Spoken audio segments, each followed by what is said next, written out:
Hello everyone, this is Women's Grandmaster Sabina Foisor. I'm joined by FIDE Master Gauri Shankar. Welcome back Yeah, welcome back, everybody. to another day of exciting chess, we hope. With the invitationals over, we are back for round 4 of the traditional schedule of the US Open, and we also have games from the 6-day schedule of the US Open Championship. This is the 122nd edition. Super exciting to be here. We're looking forward to it's a very important tournament because winning this event will qualify the winner to the U.S. Closed Championship, which is one of the most important events in the country. Exactly. Getting to place hello so to people many. in the chat, by the way. Welcome everyone. Sinbad, hello Zeph, Poso. Feel free to say hi. Where you're watching from, if you are, if you're here with us. So before we go into the traditional 9-day U.S. Open and the 6th day that just started tonight. Yes. Let us look at the standings of the invitationals that wrapped up this afternoon. Right, they were playing for the last 3-4 days. That was called the invitationals, the Denker, Barber, Herring, Rockefeller, and Irvin sections, right? Yes. Comprised of seniors, girls, elementary, middle, and high school. So let's take a quick look, because that was a very exciting event. It was, and there were some very interesting games that we got. So let's take a look at the standings from that, just really quickly to wrap it up, because we didn't know who won the tiebreaks at the end. Yeah, some of them were tied. So let's actually take a look at the official standings. These are the players from representing each state. There are 51 players, I believe, 50 states and Washington, D.C., I believe, representing. So each section had the champions from... It is called the Tournament of Champions for a reason, right? So let's look at Denker. Was won by...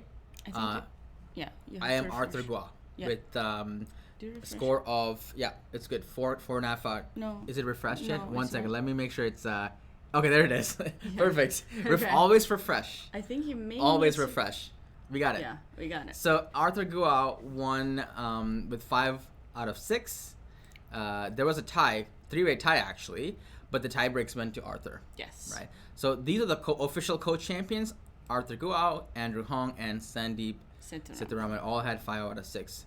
Congratulations. Right, absolutely. They win, besides the prizes that were given, they also win scholarships for college. Mm-hmm. So first place gets 5,000, 3,000 for the second, and 2,000 for the third. Yes, absolutely. And then the first international master, Arthur Guo, also qualifies for the juniors U.S. Championship. Right. The Open. It's not the Open. It's the Juniors Championship. Junior closed, which is a closed. And if he wins that one, then he plays in the U.S. closed. So that's interesting. Yeah. But that's gonna take place next year, and the U.S. Junior Girls and Senior Championships usually take place sometime in June, July, and I think they were awarded to St. Louis Chess Club. Right. Let's look at this is the high school Denker section. Let's look at the standings for the middle school Barber section. I will refresh. And now we have a clear winner. Candidate Master Burlington Hardaway from New York with 5.5 out of 6. He pulled off a really nice victory with only like a minute left on his clock. He played that for like a while. Yeah, with the exchange down technically, but he won a very important game to get first place. And also congrats to Eric Zhao for second place from Pennsylvania, and Bach Go from Florida.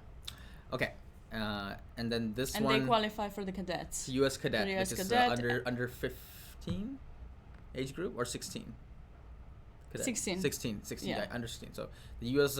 junior close is under 20. Yes. Right. So they qualify for the under 16. Now we go to the girls K through 12. Which we already knew section. who was the winner before the clear winner with FM. Rui Yang Yan with 5.5 out of 6, and then also followed by tie for second and third. Yeah. Zoe Tang and Asha Kumar. Yeah. And Rui Yang is qualifying for the U.S. Girls Closed Junior Tournament. Championship. And if she wins that one, she gets the U.S. Women's Championship, right? Right. Just, by rating, she has a pretty high rating. She would qualify. She would qualify anyway. Yeah. That's good, but it's good to qualify multiple times. Yeah. That's right. Okay. That's right. The more the merrier.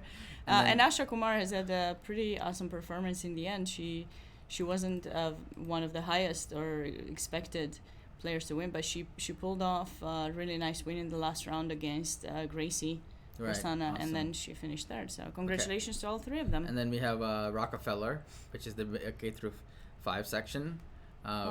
Looks like Andrew won. Yeah, Andrew Jiang won. Well, there was a 3-way tie for first. Andrew, Ben, and Sam. But Andrew won by tie breaks. That's right. And this one gets an invite to the cadets as well as World Youth Championship, if I'm not mistaken. And they also get a scholarship. And there was a second place, fourth and fifth place was Arjun and Yiding. Okay, so, and the Irvin, last but not least, right? Last but not least, the senior section was one, there were two. They weren't completely tied by the tie breaks. Right, so we had first place, co-champions Douglas Root and Enrico Sabiano, and but Douglas won by tie breaks. That's right. He could have pulled a win possibly in the last round. Last game, but he offered a draw with the pawn up to James Tarjan. So really exciting games. It was great to watch. Okay, so that wraps up the invitationals. So now we can zoom on to the US Open, and we can start with maybe pairings. Check out the pairings for the traditional, and then we can check the traditional. They already played 3 games over the last 3 days. So now they're playing their 4th game, the traditional, and the first game of the 6-day schedule is being played right now. That's right. Hi, Noir. Welcome, everybody. Hi there. Yes. Feel free to say hello if you're watching and tell me where you're watching from. Noir, I know you're from Pennsylvania, so welcome back. Sinbad, I'm not really sure where you're from. Feel free to let us know. So for the traditional, we only had 1 Grandmaster in the traditional, the 9-day schedule, but we have multiple Grandmasters in the 6 days, so it's going to be very interesting. They're all going to merge. There's also a 4-day schedule, by the way, that's in a couple of days. Yeah. So that'll be really interesting to see who's, which are the heavy hitters in each section that's going to come in. Not everyone can play in the 9-day schedule because they had to take off work and they had to stay at the hotel for 9 days. Not everyone has that, can pay that opportunity cost of playing in the 9-day. But it's nice to just play one day, one round a day. It is nice. So. But 6 days is also okay. Yeah. So Elshan, perfect score, 3 out of 3. He's playing Saif Shakwat. So I think we have coverage of 6 games from the traditional section. That's right. But we have 10 games from the section that begins today. And it's headlined by Akopian Vladimir. I think former top player, huge top 20 or top something player in the world. He's recently transferred to the United States, US, right? Yeah, and he played in the US Senior Championship. He was a co-leader, but as I was telling all that story, he finished. I believe he finished 4th or 5th. Like they shared, but maybe he was 3rd. I don't know. Maybe really he was 3rd exactly. Okay, so legendary player. But it's not an exaggeration to say that the most famous player here would be Daniel Naroditsky. Daniel's playing the 6-day. I'm sure he has a lot of fans, literally playing in the same hallway. I'm sure he's gonna be mobbed by people. So Daniel's very, very one of the best chess teachers right now on YouTube and Twitch. They love his speed runs, right? I'm pretty sure in the chat right now you guys can tell me who watches Daniel's YouTube runs. That's YouTube speed runs. It's actually a slow run because he explains his moves. So really, really nice. Probably one of the best channels to watch for improvement. So Daniel's playing the second board. He almost would have played the first board, but there's a Daniel's USCF is 2699 and then Akopian's rating is 2716. First round is very interesting, by the way, because in Swiss system, the top players, they play the middle. Yeah, middle. So they order them by rank. Yeah. They rank them by rating, and then they cut it in half, I believe, and then the top player plays the bottom in that bottom half. So that way, the first games are kind of it's kind of mismatched. But I think these games have a lot of instructive value to them because when a grandmaster plays a grandmaster, a lot of the plans we will never see because the grandmaster will stop each other's plans. But in this case, we might see some really interesting games because we might see some plans actually being executed in its entirety, like a string of plans, right? I think so. So, someone Nora's asking, everyone has their own section. Yes, they start off in separate sections. So the traditional has their own section. They play each other, and the 6-day has their own section. They play each other. 4-day has their own section. But on round seven, they all combine. Yeah. And then so everyone kind of has the same number of points in the head, and then they're rearranged based on those number of points and the rating. Yes. I'm going to go to the games because we've been talking a lot. Okay. I would like more to explanation of chess and less. Okay, so we're gonna go right into the games. These are tonight's games. We'll start with board 1. Vladimir Kopyan. Used to be from Armenia, I believe, one of the top players from Armenia, and now in the United States. We have Vladimir Kopyan versus Nathan Gant. So I think Nathan. I believe the time. Go ahead. The time for these is 2 hours for the entire game, or 1 hour 40 for the entire game. I will double check. Yeah, double check the time control, please. Time control, I will double check it. I think it's the same time control. 1 hour. No, it's not the same because they have to merge. Okay, So they have a different. I will check it and I'll let you know. Okay, sure. Take your time. You can catch up. No pressure. No pressure. No pressure. So I'll just explain the moves for now. So Kopyan is 2,700 and Nathan is 1,900 approximately. So there's a big difference in rating. It's a big difference. So it'll be interesting to see how does. Oh, you are right. It's the same. Oh my goodness, it's the same time control for 6 day. It's for 4 day. That is. That's a grueling time control. So they both get 100 minutes, so 1 hour and 40 minutes each.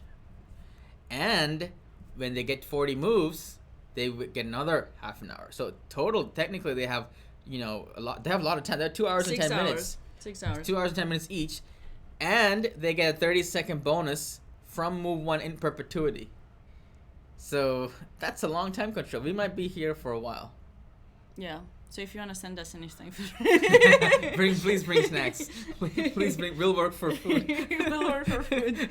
So we'll be here for a long time. We want salty snacks, not sweet. Okay. Sweet will make us fall asleep. Hi, Dark Mock. What's going on in the chat? We're kidding, guys. We're kidding. We are very well taken care of. We just like to joke around. Are you sometimes. Sure we're well taken care of? Well, I got you coffee, didn't I? You got me coffee. Thank you, Sabina. Yeah, that's you're very welcome. Nice. Yeah. Okay. You're very welcome. So I have too many things open. Okay, now I see the chat. Good. Okay. Sabina's like, we are very well taken care of. Everything is going great. We are fed. No. We're supposed to kind of pretend like we're reading, CIA come find us. We're hidden somewhere. We're actually hidden. No one can find us. Yeah, actually. Nobody knows where we are. Yeah. They keep seeing us walking around and they say hi, and then because we talk so much here, to tell the truth, and I feel really bad, but I haven't talked to people, so if anyone who is here at the US Open and has seen me around and I haven't talked to them, don't feel bad. It's not that I don't want to talk to you. Sabina's avoiding because she's so out of energy. We are both tired after commentating for so long. Yeah, so I don't feel, especially these days, it was tough. Yeah. So I haven't really talked to people. I kind of was dismissive, so I feel bad because I usually talk and I'm very friendly. Yeah. Right, I know. Like I can see we're walking out, people are kind of approaching and then we take the other way. And Sabina's like, just keep moving. Keep it moving. And I told Sabina, use the body language. Keep it moving. Look like you're in a hurry. Yeah. That reminds me. Have you seen? Do you watch Seinfeld? I watched a little bit. So George from Seinfeld. Yeah. So George Costanza, the character, is a very famous character. He's always likes to pretend. He tries to look like he does things. So in the job, he's like, I don't want my boss to bother me, or I want my boss to think that I'm doing a good job. So he says, always look annoyed when you're working. So no one's gonna bother you, and they think that you're under stress. Really, you're doing a good job. So George always pretends to be annoyed during his work in front of his boss. That's a great advice. That's a great advice. Always pretend to be annoyed or stressed out. Okay, in front of your boss. Let's get back to the games.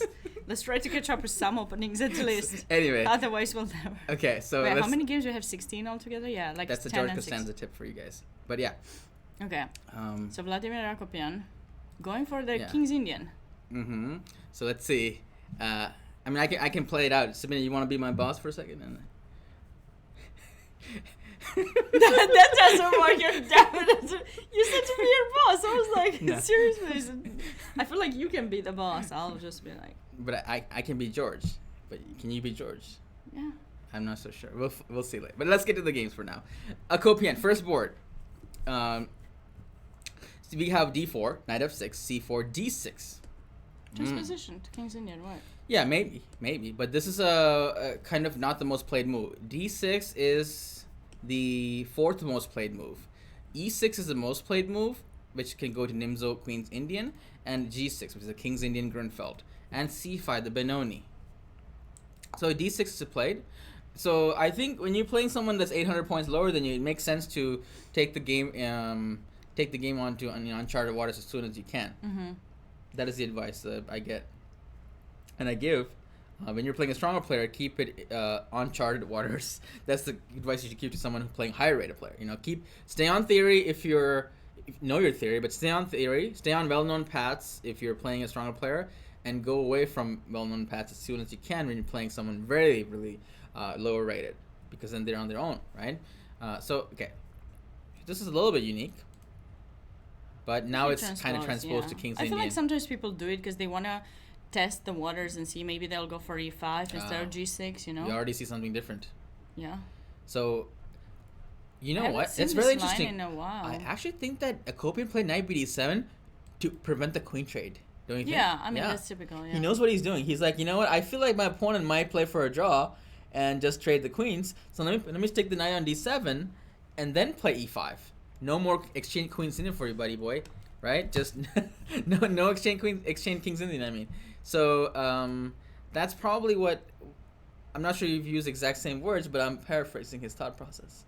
Yeah, I mean, usually as a much stronger player, and how much rating difference is it between these two players? At least like 700 points, right? I think it's 900 points. Yeah. So obviously you try to complicate things, maybe play something not the best, so, something offbeat a little bit, just to take them out of theory, because these days everyone, depending on their age, if they are younger, they know so much theory. That's true.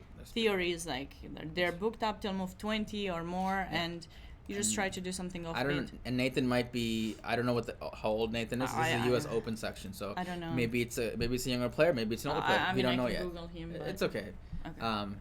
So now after bishop g5 h6, we have an interesting move, knight g4. Which is a very typical idea in the King's Indian to get that bishop. Why is it such a big deal, Sabina, to get this bishop? Because that bishop helps with the attack. And, wait, why are you... and the d5 outpost, too. This? d4 outpost. Right, so basically... Although, depends. If you take with the pawn, there won't be a d4 outpost, but... Yeah, so the idea... This is one of the most important bishops in these positions for white, because this bishop, as you can see, it's just kind of blocked. Yeah. And this bishop controls a lot of the important squares. And this bishop is the counterpart to this bishop. So by trading out this bishop, first of all, white has more space. Trading off a pair of knights makes sense, because these knights were kind of competing for the same squares. But I gotta tell you, I'm surprised by bishop e3. Don't you? Like, isn't it more normal to go? Yeah. Probably, yeah. I think white is playing really quickly, but I don't think for good reason. White is less experienced. He should be taking more time. That's what I'm thinking. So unless he has something prepared. I don't know how much time they had to prepare their rounds. I took a nap, so I didn't even look when the pawns were ready. I think this is a huge mistake already. So Mr. Nathan Gann, began in a probably bad way, right? Yeah, knight and h3 is like, okay, I was gonna do this anyway, but thank you very much. Yeah. So black is already better. Don't you think? Yeah, and then f5 is coming in. Yeah, so... this game will not last very long. I'm not going to say that, but... I will. I feel like, black's attack should come in quite fast. Technically, black is a little bit behind with development, but as this f5 comes in, I don't really see what you can do with white. Yeah, it's gone. So it's not a blowout right now. It's not gonna be like a rolling over. I mean, I feel like black still needs to work. He shouldn't rush it too much, I believe. Like, maybe get the pieces out. Do you really want to play f5 immediately? I do. Okay. That makes sense. I'm impatient, I don't have much patience. I think I have more patience in chess, but not in real life. What about, like, get the knight here, Yeah, you can do that too, yeah. Just improve the pieces a little bit. It will help white a little bit to get more space on the queen side with b4 with tempo, and then you go there, and then maybe it'll go c4. You just want to go directly. I mean, makes sense. Because I'm thinking maybe put the knight in f6 and just count for the attack. You know what, Sabina? Why don't you play for black? I'll play for white. Okay. Okay. You want to do? You came up with some kind of idea. A Copian is playing my move. I don't have a suit on anymore. I'm wearing the official shirt. It's too hot outside for a suit. You weren't. By the way, you wanted to play your move, right? This one? Yeah, what? I was gonna try to do something like this. What do you think of this? To trade the queens. Sure. I'll be a trade Andy. Whatever that means. It's a online terminology. Okay. So what do you think of that? Someone who trades a lot. See, that's why I don't play the King's Indian. Explain Andy. Hi, Renka. Trade Andy. Okay, so. Hi there, HT. Yeah, what do you think? I'm just trying to trade queens. Then your attack. Also, then I can play knight h4. The file is mine. Yeah, I'll play f4. f4. Oh, okay, go here. As I said before, I'm a trade Andy. Okay, let's trade. You want to trade? Mm-hmm. Wow. Here. That's right, HT. So rook d6. d5. You want to attack me with no queen? You still want to attack me? Yeah. I think I'm just messing with it. This is not good. Yeah, I feel like white is white's getting better and better, right? Yeah, it's looking better. Go back. Okay. Actually, that's a nice idea, queen d2. Just queen. I don't know if Stockfish is right. Okay, let's see. Let's see if f5 is a move. I think I like knight c5. I like knight c5. Knight c5 is good. Okay, so my knight c5 is minus really 1. f5 is really bad. Is equal. Yeah. No, not equal. It's a triple zero. Can you put your queen d2? Yeah, what does sure. it say after that? And then knight c5. Knight But c5 if people have 4 queen d6, then suddenly white's better. Knight c5 is still a good move. Yeah. So knight c5 immediately is better. Knight c5 then knight e6. That's it. So I guess he wants to. Some move. He also has some ideas with queen a6, f6, bishop. Not really. Now, you were scared about this, but I wasn't really concerned about this whole b4, b5 business because sticking a knight on d4 is pretty powerful. No, I didn't say b5. I said c5. Oh, you said c5? Yeah. But still knight d4? Yeah, of course. Nice. Yeah, no, that's quite typical, so. Yeah. If Johnny told me to stream, I would have covered his game exclusively on his stream. We should stream. I'm pretty sure you have a contract. You can't do that. Yeah, I know. We could do a restream and then you can only stream Daniel's game. Okay, yeah. I know Danny has a lot of fans, including myself. So let's see what's going on here. D4, D5. Anyway, to wrap up that game, a Copian is doing well because the guy just gave up the bishop. Yeah. So we have this. Daniel's playing the Queen's Gambit, Queen's Gambino. This, and he plays this. Oh, he plays G3, which I play sometimes. Catalan. Switch to some kind of Catalan. This is not Catalan. It's kind of like it, but it's I don't know what I'm doing with my hands, but I would call this the G3 Slav, to be honest. Okay. But this move has actually. What does Leeches call it? That's a very good question. Yeah, let's see. Can we first name this ourselves? What's your name? What do you want to name it? I said Catalan. Catalan. I don't think so. Okay. What do y'all think? Do you agree? I think I call it the G3 Slav. Okay. But maybe it's Maroczy versus Pawn. I don't know about that. This is not Maroczy. Unfortunately, I'm sorry to disappoint Dunamis and High. King's in attack? I don't think so. No, King's in attack is with F4 stuff. E4, F4. He's adjusting. Wait, what? I would say I don't think it's a Catalan. Okay. I don't think so. It could transpose into Catalan, sure, but it's still a G3 Slav. Okay. Can you check the name? Is there gonna be more singing and piano from Eric Spoon? I don't know. I mean, not from this account, but maybe tomorrow. We were really tired because we've been at this for a long time. Yeah. I think maybe tomorrow. Tomorrow. Or the day after. Yeah. Last few days last 3 days. Can I request a song? How many subs are you gonna? How many times are you gonna subscribe? I would do that. I would just no do song that. request. Thank you. This is kind of like that tennis player who was asked one time Steffi Graf, right? You know that video with Steffi Graf? Will you marry me? Kind of? Yeah. Steffi, will you marry me? Yeah. No. Steffi, will you marry me? How much money you got, right? How much money do you have? Wow, I remember that one, yeah. Dark Monk knows about it. He's a tennis fan, That's so some people know about that one, for sure. That's a funny one. Mm-hmm. But no song request. Thanks, Eric's Let me look at the Leech's name. It just says Slav defense. Well, put a couple more moves, because... No, it doesn't change. Just keep going. So there's no name? Just keep going. doesn't change. What? It doesn't change? No, there's no name. Okay, well, Semi-Slav, guys. What that's going? Okay. But G3 is popular in this position. But what Danya has done is wait for E6, which actually makes sense, because usually one of the ways to respond to G3 immediately nowadays is to play Bishop F5. Right? It is. I don't know. I didn't see that. Let me think about sure? it. Yeah, Bishop F5. It's Bishop F5, Knight C3, E6, Knight H4, Bishop G6, Queen B3 attacking the pawn, Queen B6, C5. Yeah, this is the theory. I believe. Let me just make sure. I think so. He pretends like he's actually thinking about it, but he has someone over there. No. I'm just trying to remember. This is the. I'm just kidding. I'm pretty sure G3, Bishop F5 is like one of the main moves here. Bishop F5, and then Knight C3, E6, and then Knight H4. Yep, Knight H4, and then Queen B3. Yeah, Queen B3, and then go here and then C5. Yeah, C5. And now if Queen C7, this Bishop F4. And if Queen B3, now the bishop is kind of... so this is kind of London reversed, basically. Yeah, first you can take the bishop if you feel like it, and then play C5. And then if you take... This is a very quick, important structure. I think this is in the book... there's a course by Krzysztof Selecki. Keep it simple for white. Keep it simple 1d4. And 2 of my games are in that book. Because I played this before, and 2 of my games are in the book. Nice. And then I don't even remember my own opening. But, yeah... But they're in the book. They're in the book, yeah. That's nice. Actually, one of the games was Elshan in the book in the US Masters. It was a draw, yeah. It's in the book. Keep it simple, D4. It's nice to have your game in the book, because the author used your book. I mean, your analysis or your game. And he was like, this was played. They follow 16 moves of our game, and then he found an improvement. Instead of playing this, play this, and the white's better.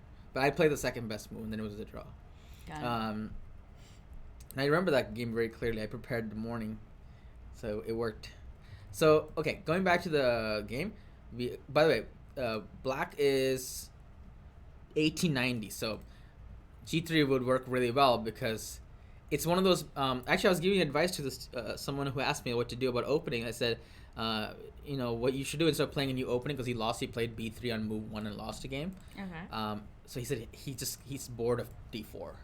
So I told him, just if you're bored of an opening, instead of playing B3, why don't you learn? So let's say the main move here is E3, right, or Bishop G5, right? You can learn something like this, which is it's similar, but also different. So mix it up inside, not the first move. Yeah, right? This I is agree. move 5. I agree. So yeah, it's G3 too often that makes people mess up and they lose, and then they want to change their opening completely. They think it's the opening, but it's really not the opening. This is a mistake. Sabina, do you know why? Kind of a mistake. Because when E4 is gonna be played, you have to take. The bishop This is gonna be a move like Knight D2 coming in 5, 4, 3, 2, 1. Yep, and then E4. And then the problem is this bishop's gonna get hit, and the Danya's. This is the easiest +1 position I've ever seen. You can ever get. All you do, you play Knight D2, you protect the pawn. If you took this earlier, then Knight D2 would take the pawn B5. There's Knight takes B5. Yeah. So this is a very nice. This is a very good idea. How to break the triangle? Play Knight D2. So black should have played. Black should have played a couple things. First of all, black should take the pawn. Yeah, this is a very interesting line. But a lot of people are scared to do this against Danya. Let me grab this free pawn, and then maybe not. But he should grab it. That's pretty typical. So you're playing. You should grab it for sure. Is this called a Catalan? Can you just put it? I'm just curious. Now it's probably gonna be called Catalan. Yes. No, it's still called Semi-Slav. Okay. But soon. Yeah, so white has to fight for the pawn. But Danya doesn't mind. It's a very complicated position. This is the kind of position that you want to play for a win against a low-rated player, because you keep all the pieces on the board, right? Yeah. You have all the pieces on the board. So okay, so let's just catch up with the game. 92, dream, Catalan player's dream. E4, cracking this open like an egg. And then take, attacking the bishop. So free tempo. Yep, so already free tempo. And now you're going to get this big space advantage.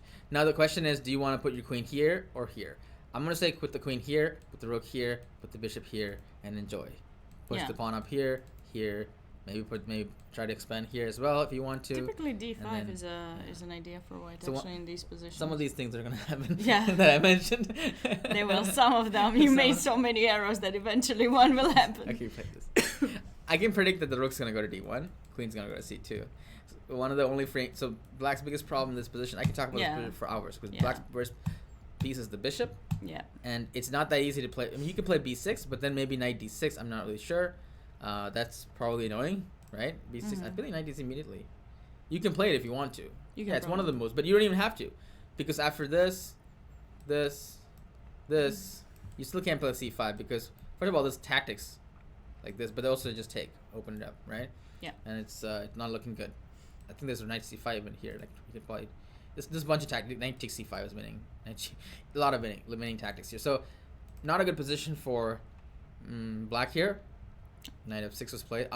This is an interesting, instructive moment. Black wants to trade a pair of knights. Should we trade? No, he's gonna play knight c3. Or knight c3. He's gonna play knight c3. Welcome to Who Wants to Be a Chess Millionaire, where you had to answer questions for nothing, no money. But in the chat, would you pick A, knight c3, B, knight takes f6, or C, queen c2? Which one would you pick? A, B, or C? A, B, or C? Do you want me to make a poll? Or? Put your answer in the chat. No, just put them in the chat for them. Anyone can put them in the chat. A, B, or C? Knight c3, knight f6, or queen c2? You're A? Okay. Liquor Mark's hi Mark says knight c3. Eric Spoon says... I think Liquor Mark is Mark Bernanke, right? Shout out to Liquor Mark, streamer as well. So knight c3. Wow, Lucas is knight c3 as well. We should have a third option, D, something else, right? We should do C. We should do D, something else. And knight c3 played by Danya. Obviously. Very good. So for those who said knight c3, congrats, you played like Danya. And it makes sense because you have more space, you keep the horse. Yeah. Now let's check out some other games. Do you like the quiz? Did you guys like the quiz that I made? Nah. You didn't like it? Nah. Well, let's see what they think. Why though? Because black doesn't have much space, so you're trying to keep more pieces on the board, you know? I just said that, Adam. We're not listening. Well, he wasn't... I'm asking Adam, not you. I'm just repeating. Just to make sure. Maybe when I say it, it's much better understandable because it's like a woman's voice, you know, or something. Oh, really? So it's better accent. I'm just kidding. Okay. Hey, there's a delay. Oh, okay, Adam. I see. There is a delay. Okay, cool. I'm just kidding. I know, you're fine. I wasn't sure how serious you took that. All right. Oh my goodness. So let's go to shall we move on from this game? Yes, we're all caught up. Yeah, we're all caught up. We're all caught up. So next game, I think Daniel has played this opponent, black, many times, Mr. Cannon. So, well, we'll just keep it from white's point of view, right? You want to flip the board, or it doesn't matter? No, it's fine. Okay. Let's just let's go for the opening. Okay. Of course, Adam. Anytime. So is Sophie's game on DGT? Sophie, I don't know. Do I see a Sophie here? I don't see Sophie. Nope, no. Not yet. Maybe we'll see her in another. So we got Rogozin, right? Yeah, Rogozin. So I played Bishop G5 is quite popular here. Probably. Or Queen A4 people have tried. Yeah, but whenever we play, I see E3 in blocking the bishop. I always think this player is safe. He wants to protect his bishop, protect his pawn. Whenever I see someone playing Bishop G5, he's aggro. He doesn't care about the pawn. He wants to pin. He doesn't care about getting attacked. But you know, I played one time this line and I lost really badly with Bishop G5. So. I thought I remembered my line correctly, but I didn't, and then I literally was lost in 15 moves. That was really sad. So if you don't know what you're doing, play E3. Protect your pawn. Yeah. If you don't know what... Or Queen A4 could work too. Queen A4, Queen C2. Yeah. In general, I mean, in these positions, yeah, because you're attracting the knight in C6, which is not such a good move for black. The pawn should go to C5 to attack the center for black, so putting the knight in C6 reduces a little bit of their space. Yeah, this is what we saw. Yeah, so we've seen someone try that. Anyways, let's see how they... Here. Now this looks like a Nimzo Indian E3 Rubinstein variation. Here. Mm-hmm. Now we have a... Just the bishop is in c1, which is not very fun. I wonder what how much of this theory from opponents starting to think about it. So I think this is the point where Brian is out of book. Okay. So knight e2. I don't know what. I'm not so sure about that move. What's the main move here? Queen d3 or bishop d3 is the main move. Knight e2, I'm not really sure. Well, he's trying to avoid allowing black to grab the knight. He's trying to make it more equal position. Okay. And he was threatening d takes c5 and then b4. So now he's actually white has... I don't think black's too happy with the symmetry in this position. I don't think... This looks really like drawish, doesn't it? It does, but I feel like Kanin will be able to... I'm looking forward to that. I always want to see how... strong players outplay. How they try to do it. Yeah. I mean, you know, sometimes I feel like some players just they're totally fine to play for a draw. I think the difference, because a lot of people like bring this topic up a lot, and I don't want to get much into it, but you know, like I think men are a little bit more likely to they're totally fine to have solid positions and outplay their opponent. Us women, we're a little bit more aggressive when we play chess. I heard that. What does that even mean? I don't know. Well, like me personally, okay, I'll tell you from my perspective because others could be different. So when I play, I want to win all the time. Like if I get an equal position, sometimes I'm not comfortable. Like depends against whom it is, but like I'm not so comfortable. If someone is much weaker, I'd rather get like you know, not a very... Are you telling me that men are more peaceful chess players and women are more violent? I think so. Like not violent. I think so. Aggressive, violent, brutal. No, but like they go for the throat. I've heard this before. Not brutal, but like we want to win. I think much more than you guys do. I feel like that's one thing. I'm not sure. There's some other. I think there's some other explanations behind it too. I'm just telling you from my perspective. Right. I don't want to make like this too general. For you want to win more. Yeah. For me, I want to win. So depending on who my opponent is, I'm not sometimes okay to play too equal of a position. Mm-hmm. Like it depends, but sometimes I'm not okay. Yeah, there's probably more. I don't know what the reasons are, but there are many reasons. So you want to just try to. So a lot of that's fine. So I think. So this player is from Russia, I think. Yeah. Originally, so. Yeah, but I don't know. This is a very interesting topic, but it's hard. Yeah. It's always like debatable, and there's always like different sides that you can approach and discuss. I'm trying to guess what the. I'm trying to guess what the reason would would be. I'm not really sure the reason. Why there's less draws in play. It's not that. Like I think we just want to win. We just want to win more. That's what I feel like. I often compared my style of chess with Elshan, and Elshan is always saying that he's okay with the draw. Like even when he plays someone low rated, like if it happens, it happens. If I draw low rated, oh my god, it's hell on earth or something. Really? I'm really mad. Yeah, like you know, I'm very, very motivated to win all the time, and because that's the difference. Are you saying that the result of the game affects you more than it would affect him? Yeah. So I think I don't know. Why does the result of the game affect you more? I don't know. Why are you putting your so much worth on the game? Because it's important to me. I know, but still, like.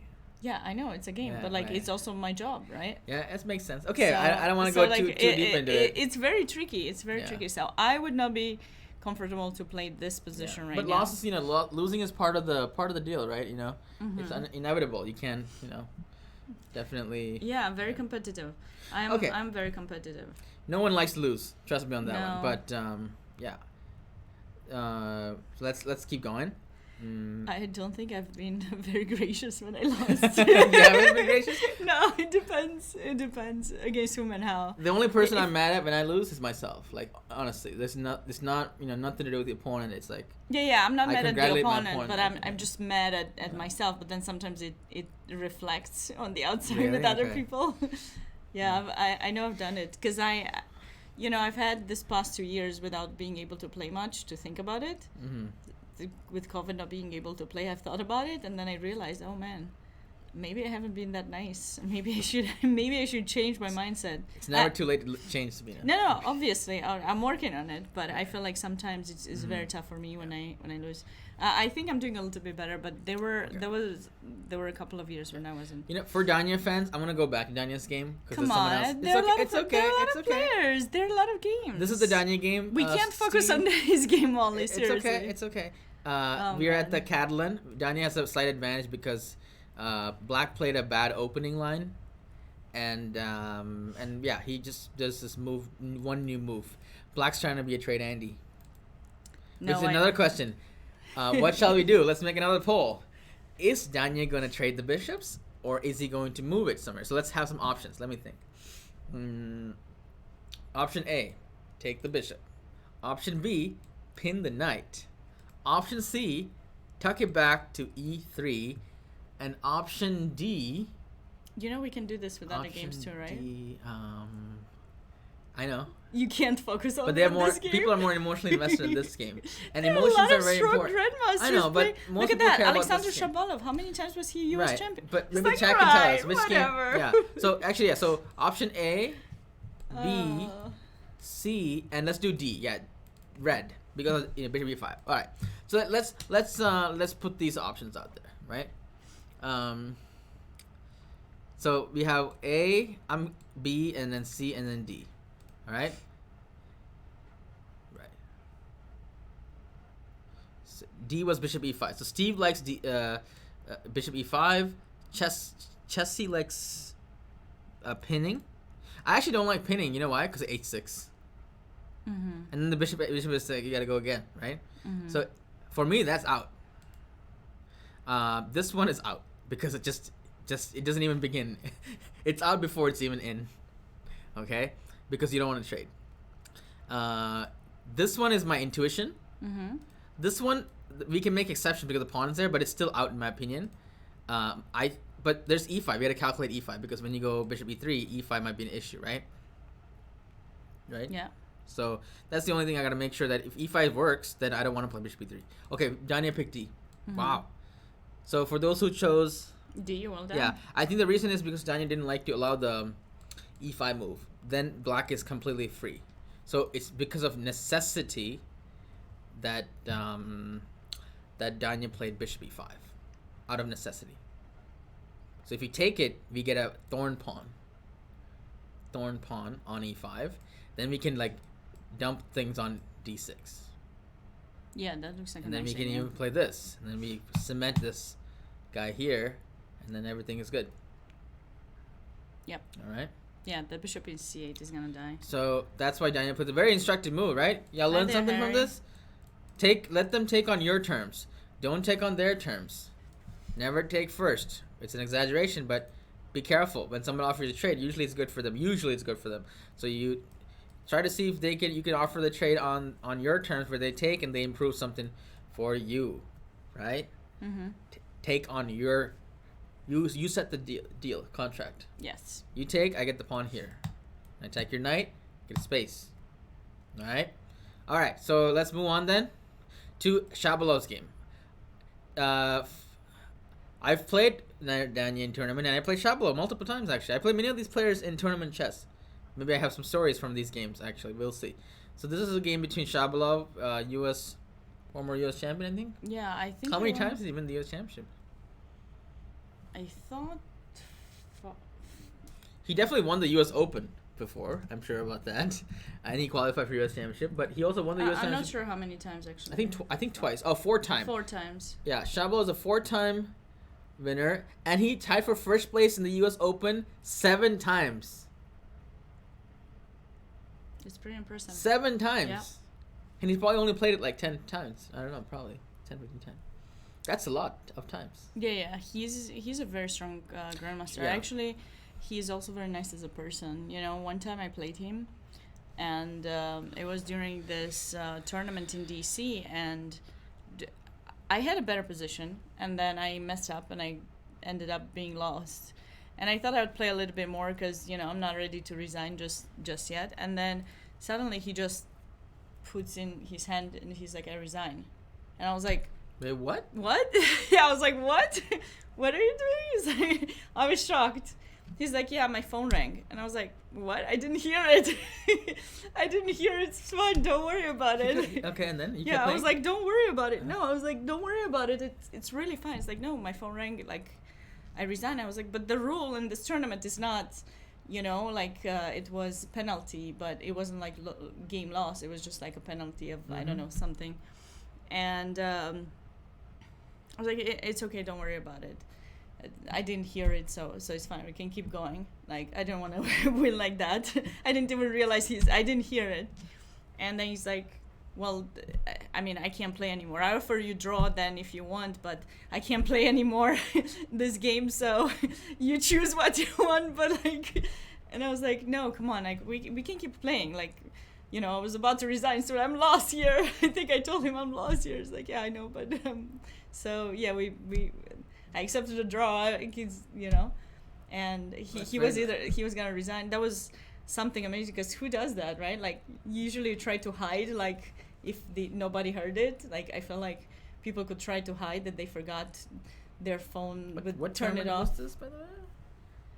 It was a tournament in DC. I don't remember which one. Some open tournament, and it was. Sabina, am I correct in saying that you took the draw out of the jaws of victory? You snatched the draw out of the jaws of victory. No, I like somebody offered you a victory and you're like, nah, let me just take the draw instead. I mean, come on, like I was. I know lost. You're losing, but I was mean. Lost. Yeah, I mean, I was gonna resign, but he wasn't accepting that. So it was either I win or draw. So wait, did I say that right, by the way? I don't know. Something about snatching something from that was like the jaws of something. Super big class. I mean, who does that? So I have so much respect, like. Yeah.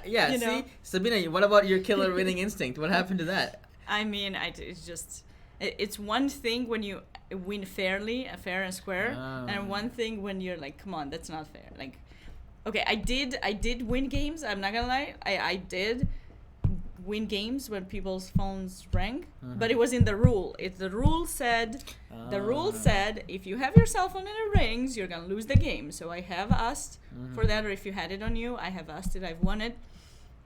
But in that tournament, it wasn't it. I didn't even hear it. I would have said if I maybe, but it's just I was like, it's Shabalov. Must have been a very important phone call. I mean, he didn't even know who it was. I don't know. I think it was fake. He just, not fake, but like random. He forgot to turn it off. And yeah, or it was not on mute. That's very nice of you. That's very nice of you, Sabina. Yeah, like, but very much class, and yeah, he's a very nice guy. So that's a good story. Thank you for sharing that story. Sure. Okay, so we got Shabalov playing the Neo Catalan or G3 Slav, kind of. Yeah, Catalan, kind of. We might have the same position almost. B3 is nice. That's why it's good to study pawn structures. Actually, Shabalov like oftentimes plays different kind of openings. Like he doesn't have. I feel like he's trying different things with me. I remember he played the bird, like F4 first move. I think he played that game. By the way, guess if in this game, Shabalov's game, had he played D4 Bishop D6, guess what game this is now? I wonder. Yeah, what is it? You think people don't remember what you showed? I don't know. Do We'll you test think it. What game is it? They're just looking at right us. Now. They're like, let's see. Right now, what game? We just saw this. They've cut the stream. What game? So they're only looking at us. They have us on, HD, super big TV, just our faces. And what game is this, guys? They're not looking. What game is this? It looks very familiar. Very familiar. Yeah.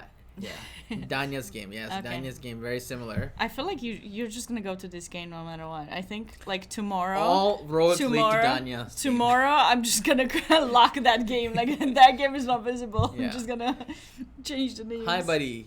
How are you doing? All roads lead to. This is Esserman Valley. Okay. So yeah, I'm on your that didn't happen. Shabalov didn't play D4. B3. Okay, so let's see. He played it probably later because that's quite typical. This is I think it's called Neo Catalan or something. Maybe is that what it's called? Yeah, it's called English. Catalan Defense, Agincourt Defense. Who names these? What kind of court is Agincourt? I think it's Neo Catalan, but anyway. Deck your chess. Okay, let's go here. Boom, boom, boom, boom, that boom. could make fun times for RPGs. That's right. Then, by the way, knight d2 happened again. This is why it's important to study games, because now, see, you know it from Danya's game that knight d2 is a good move, and Shabalala is playing the same thing. So Neil has actually played a better version because he didn't put his bishop on. That's right. On d6. So in terms of opening, Shabalala did get the short end of the stick. Danya got the better end, but so Shabalala's getting a more resilient opening. So he has kind of had to grind through this a little bit more. A4, interesting move. I think is to hit the bishop, also to prevent some sort of b5 at some. No, he's gonna play a5. Yeah, a5 is the main idea, but also getting space against b5. I think. And bishop a3 is sometimes an idea too. Yeah, I wonder why Shabalala could have played e4, right? But he's scared of something. He's not scared. He just chose the other line. I'm sure he's not a bad move. He's gonna play e4 next. A4 is not a bad move, but it's a4. Yeah, it's coming. I think e4 is coming. He's just a4 is a nice strengthening kind of move. Okay, now we got space. It's a very similar structure to the Danya's game. Knight c3 again. Oh, the same patterns, right? It repeats. Knight c3 again. Queen d7. Gonna put the rook here. Now that's the pawn sack, but not really, because if you take it, that's a poisoned pawn. Because then. Silence. We need a queen. No, not yet, because it's queen c5. But if you go queen g4, in between move, check, pull the queen out, pull the rug out from under the queen. You're doing a piece. Like queen c5, there's bishop a3. Yeah, that's good. Yeah. We don't win a queen, but we win the piece and the fork. We might win it still. Like you go back queen d4 and we'll attack the queen until you get it. Okay, sure. No, actually, there's a move here. I can play this. I can win a rook. Yeah, well, I'll take it. It's not a complete disaster. Yeah, I'll take it. It is a disaster. First, yeah. But but on a complete disaster. It's quite complete. Why not break in the center? Nice tactic. Yeah, the tactic is nice. So queen e2 is a nice way to play rook d1. Yeah. I always tell this to my students in my stream, putting a rook opposite the opponent's king or queen, almost always the best idea. Well, c5 is quite typical, something that black would do, so you didn't want to have the queen in c2. Mm-hmm. That's the only other option. Is that another pawn? Well, if you take it, I think knight b5. That's a beautiful square, because if you take it, my file opens up, and I get access to this beautiful square. Yeah, that's beautiful quite square nice. c6. So this knight is actually quite a nice outpost, a nice love outpost, right? So a4 paying off big time. So that's a good idea from Shabalala that he's demonstrated. A4 can be very helpful move. So nice. Yeah, MD9. This is the round 4. Round 1 of the 6th day. I think we should change the title maybe, and just I'm gonna change the title. What's wrong with the title? Well, so that people know what we're doing commentary for, because everyone's gonna ask us. And isn't the title correct? No, but so they know which round, because they're asking, round 1. right? Okay, sure. Okay. So round 1 of the 6-day section just started. We have 10 games from that, and 6 rounds of the 9-day schedule. So 6 games of the round 4 of the 9-day schedule. Thank you, Harry. I feel like your username is a trap. I'm not gonna go into that trap. Yeah. I did go for that one time. He's coming. Username Gambit. Okay, so anyway, that's confusing. No, yeah. So there's 2 sections. Okay, first 6 days, first round today, and then 4th round of this 9-day. Okay. So we have this, and this. Put the rook opposite the queen. Knight b5 is played. And now Neil is sacking a pawn. Wow. What's going on here? What is going on? I'm coming. Maybe write 6 as 6 days and 6 SX maybe, because that way it's not. I don't know. Or maybe not. Never mind. Do it however you want to do it, Sabina. Okay. I can put Roman letters if you want. That's true. Yeah. Did it work? I don't know if you changed it. I'm not sure. I'm not sure if I don't think the title changing works. Edit title. How do you do it? Only the Lord knows. No, it edit something, but I just don't know. Maybe I'll figure out. Maybe it's edit title. I can change it later during break. How about Okay. that? Okay. So, what happened here so far? Knight b5, as I mentioned. Boom. This is a pawn. If you take the pawn, is there a tactic like bishop a3 or something? But I took queen d4. My bishop is protected. So Shabul just says, okay, show me the money. And black's like, I got nothing. C plays bishop c. There's no tactic. So he just won a pawn, basically. Yeah, he won a pawn. But he was going to lose a pawn anyway. He just lost this pawn, and I think he's going to lose this one too. Yeah, so that pawn is too weak. So that didn't, if you're having trouble with, pawns and you just feel like you're pushing your pawns too much and you don't know what, definitely check out Sam Shankland's Small Steps to Giant Improvement. He has 2 volumes of that book. It's really a good book for people who push pawns a little bit too much forward, and former US champion. Highly recommend it. Yep, absolutely. I haven't read that book, but I heard good reviews about it, and I think I bought it too. Yeah, I just got the second one. I didn't start reading it yet because I'm reading the names of each book now. But all right.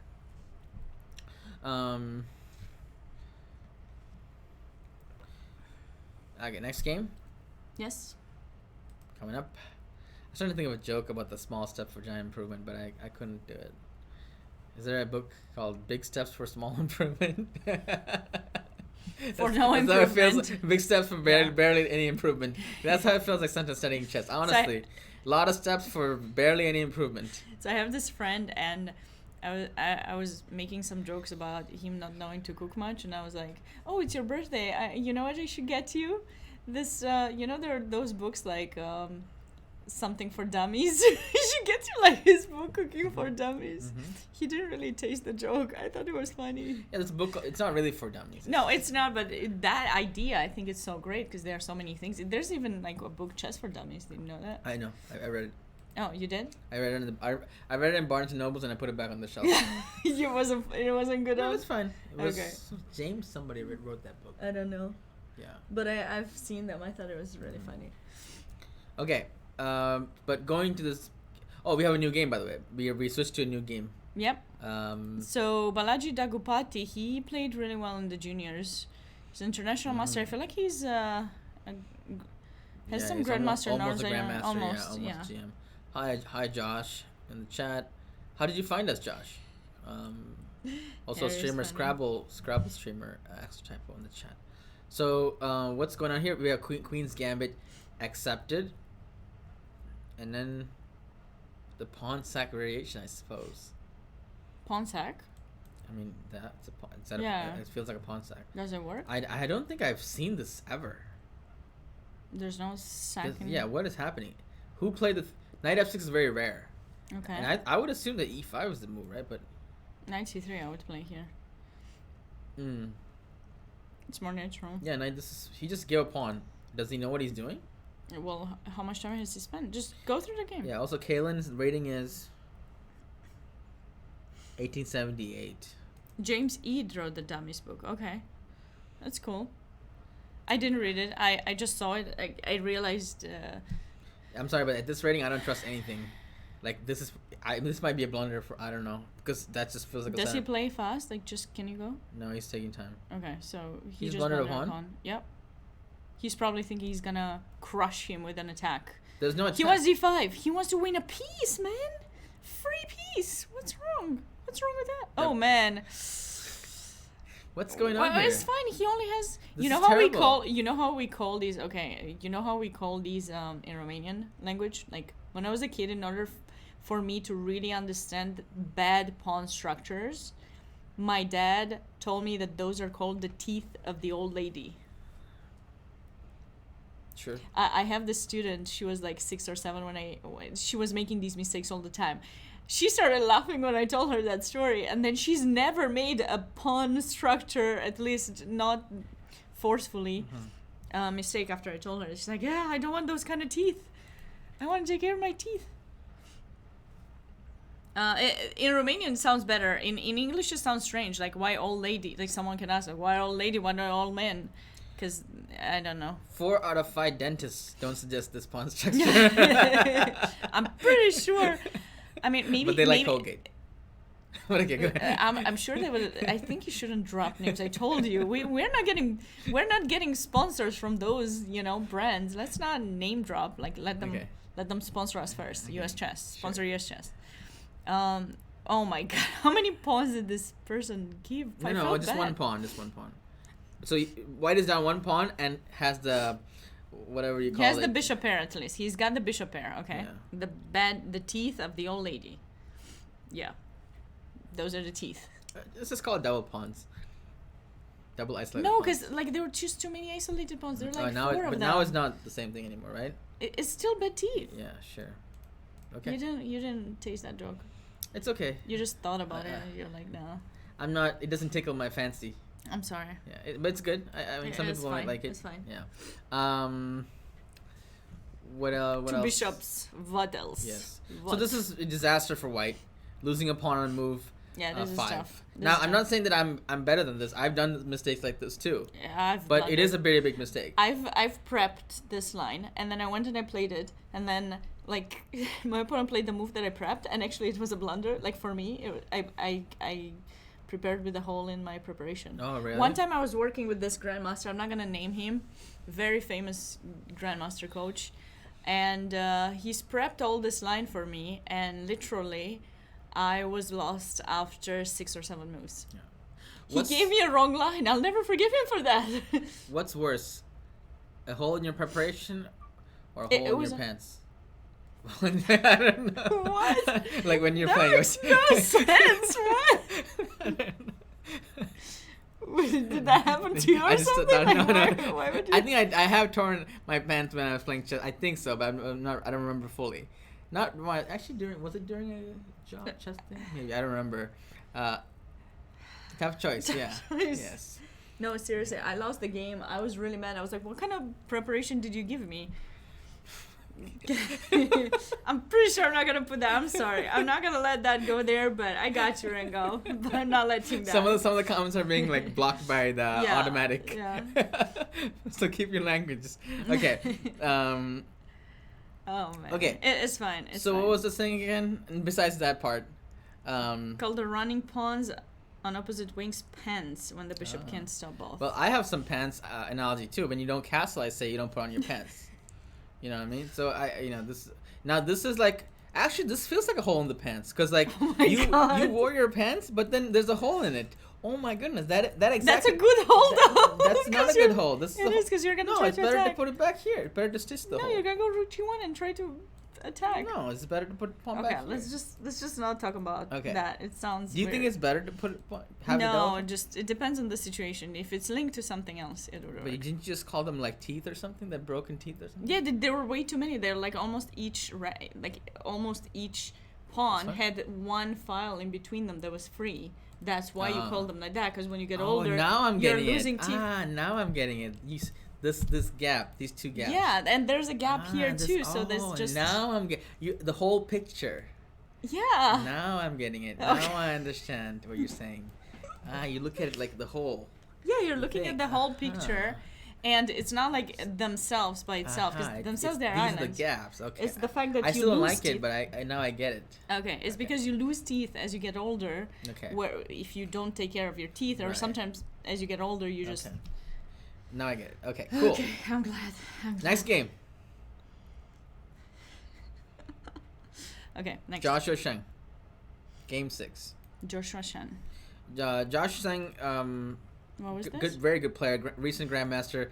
I think Josh. I probably gave Josh a GM title, as in he had to win against me to get his grandmaster title, and I think I had to. No, I didn't have to win. If I won, nothing would have happened. So I didn't play to draw. I remember I played that game I'm not gonna play for a draw. Let's just play, and if you win, good job.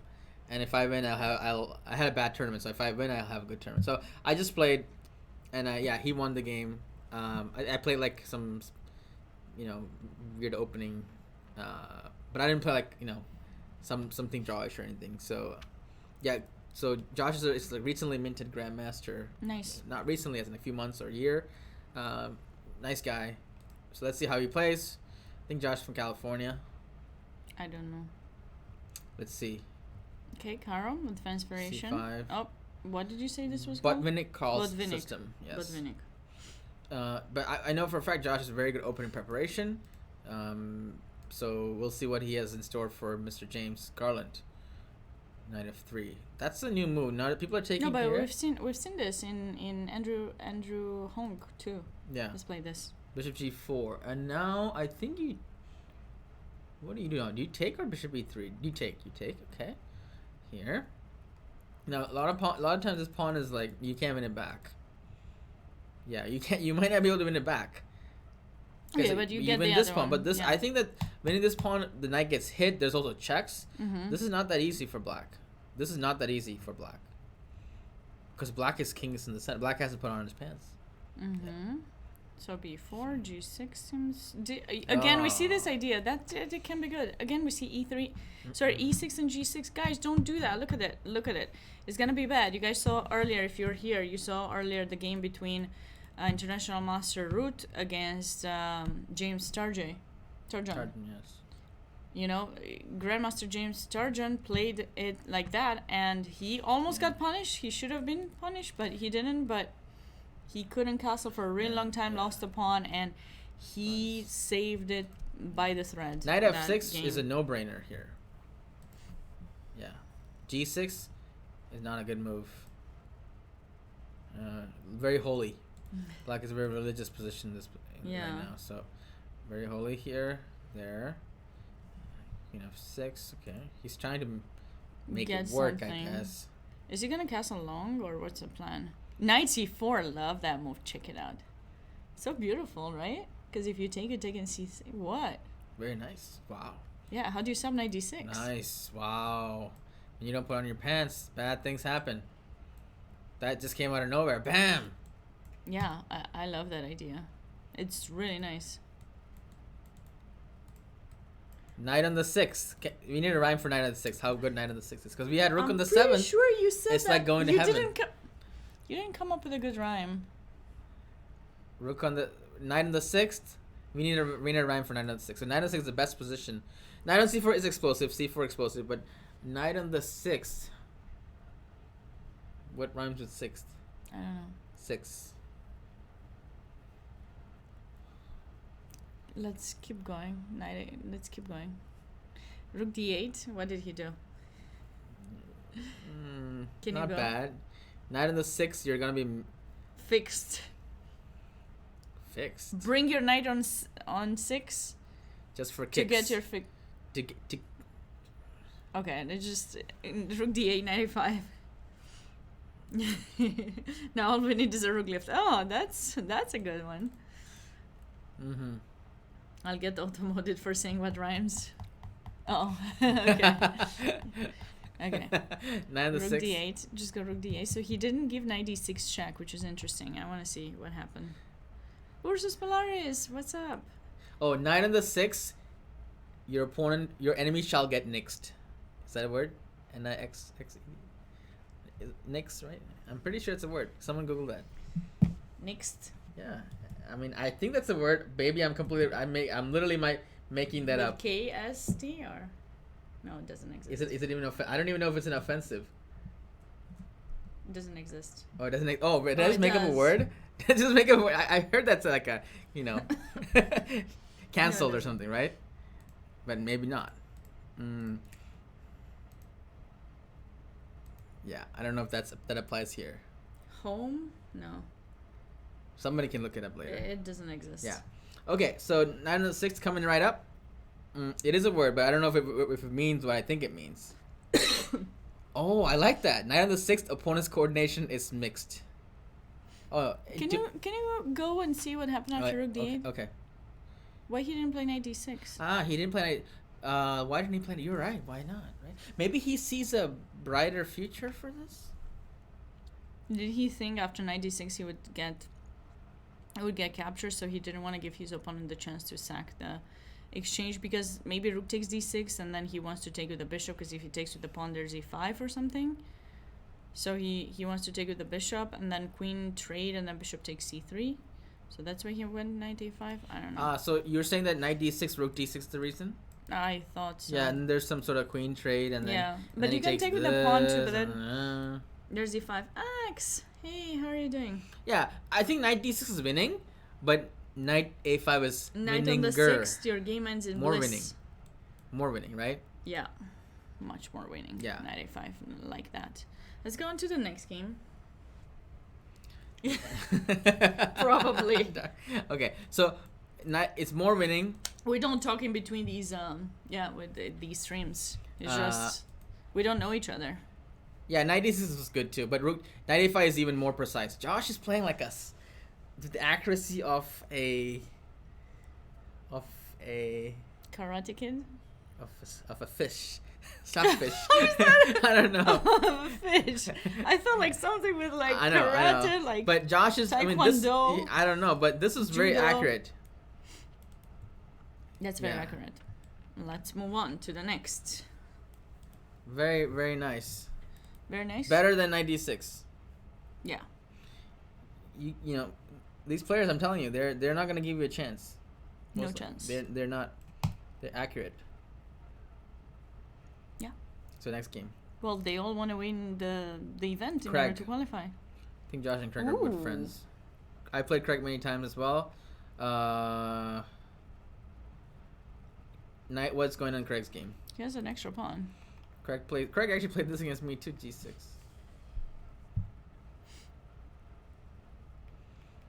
Yeah, Craig's playing the hippopotamus. Oh, never mind. He played something else. So he literally made stuff up here. He's playing against 1872. He can afford. Mm-hmm. So Craig is playing. I like what Craig's doing. Yeah, a6, g6. I don't like it so much, but this I like, but not d5. I don't know about d5 right now. I haven't seen it before, but somehow he stayed with that. What? Did we just see another pawn? What is wrong with people just dropping pawns against stronger players? This is actually a sack, I believe. Or no? Is it? I mean, I actually don't. Keep going I'm actually not even see. sure anymore. Just keep playing. Castle or queen e3.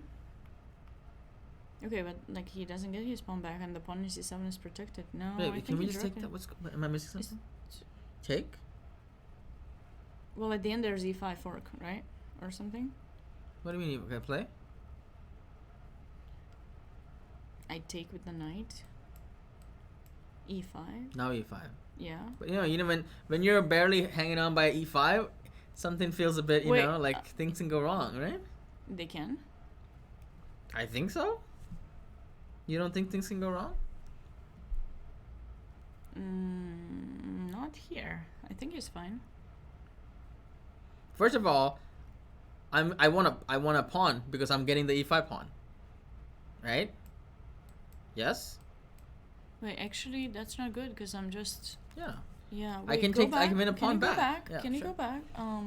I don't know about what Craig did. Knight takes d4. Just go knight takes d4. You had to take with the knight. Okay. Okay, knight takes d4, rook takes d4. Mm-hmm. Bishop takes, I guess. Queen takes. And what is going on? Did he miss that? Did he miss castle? No, he took a pawn because it's a pawn.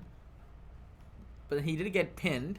No, maybe he underestimated how powerful the pin was. Maybe he's just gonna go for e5. E5, yeah, and it's gonna be like kind of equal, right? Well, I mean, wait a second. Like, what do you play? Black is still better, actually. I think. Yeah, black is better. Just what do we play with? Not up any material. We'll give the piece back, but what's the best way to give it up? In the best possible way. Like, you need to kind of move the rook or take an e5. Taking an e5, queen takes, so you get nothing. So if you move the rook somewhere, where would you move it? But then he's gonna take an f4 and castle, and black is doing great. Yeah, black is doing great here. Maybe try to calculate it all. Fine. Yeah, this is fine. Yeah. So white wins back the pawn, but the resulting position is still great for black because why? Because the bishop pair, open king, a little airy. Right? Yeah. I don't think there are other great tries here. So knight e4 was played. I think we're gonna see knight takes d4, and then we might see a non rook takes d4 move here, right? We might see something else here. What? But then there's knight f5. Yeah. No, Craig's doing fine. But he can play g4. I think he calculated it all. Right. Yeah, this is fine. Black's better here. I'll just check really quickly. See. Wait. Yeah, 94 is minus, slightly better for white, for black. I'm sorry, or more than slightly better. So this is what about g4? So Craig actually calculated it. I think. Let's see if Craig did calculate this. By the way, he could have taken this first, because after this. Yeah, the pawn in c7. Then castle actually. Oh, that's nice because pawn in c7 is hanging. Yeah. Or c7. Yeah, this, and then you take this. Rook b1 and such. Yeah, black's still doing well, but this is maybe more compensation than before. But you're trading a little bit more pieces, which is good. So I think we can maybe skip and go to the traditional since. Or you want to take a break? I think we should take a small break because we've been at it for a while now. We'll get some coffee, use the bathroom, and come back. We'll take a break and we'll be back. Thanks so much for staying around. And right, guys. Yeah, don't go anywhere. We'll be back in like 10-15 minutes. It's gonna be more action. We're gonna be here for a long time. We will. See you soon, guys. Long time. Okay. Bye for now. Bye.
Welcome back, everybody.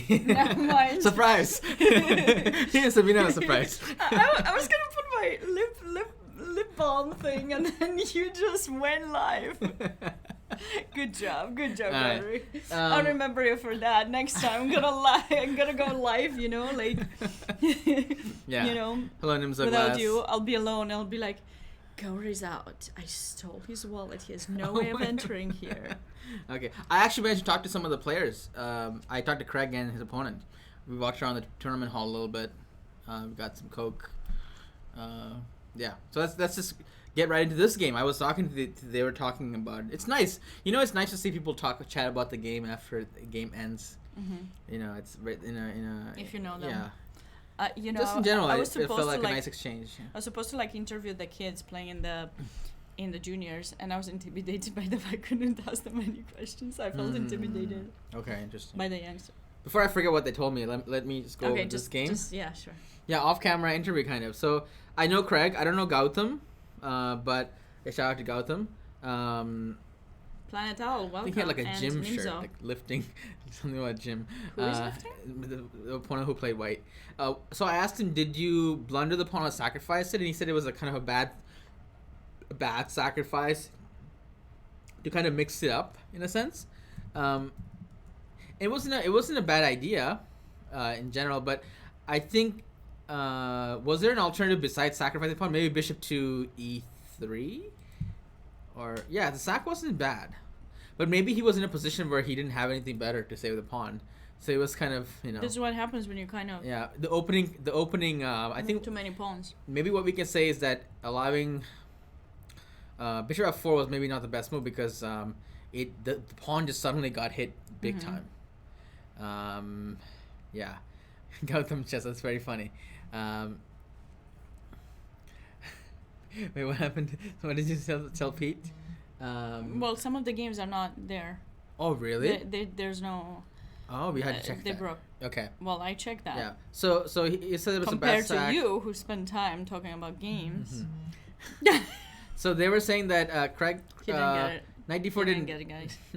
I mentioned how Knight d4 was what Stockfish recommended. They were surprised that it wasn't so bad for white, this position. Mm-hmm. If you trade queens. And then another thing that I wanted to say was... it was we were expecting Knight d4. That's what happened. Yeah, Craig thought it was good for black, but he wasn't sure how good it was. We weren't sure either, right? But yeah, it's really good for black, this position. Because I guess black is not up any material, but that bishop is a monster. Mm-hmm. Monster, and the king is very airy in this position, right? Look at white. Yeah. Look at black's king. No wonder he got mated in the next 5-6 moves. Wow. So here, this bishop sort of snipe. I call them the shooters. Mm-hmm. Black has these shooters that's aiming at the king. Right? Yep. Okay, and the knight here. Yeah, he got mated. Okay, let me find the mate here. Where's the mate again? Because you can just take on b2. B1. Yeah, b2. Okay. And then not queen d1. Or queen C3, b4. Or c3. Mate in c3. Where? In c3, or depends where you go. Yeah, that's a surprising kind of mate because it came like this. Mm-hmm. The bishop in That's a very nice tactic. Yeah, here and then like here, mm-hmm. and then suddenly it's mate. Yep. Okay, 1 second. I don't remember. My phone is blowing up, but I'm not sure if it's related to the stream. But okay, anyway. Yeah, so we have this is we had some other interesting right? interesting games that finished like Semen Kanin. Right. Can you go on that game really fast to show everyone? Yeah, very nice tactic. Yeah, we should really appreciate. This is a cool tactic. You don't think it's cool, Sabina? It's okay. I think it's cool. This is really no okay. We have very high standards. I do. Okay, let's go to Danya game. Okay, let's go to Danya game because apparently I cannot wait for this game. I'm just gonna pray that he finishes all his games in miniature so that we can actually look at other games too. I think I'm gonna do that. Okay, we can switch positions. I'll be happy to. Then you can maybe another stream. I'm interested in to see I control the mouse in this. And let's go see with the old lady. That's funny. So Danya, we left off here, bishop e5, right? So, mm-hmm. Yeah, and then queen here and f4. Does he want to take with the F pawn, maybe. Here. Okay, now we're gonna get this clamp on. Big positional advantage. Queen h5. Well, all of black's pieces are on the queen side. So I saw Daniel making this move live. Like, I haven't determined how. Yeah, I saw that. He seemed very calm. Well, I saw he played rook f4. I think I saw it at that point. Look at this bishop. Dead. Ugh. Right? And now, this king is looking a little bit empty. Mm-hmm. So, yeah, someone was mentioning how there might be a sack, but we don't need that. We just double the rooks. Black is trying to break free, by the way, right? Mm-hmm. So Daniel's going for mate. He's just sacrificing a pawn, kind of. I mean, all of black's pieces are on the queen side. If you take it, I think we just go here, yeah? It's really nice. Yeah. Normal. And then, so here, bishop a6 trying to prevent that, and, black's like, what, let me just... Okay, so black managed to trade off the bishops. However, Daniel must have foreseen how dangerous this queen and rook combo would be. Threaten mate, and then threaten mate. Nice. And then see, this is nice. This is very nice. Good. Now, can we move to another game? It's like game over. It's mate. And check. And then check. And mate. Okay. This hasn't played yet, right? Yeah. Yeah. Well, black is thinking what's the best move in this position. It's happening. Okay. There are not that many moves. Yeah. Nice game by Daniel. Very instructive game. This can be shown to students, like, for teaching purposes, for sure. Mm-hmm. Looks like one of his speedrun games. I feel like... Right. Never mind. Okay. Hi, Chess Lover. How's it going? All right. Hi, Chris. Sabina, why don't you pick the next game? Well, I was just going to show the results, because, there are the game, Kanin game, because it was like a great gift. Okay, let's go this game. Yeah, it was like a great gift. We left off around here. Yeah, and we thought it was like pretty balanced and everything, and then... See. The pawn white going to e4. Just blundered really fast, which allowed the great gift. Yeah, whenever we see a pawn like e4, the knight's going to be gone, then this pawn is going to be gone. Well, not always, but if you're not careful. So typically they bring the knight e2, knight f1 oftentimes in some situations. And yeah, he just played queen f1, which I don't get that move. It's really strange. I guess he panicked, but then he didn't realize... Holy Moses, yeah. Yeah. So this is a nice game that finished, and then I thought it was really... Yeah, everything is gone. Yeah. He just took this piece. Yeah. This has happened at some point in a game by Garev, I think. Garev also. Ah, this is nice, because bishop b5 check. Yeah. Wow. And then we're going to have a nice mate. Yeah, zigzag on a mate. Had he taken with bishop or something, or it's a bishop, then we have this move, and then this move. Right. And then it's queen g1. Gone. So it was nice because it was such a balanced position, and we thought, okay, black didn't get anything was balanced. out of... It's just plus 0.2 for... So where was the moment where... Well, queen f1 was a big blunder, so... Everyone is laughing at the name. He's Russian, guys. Traditional schedule seems like a breeze compared to a 6-day, at least in terms of strength. Yeah, this is a strong section in a way. Yeah, we'll see who comes on top after this.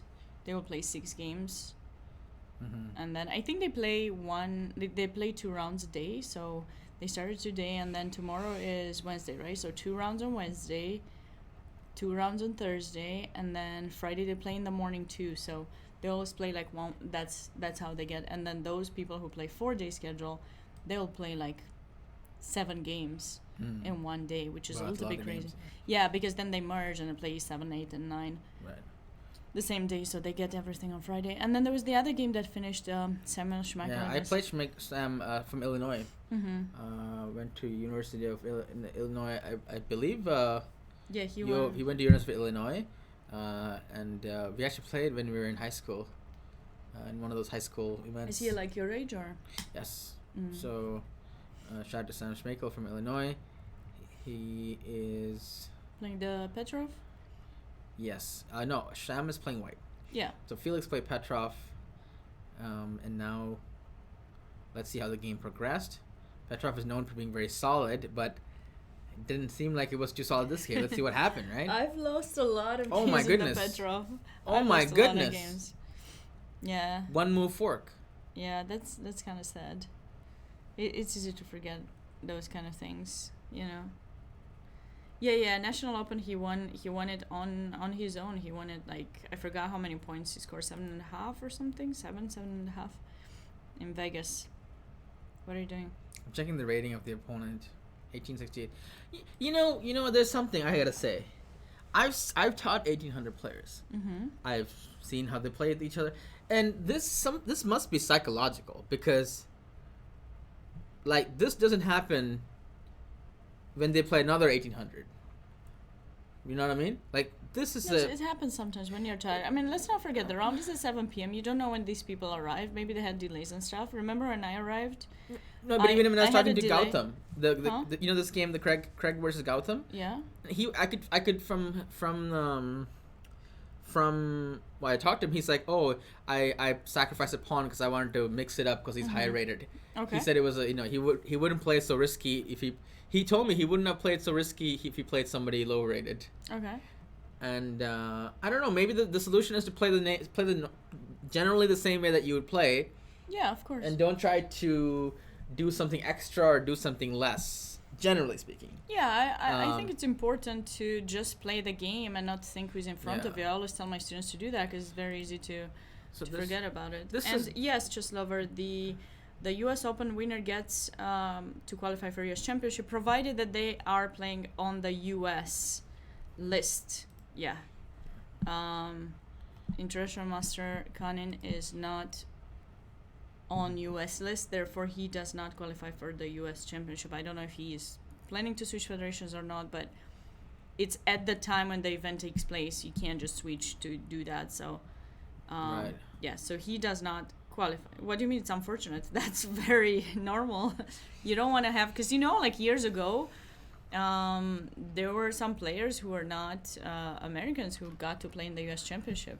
Like Tony Miles was one of them. Oh, really? Yeah. Like yesterday, I was telling these stories how he got, an address in the U.S. and then he was playing all these tournaments. Mm-hmm. So the rule is that you have to play on the American, right. Have the American flag for FIDE. So it's happened in the past that some foreign player won the U.S. Open, but he was the first American. Mm-hmm. That's the player who qualifies. And if they are tied, as I said in another stream, the first two players, based on the standings, will get to play a game, and then that's going to decide which one of them will actually qualify for this year's U.S. Championship. So how did the game end here? By the way, he just lost a piece. Yeah, Sam won a piece, and then he's like, I want to do more tactics. Let me take that pawn. That's nice. Because and then if we bishop take e4 here, but this and then this more. So he wants more. Yeah. Yep. More tactics. And then, okay, up a piece still, and give back the piece, but then the king went to the center and resigned. Okay. Another game that seems to have finished is Joshua Shang against James Garland. Wow, Josh finished fast, yeah. Garland? Yeah, we said the knight c4 was surprise, right? Really beautiful. Rook d8 and then knight a5. Very precise. Very precise. The best move was g5 apparently, but okay, knight. Yeah. There. Took that. I saw this position, and when I looked at Josh's face, he felt like he didn't. I couldn't tell if he's winning or losing. If you just look at him, he's just like very very nonchalant. Actually, that's really nice to have that kind of poker face. Yeah. I think he was upper rook, and he's like nonchalant. Yeah. Like I mean, would you say how much material down should you have for you personally, to keep playing like against a stronger player, like until what point? What is the point that like you think people should? One piece. A piece. 3. One piece is reasonable. Yeah, one piece is reasonable. Well, what if you have some kind of although attack? It depends on the counterplay. Like if there's counterplay, you can keep playing. Yeah. Okay. And the time situation. Right. I see. Yeah. I was just curious. What are the requirements to change federations for the Olympiad? It doesn't seem very difficult. You have to have residency. You have to have residency in the United States. So at least application for a green card. In order to ask to switch federations, then you have to pay a fee to FIDE, and then if you want to play immediately, then you have to pay a higher fee to FIDE in order for them to let you play immediately. Usually there's a 2-year wait. the more money you pay, the less you activate. That's how it is, right? Yeah. Literally, for some reason. Beautiful mate. Yeah. Beautiful mate. Is there any other game that has finished? Can you just scroll a bit so that we can check? Which game? I'm just asking, can you scroll to see if any other game is... Daniel's game is done. Yeah, we've seen that it was made. Yeah, it was already made. There's only one more move left. One more move. He didn't play, he resigned, yeah. Okay. Elshan won. Yeah. So this is the... Let's go to the... let's see. Is the game actually there? Oh my god. The whole game. Let's see. This is the game in the fourth round of the 9-day. Yeah, the traditional schedule. So I kind of saw a little bit the position, but I didn't want to approach much because, So King's Indian Bishop G5. Just thinking about this position. I don't think I've seen this line too much, but it's sideline. Knight A6, Knight C7, trying to play B5. Yeah, that's quite typical in the Benoni to do that. Either that or Knight D7. My impression, though, is that this opening is not too good for black, the way that he's played it. Yeah, he didn't quite get the Benoni because he didn't play E6 to trade yet, and now it's going to be hard to do it unless you play G5, which will be a weakening move, and looks like he just blundered. What did he blunder? He didn't blunder, he just had to sack a piece, apparently, and be minus +1, when black is worse. But this position is just bad. The opening concept is just bad, according to Shang. It's kind of a mix between King's Indian, Benoni and Benko. But white, got a really good setup. Oh, B6, nice. Yeah, that's killer. That's a killer thing. Okay. So yeah, he just won because the opening was great, and then wow, checkmate. That was nice. I mean queen mate. Queen mate. That's quite nice. Yeah. So yeah. Wait, what did you say? Apparently, you can't put links on the chat, but don't worry about it. Just slow. Just links in the chat get deleted by the Autobot. I don't think he did that. He said there's a lot of hate. To US in the chess. No, it's chess.com. Yeah. Okay. Yeah, that's why. So let's go to the next game. We have a draw, for some reason, and we have another result. We have another result. The draw result. This is between the players in the board on board 5. They aren't necessarily the highest rated in the traditional. I think the ratings of these players on board 5 are 2151 and 2005. Daniel is one of the owners of Thinkers Publishing, actually. Oh, really? I did not know that. Okay. So by the way, we have a Catalan, traditional Catalan. Yep. And then this is Theory. Yep. Okay, so but Queen C4 well, owning a publishing company should but give you a lot of ideas of things, just right? because you make the books doesn't mean you read the books. Well, I'm pretty sure you should read the books. You don't want to publish something you should, but that you didn't read. I don't want to assume things. I don't think as a publisher you have time to read all the books that you publish. I think you should. You should read them to have an idea. When you're a publisher, maybe you'll understand this. They do a lot of books, like 4 or 5. Yeah, they do a little bit. Books, like 5 books a month or something, right? Probably. Yeah. How do you read 5 chess books a month? And you had to read other books too, right? I mean, not just chess. So. Okay, chess lover. Let's try not to talk about politics, if you don't mind, like chess politics or any kind of politics. I know you're super excited and everything, but let's try to avoid that, if you don't mind. I think it's better. Yeah. Like we're not gonna address it, so. You appreciate it. Okay, appreciate it. What did you think of the book? Anything in particular in the book that you like? You can share. Feel free to share. Okay. Anyway, going back to this game.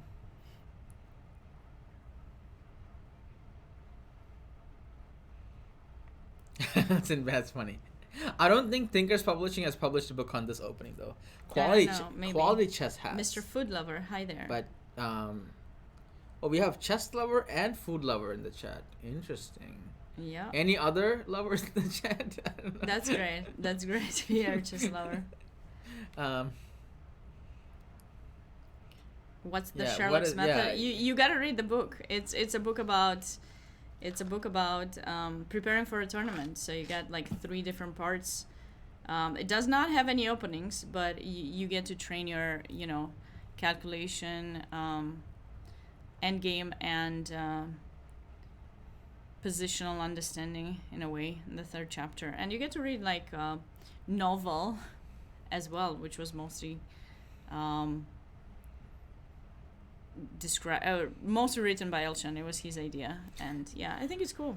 I have a theory about this game. Nobody knew what was going on, so White offered a draw, and then Black took it because White's high rated. Yeah, or maybe they were just tired because oh no, wait, there's they nothing to be tired about. Yeah. This is they play one run a day. Like what? Maybe Daniel has work one run to every do. Other day. Maybe he has work to do. Like you don't know, because in Europe, he needs to wake up early to. White didn't know what is going on. Nobody knew what was going on. White's down a pawn.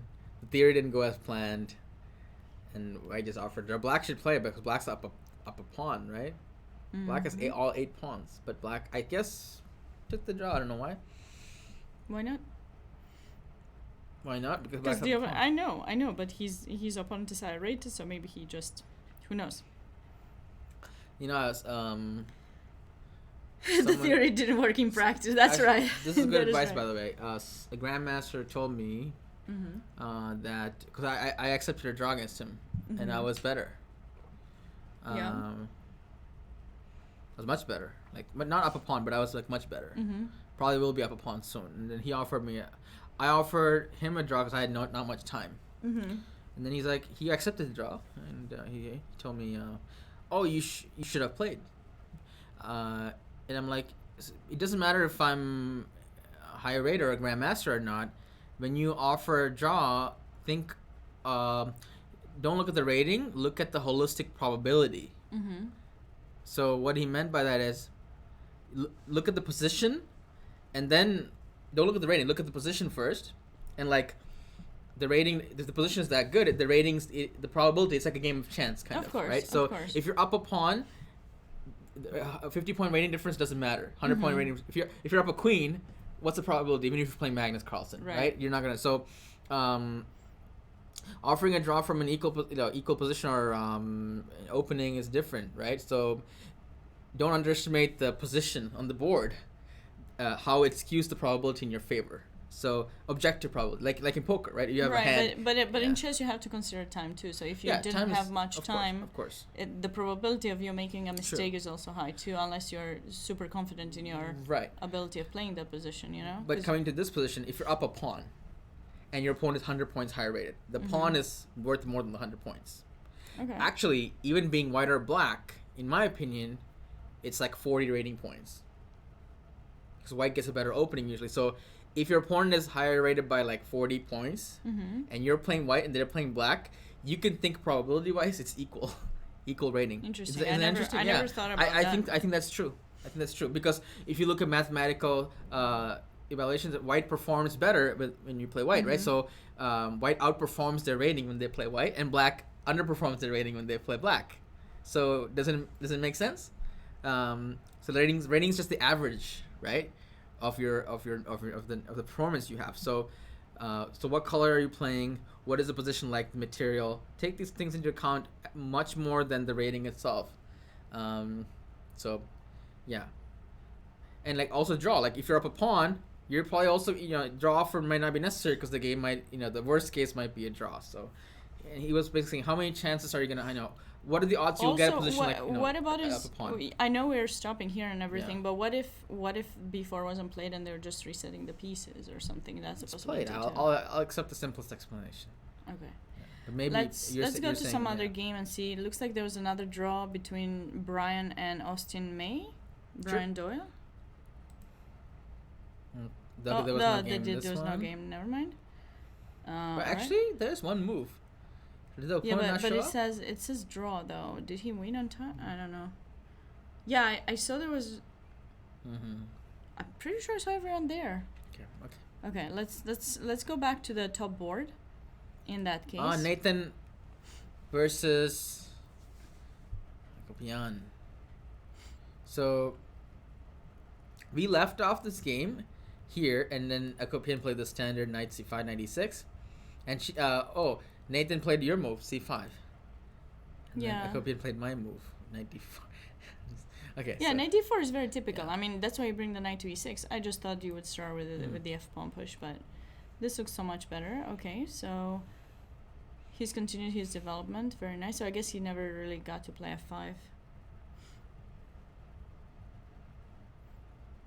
So black is slightly better. Yeah, time trouble is really tricky. And in Olympiad, I don't know what to tell you. I haven't had the chance to catch up with all the games yet, as we're trying to get some rest in between the commentary. But yeah, I think when you're playing for your team, it's always very difficult, and there's quite some pressure to do well because you're representing your country. Like, it's not just some random tournament you're playing where if you wanna, I don't know, stay and party or something, you can do that. No, you cannot do that when you're playing for your team. Everything is very serious. So obviously there's gonna be some. What are you doing? Nothing. I'm just checking. Yeah, but can you leave yeah. I'm fixing the radar. Yeah, good. So yeah, so it's always like a lot of pressure. So I think it's much easier to judge when you're not there playing. And I feel like us as like watching and commentating, we see so much more. We also sometimes have access to the engine and we check things, whereas the players don't. And so time trouble is always something, right? Yeah, it's hard to answer. Yeah. Many reasons for time trouble: psychology, lack rust, of preparation. Yeah. I think lack of preparation, rust, and psychology. Yeah. Probably 3 biggest reasons. I think there was a book I read. One of the biggest reasons is indecision. That's right. As a chess player, yeah. And that's psychology. Indecision is one of the biggest reasons. And also, like, I was listening to the commentary by Yasser Seirawan, who I think, he's doing an amazing job as a commentator, and I love how he can always bring like the fun part and jokes and stories, but also very serious stuff. And he was commentating on one of the players, just staying with a hand on top of a piece, just kind of like not sure, is he gonna make that move, not make it. He was about to touch it, and then he would take his hand, think a little bit more, do it again, and he was like, no, guys, you should never do that. That's not a good thing. That's kind of shows fear and things, and it can give confidence to your opponent, so you're trying to avoid to do that. I was doing that against me last tournament. He would do this, he would reach for a piece, and then he would be like, yeah. and then he was doing it again. Yeah. So I was thinking, okay, what's he gonna play, right? Yeah. So I thought he was gonna move his queen, but then he reached for his knight, and then I'm like, okay, and then he could put it back, and I'm like, okay, then forget. I thought the queen was the best move. Yeah. And then I'm like, okay, fine. No. First he reached for the rook, which is a bad move. So I got excited. Then he reached for the knight after a while. Then I'm like, okay, that's not bad, but the queen is better.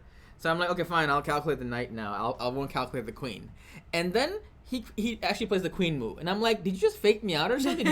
Were you just thinking the queen move all along, but then like you're just made trying to do that. Made me think that it was the rook and the queen. Maybe he was looking at your face expression, how you react, right? So I usually try not to. I don't think so. I don't think that's sinister. It was like, I don't know what's going on, but this happened again and again a couple of times, and I'm like, wait a second. You know what? I'm not even gonna. I just got off the board. I was like, because I stopped calculating the move that I thought he was going to play, and then when he reached for that, I thought, okay, he's probably going to move the knight, because he reached for the knight, and he almost played it. I know. I used to do that when I was a kid. I don't think I do that anymore. I didn't ask that, because I thought it was kind of rude to ask that question, like, hey, now, where are you reaching for it to throw me off? I usually stay like this when I play, so that people can't see my eyes and anything, so I just pretend like I don't care what you're doing. And maybe he just was indecisive. I think that's probably true, but after a certain point, I'm like, you know what? You can reach for whatever you want. I'm still going to calculate the move that I think you're going to play or your best move. Because one time it made me really upset when, especially if the another game, somebody reached for a move, and if they play it, they lose immediately. Right. Like, they lose immediately. Right. And then you can see that they weren't faking you. They were actually going to play it. But then at the very last minute, they were oh, wait. Yeah, and you're like, oh my goodness. I know. I would have won the game. I know. Why couldn't you just? What did I do? Did I have it tell or something? And then I'm upset about it, and I'm still winning, but then I'm so upset that I misplayed and it was a draw. I know. So psychology is a thing. Like, what do you do when your opponent's about to blunder and then you hold your breath? You like try to keep a poker face. It's hard. It is hard. I remember like one time there was this opponent I was playing against. He or she was, I don't remember who it was about to make a good move. So I took the pen and like just tried to pretend like, okay, I'm writing the move. And then they got intimidated. They thought it was a bad move, so they didn't make it anymore. I was like, thank God. Because like next time they tried another move, like, you know, they were with their hand. I just didn't take the pen. So I wonder if that. What Pete said is interesting. If something is annoying you and it's not it's more of a you thing than a them thing, or it's kind of a gray area. Yeah. You can leave the board. You can just get up and, you know, I don't want to deal with this. Let me just get a drink of water. What if you don't have time though? That's a good question. But generally speaking, for example, there was a time when my opponent was in time trouble, and they could blunder any time, right? And they're not reaching, and I'm like, this is playing with my emotions too much. So I just got up and tried walking around, and I'm like, I'll come back when he's made a move. I know he's gonna make a move in like the next minute, but I don't even want to deal with that whole like nervous energy. I don't want to transfer nerves, so I just got up on the board, came back 30 seconds later. He made his move, then I'm like, okay. I avoided all that like drama with the hands. So you can do that when you have the luxury to do that when you have more time. So if you're nervous, I think it's good to get up from the board. If you're nervous, get some water, take a stroll. If you have the time to do so. Now if you're nervous and you have no time, you're out of luck. Godspeed. May the force be with you. Actually, that happened to me last time. I had 1 minute. My opponent a grandmaster had 1 hour and 17 minutes. and then I played for another 2 hours and I drew. All right. And I was cursing myself. Like, I was talking to myself. I was like, Gauri, how did you get into this position? I was like narrating in myself. Like, how on earth did you get into this position in your life? Like, what did you do? I was replaying all my life choices at that moment. Like, how, you know, I played chess all my life, and then how did I let this happen again? I know. And I'm like, you know what? Forget that. Let's just get, focus, and then just predict the next move. You know. So, really? Yeah. I'm pretty fast. I'm like, my bullet skills are okay. I'm pretty fast in bullet. I think my rating's like, I don't know, hovering around somewhere in the 2000s on Lead Chess. But okay, let's see. So he got the rook on the second, and then what happened? Rook c1. Yeah, so rook d2, rook on the second is something to be reckoned. Okay. Right. So yeah, rook c1, queen g5. Okay, it's threatening rook e2. Is it threatening this? Rook e2. Or rook e2. Rook e2 is even better. There. Wait a second. LPDO. He didn't take an f2? Oh, he did. Okay. Oh, he just blundered then. Okay. Well. Yep. And once something goes down, usually when it rains, it pours. And it is pouring. And White did not resign. The game is still going on. Yeah, Chess Lover. Write to chess.com and then maybe they will invite me to the I Am Not a GM tournament. Okay, so King G1. There are a lot of games in this first the 60th section because the pairings are like grandmaster versus like amateur. So I think Okay, this game Akopin is up a pawn and okay, let's look at Shabalov. Just deliver mate. Okay, let's see. Let's Shabalov. No, I like Shabalov. No, that's not Shabalov. Oh, a Schmeichel. I got my S's mixed up. Ooh, there was a mate. So let's see how that happened. So Shabalov's up a pawn, and he was doing well. And back rank, LPDO, Rook D6, Rook A7. Ooh, that's nice. And nice. Okay, so one pawn down, and when it rains, it pours. Another pawn gone. So black sack takes change, but that doesn't really do anything, right? Now that pawn's a queen too. Yeah. Okay, they kept playing. White. Okay, it doesn't matter. Maybe white plays still mate. Black plays still mate. Yeah. This game was over a long time ago. Yeah, actually. That was a nice game. Did we see everyone so far? Yeah. So we just have Akopian's game and go down. We're caught up, yeah. Aiden.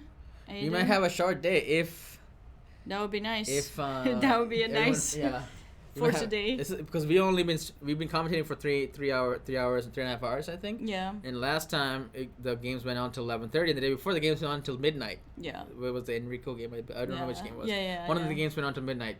So.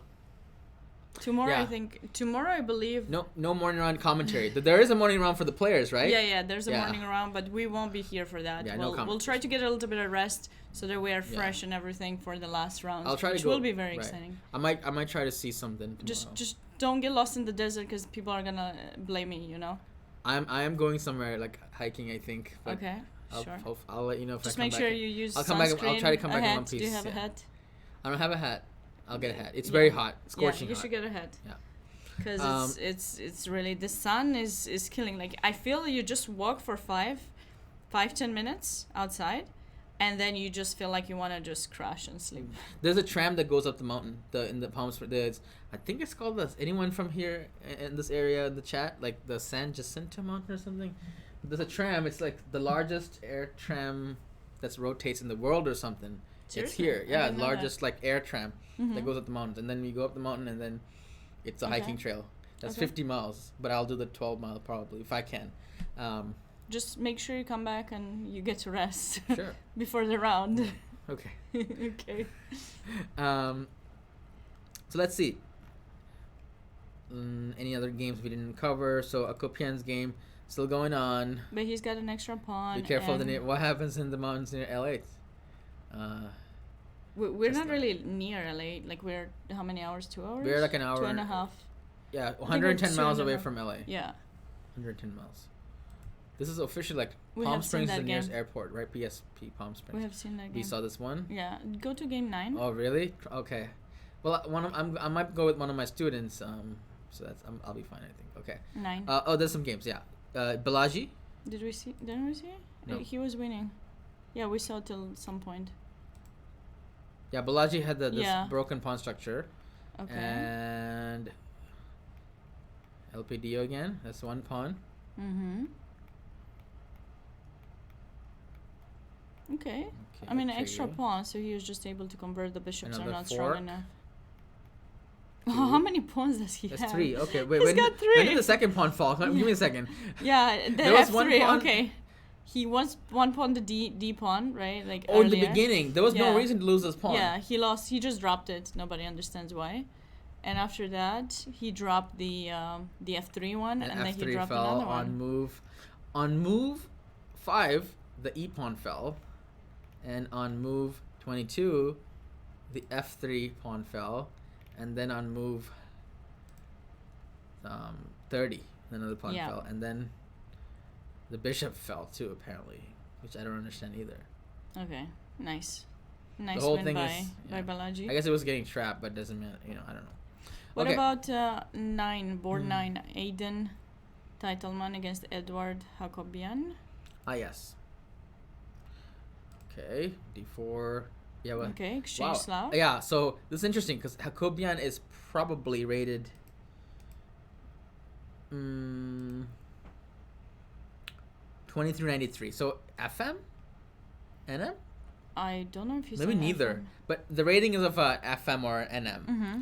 So, and white is a 1800. What does it say that? Oh yeah, 1865, right? So Aiden is 1875. So he plays exchange Slav. I would be freaking out if I was playing black now, because I'm like, oh my goodness, this is so symmetrical. I had to play something to spice it up,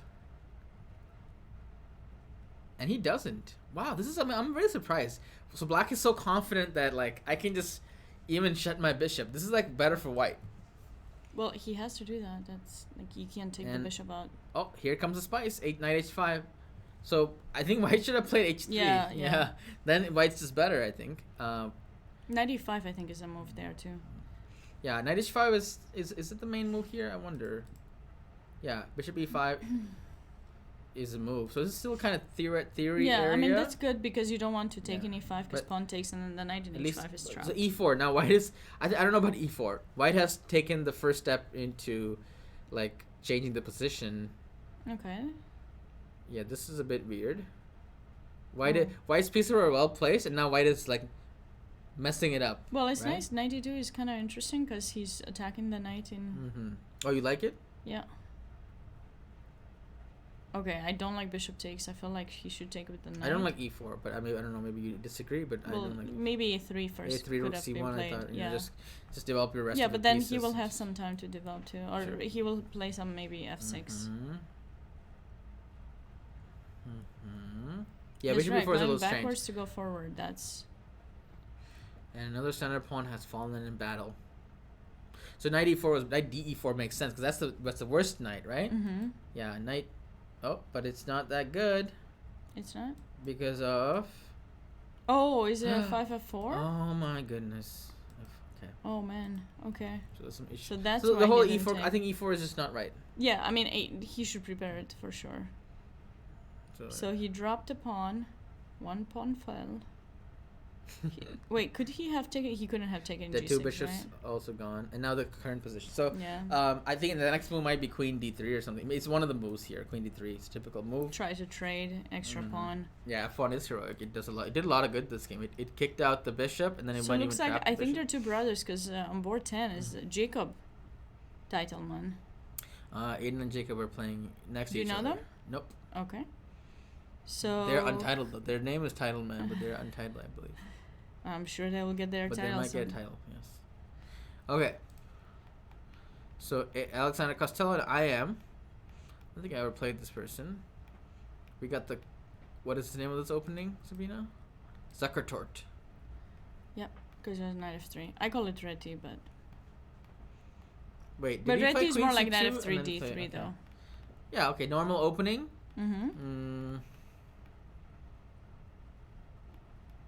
Yeah, now black has the isolated pawn, and white should try to put on some pressure. This is the most normal pieces. position. Bishop a6 might, yeah. Right, the lower rated player had. This is workable. We can work with this with black. Yeah. So Titleman is doing not too bad.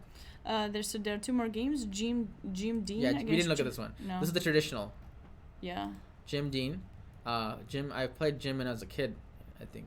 Some point. I don't remember when. It was a long time ago. What's his level? He's 2200, I believe. He's from Indiana. Chess coach, I think he teaches there. The school's there. So shout out to Jim. He plays this Bishop G5 system. G5, E3. E3, so yeah, safer. I used to play this. Holding it down. Okay. So very complex battle, but black has played this artificially. White has played more or less normally. So white is better here. Yeah. Jim knows what he's doing here, I think. Although I'm not sure what happened in this position because this e4 b5 was a nice time by black, I think. So maybe Jim could have prepared e4 a bit more because b5 is something that you don't want to allow that easily. Yeah, this one. But I still think white's doing well here, but it got a little bit more complicated now. You know? Should we go bishop d3 or just move the queen? Queen e2 maybe, right? White should be better, but this is a bit more iffy. I don't know exactly what... Because the b5 should not have been allowed. Right? No, there's nothing wrong with that. Because he took, right? I think it's fine. Because the knights, the way the black knights are placed, they can't really reach to get the bishop from c5 away, so you're fine. And they can also not put too much pressure on d5. I think it's totally fine. It's really good. Couldn't you have done this? Oh, no. It's not the best to... how do you want to take back, though? Not really sure, but you're winning a pawn, right? Yeah, but that pawn is not that great. Yeah, that's not a pawn you want to take. No, black's position is also not that great. Trust me, you don't want to take that pawn. There's other problems too, Sabina. I think this actually is... Don't underestimate this one. This is quite playable. Right, but you want the bishop a4. It's much better. I mean, put the engine. Let's see. I think this is very much possible. Maybe I'm best saying move. it is. You think it's the best move? I think so. I think it's the best move. I don't think it's the best move. I think what he played is good. I think this is it's a bit better for white, but this is not as good as this one. Okay, let's see. All right. Engine says we're all wrong. Let's look at this one. Yeah, it's fine. Take, right? No, c4 first. Yeah, c4. Right. I forgot about that move. This is a good move, c4. But if this is +1, +2, white's winning here. right? Yeah. What about what about king? EF5? EF5, BC4. This is also +2. Okay, so they're all 2 point more. No, but this is quite typical. Yeah. I mean, I prefer to play like this than the other way that you suggested, because the other positions looks very much like a banco, and oftentimes black. I mean, this is B file opening up. That's why I don't like it. Hi, John Bartholomew. Oh my goodness. Hello. Oh wait, did he rate it? No. No, but thank you so much. What's going on? John, what are you doing? John didn't stream. He did. He streamed. I saw him like twice. Let the man relax. He just tuned in. Leave the man alone. Hi, John. How you doing? He knows I'm being dramatic. Yeah. Yeah, he and I did a stream together one time, and then like we were doing commentary for like middle school, and like I keep bothering him. Like I write him once a year, every time. I'm like, John, let's do a stream together, and John is like, yeah, I'm kind of busy. I don't know. I'm not working with anyone. And then I see him working with other people, and I'm like, yeah, that's me. It's me. He did not like to work with me. That was the thing. He just is too nice to say. I'm just kidding, John. But thanks for joining. Are these the Irish pawns? Or is it 4? This is Irish pawns, right? 3? I hope you're doing well. I was kidding. I was just... It's Irish? Oh my goodness, check those pawns. How did that happen? Like... That looks... 5 out of 5 dentists Irish? don't recommend this pawn structure. Yeah. Or they do, because then they can get a lot of money to help you fix them. Let's just leave it at don't recommend. Okay. Yeah. But these are some... wait, white's up a pawn, yeah? Yeah, if I can count them correctly. White is up a pawn. Yeah. But what a pawn? You saw the clip on board. Nice, John. Is that clip going viral? We need to get that clip go viral. Yeah. So do I still have it? I can share it for people. It's okay. So anyway, going. What do you mean? You didn't think it was a fun clip? It was a fun clip. Yeah, it was nice.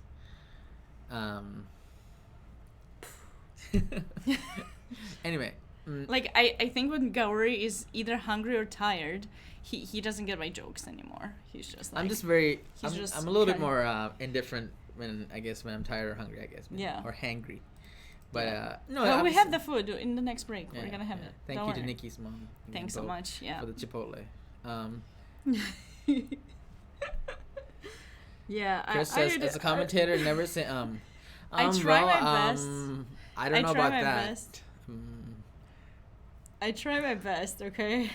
To do what? Not to say You just said it. Well, I fail. Okay. I failed in life. Standings, yes. Yum sounds better, definitely. But okay. You know, we the Russian people, yeah. But okay, white slightly better, you know. We have been black winning. Black are winning, yes. But okay. White is grandmaster. Black is grandmaster. White is... Okay. That was a pretty good accent, actually. But... Yes. Try not to say got it. Just okay.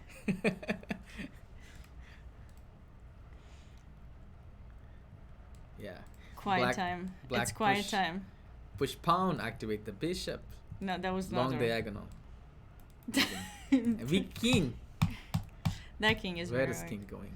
Here or here? Over nowhere. I don't know. I think after h4, this game will be over soon. Yes. Okay, let's go to the any other. There's only like 3 games left. 3 games left. Oh no, 3, 4, 5 games left. Yeah. But a lot of I thought we shouldn't say You know, actually, I would. Did you watch that interview of Magnus Carlsen after he came back from Vegas, and he's being interviewed by another guy whose name is also Magnus. Yes, and he says something. He has this thing. He says it all the time. Magnus says a lot. Yeah, he says that. Magnus can say it. And he says something else. There's this sentence he uses all the time, and I was like, stop, because it's annoying. I forgot what it was. If someone has seen that interview, You probably know what I'm talking about. So if you remember the... Magnus has something that he says over and over again? Yeah. He keeps saying it in that interview as he's trying to gather his thoughts. He repeats this sentence over and over. Did he say, well... No. Well, no, not that. No, that's not that. I will have to see it and we'll let you know. But I feel like he just repeats that sentence too much. I think he says a lot, actually. You can resign now? No, he doesn't say that. No, because he tells all these stories. Oh, no, he says, so basically, this is what happened. And then he says that. Oh, Magnus does say, here's Magnus that says, yeah, I got an advantage, but, yeah, it doesn't draw. Then Magnus walks like this. He doesn't walk like that. He does. He walks like this. No, he doesn't. Have you seen him walk? I did. He doesn't walk of swag, you know? He doesn't walk. He's kind of excited. He's like... He doesn't walk like that. He does. He has a fancy walk. Listen, I've seen him many times in many tournaments. He does not. Did you see him? Did you see him? Well, he was a model as well as other things. Yeah. It was a draw. What to do? Oh, it looks like Akopian won. Okay, Akopian won the game? Yeah, that's... How did he win? Let's see. Well, he had a pawn up and we said it was GG. I know, but exactly how did he win? His opponent resigned after H5. A lot of respect. He was like, yeah, too much. Well, actually, there's nothing you can do about Bishop H2. There's nothing. Is this like some sort of Zugzwang? Not as a domination. Domination. Actually, he could have played B5. B5? I just still go Bishop H6? Yeah, he can't. I was just trying to escape temporary, but I guess I can't even escape. Oh, there's a good tip. In endgames, the simplest tactics are the most deadliest. The deadliest. The simplest tactic, like a pin, it's like an internal pin in endgame. In the middle game, there's no internal pin. Right. The endgame, the simplest tactics kill. Yeah. Because there's no pieces to defend. Pins are amazing. Yeah. I feel like most of the games that are lost, especially at lower levels, are because of pins. People just simplest tactics lose stuff. They forget about pins. They get pinned and we should also commend this move by Akopian, that Queen G5 trying to sneak in. The queen is the best invader. Once the queen invades, I think White thought with Knight C3 he's escaping that discovery, but then he missed Rook takes F2. So we got 4 more games. There's only 2 games left from the 6-day section. 6 days. They're brothers, Aiden and Jacob. So how's the low-rated players? How's Aiden doing? Let's see. Oh yeah, Aiden was down a pawn, and I predicted Queen D3, right, by Edward. Yes, did he That's play? a nice move because you take on your turn. So when you take, the knight comes to the 6th. What was our saying? To the 3rd. That's 3rd. Oh, but knight on the 6th equals what was the thing? We didn't say anything. No, there was people. We said something. You didn't like it. Okay, knight on the 3rd. Can we make a rhyme for knight on the 3rd rank? Breaks hearts. No. Knight on the 3rd shows power that's unheard. Okay, that's not too bad.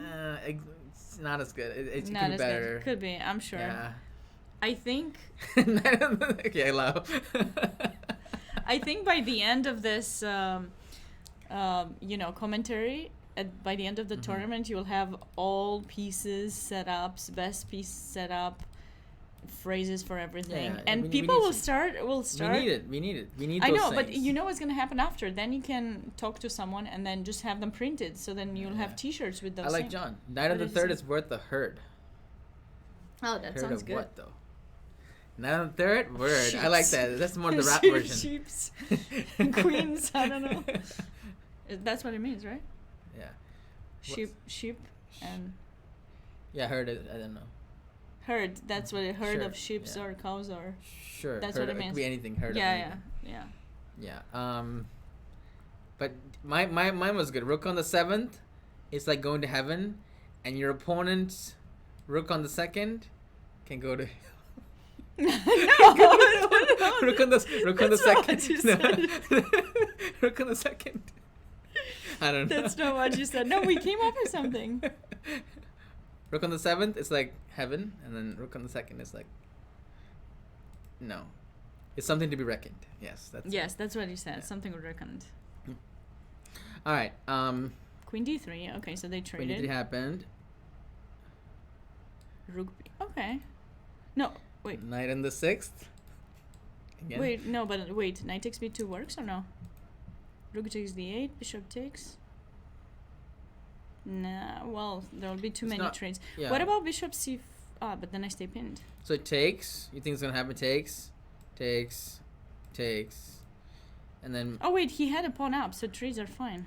Yeah. But then it's gonna be opposite color bishops. Do we care? Wait, is that bishop kind of getting trapped though? But knight's hanging, yeah. Wait, can you go? Gotta go here. Yeah. And then win this pawn, and then black's gonna go here or something. I wouldn't go for this. Yeah, this is drawish, right? I mean, it's still winning, but probably but getting drawish. Unless the bishop gets trapped, which I don't think so. Oh, somebody was saying bishop c5. Here. You like this one? But I just take, yeah? Then this pawn is falling. Right? Yeah, b2 will be falling too. But I think it's not I think it's simpler to just take the pawn, yeah? Yeah. Oh, I have another idea, maybe knight e5, but it's a little bit... Knight e5 ain't bad. It ain't bad, because this bishop is quite important. We're in California. Why are you talking like we're in Texas? I am? I don't know. Rook takes... What y'all think of this move? Rook takes d8. Rook d8. Bishop takes. Okay. I want to give you the... I know. Double pawns. Well, I'll take... if I take in c8, you take there, and yeah, that's bad. Pawn on b4, I should have played that before. Yeah, you're... You certainly should have. Well, maybe, yes. Maybe before. Well, he played knight b6 already, so I think... Knight b6. You know what I don't like about this? How many times did the knight move? A bunch of times, right? I don't think so. Just okay, normal times. Still, and he's gonna go and give it for the bishop in c8, which never moved, which is not very... But then you win a pawn, yeah? I think knight e5 is gonna be played. Yeah, knight e5 is nice. I really like knight e5. You can talk like that. You got it, Luca. I think this is a move, yeah? Either one is fine. We'll take it. Wait. I got a better idea. You know what's my idea? Something with knight f2. I wish it worked. Oh, Sabina looking for tactics. But it's not working. I go rook takes d8 and then knight takes c8, right? Yeah, then you lose. No, because I always have bishop b6. So what? Knight f2, rook d8. You take with the king. Now you lose. Okay, I got it. Okay. Well, you don't lose, but it's bad, right? It's bad. I take some pawns. I'll have three pawns. This is not what you want when you have a pawn. It's not. I agree. I agree. I was trying to make it work. Okay. It doesn't always work. I know. Yeah, I think this is these two moves. I mean, you can find more. No, because the bishop. I mean, I lose b7. Yeah. I think they're both plus minus one. Which one do you want? Which minus one do you want? With more pieces on the board or less pieces on the board? Probably more pieces I should keep, right? Because I mean, I know I have an extra pawn, but let's ask Lord Stockfish. He likes knight e5. Bishop c5, actually. No, knight e5 is pulling ahead. Okay. It's a race. Knight e5 pulling ahead, and we have a winner. We should have done guess the knight e5 is better. Yeah. Let's check out the other game too. Yeah, I saw Danya. Yeah, I shook his hand. Danya won already. Danya played against Katsu, and he had a beautiful Catalan. And this I've done this so many times on my stream, like this exact position, on Lichess. Like, I had 3 games in this, literally this position. Oh, that's you can see right. Wow. Yeah, I had 3 games in this position. Oh, you played Eric Rosen. You lost all your game. You only won 1. That's bad. Hold on a second. That's bad, First of all, don't put me on blast like that. First of all, no. Yeah, it's a 0-1. And hold on. I won. I won against. Yeah, I said you won 1. And I lost to Eric Rosen, but that was a heartbreaking game. That was a bullet. I don't remember that game actually. Hold on a second. This. You went to a 2000. That's bad, man. I want to get a 2000 and that's bad? What else do you want me to do? Like win 3 times you lost in to one people game? who were lower than you. That's terrible. Hold on. I can't believe I played that. Eric, and then I played. I'm just kidding. I'm just kidding. You've done that to me that I wasn't an IM. Wait a second. No, I have more games. I have more games. I was trying to get you back. Mm-hmm. I have two games here. One of them I played against Eric. And I lost, but then one of them I played against Just Jag and I won. I can literally click this game too, by the way, but I don't want to do that. It's fine. Yeah. We don't want to see our game. I might even remember this game. It was a long time ago. You can click it. You can show it. It was okay. Let me see. Eric's bishop came to a5. I might have taken the. Oh, did I take the knight on d5? That's why I lost. There was a knight on d5, and I took the knight. You gotta show it now. Yeah, this was played in 2019. But let me try to remember. There was a knight on d5. I took the knight on d5. Then my king became really vulnerable. Okay, let's see it. You sure? If you remember. Well, I want to see if you remember it right. Many years ago. Oh, look at that. It's 3 + 2. It wasn't bullet. You lied. There was a knight on d5, and I took the knight on d5. You lied. Yeah, I should have taken it. Oh my goodness. Wow, he's doing that. Someone should find the clip when you actually did. Yeah. Were you streaming at the time? Yeah, I was streaming. Okay, so someone should find. I remember I was completely winning this, and I bungled it, and I couldn't believe it. Actually, this was 3 years ago. He took the e-pawn, right, and then he got this bishop. 3 years ago. I took the knight. I shouldn't have taken the knight. This is a horrible move. I was really sad about this. Did you play in some tournament, or is it just like No, blitz? we were streaming, I think. I took the knight, and then I thought I'm winning because I have the knight on the 6th. But Eric played, I think Eric sacked a pawn at some point, and his bishop was really active. He sacked a pawn somewhere. I think he might have sacked d4. I think the board is... Yeah, he sacked a pawn. d4. And then his queen came in. It's a blitz game. Not a big deal. But why am I looking at my game? Okay. Because you brought it up. I was going to bring the whole thing up. Okay, so... no, I suggest... In blitz, anything can happen. Yeah, that's right. In classical, it's a little different. Do you feel that all women who hold IM titles should be awarded WGM automatically? I mean, usually when you get your IM, you get a WGM norm too, right? So, I mean... I don't know. I never thought about it. Should the IM title... Oh, yeah. I think so. Why not? Yeah. That's a saying, should a grandmaster be awarded an IM title? Well, some people just get the grandmaster without getting IM title. Yeah. Like, but yeah, I don't know. I don't know how to answer that question. Daniel didn't make my mistake of like taking that knight. Where did you saw this game? You're showing it again for for John. For John. Yeah. John, in case you didn't see this, John had the rook f6. So Gauri is killing me. Like Oh, fun trivia question for you guys. What famous game in the U.S. Championship was this move played? Dun, dun, dun, dun, dun, dun, you said you didn't see my win. I was talking about your game. Oh, okay. The world doesn't revolve around you, Sabina. Wow. Okay, I'm gonna get you back for that. Sharon. I'm gonna get you back. give me a 3-second warning. Tomorrow, if you don't see him, he's definitely gonna be lost in the desert, just so you know. Okay. Fischer Benko is correct. Oh my goodness. Fischer beat Benko. You didn't even see what you were trying. Do you know that I also won with that move? You won with the same move, yeah. Really? Not like that. I think so. Is it? But actually, when I asked this question, I'm not sure if he played in the U.S. But Championship. I played it with black. You played Rook F6, Rook F3 with black. No, with Rook F6. Ah, is the best move. So it's not the same you thing. You still didn't see my game, did you? Okay. Yeah. Okay. I'll get you. Show it to I me. will get. No. Yeah. No, that's it was played in U.S. Championship, right? Rook F6, very nice pattern, and that Rook F6 was much harder because it was a more complicated position. It wasn't as one-sided as this position. I think it was in the U.S. Championship. Yeah, I know that that game. Fischer Benko. Yeah, beautiful. Rook F6, nice move. If you've never seen it before, it's actually beautiful. If you've seen it, then you're like, okay, I've seen this before. This like typical idea. Yeah. That's why it's important to see famous games to enrich yourself, and it's also nice to see these beautiful wins. Of top players. Yeah.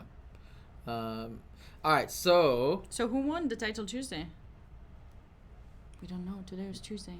There were 2 titles Tuesdays, and we missed them. We should have played. We could have played. I don't like title Tuesday. Yeah, I played once or twice. I beat Goryachkina one time. Yeah, cool.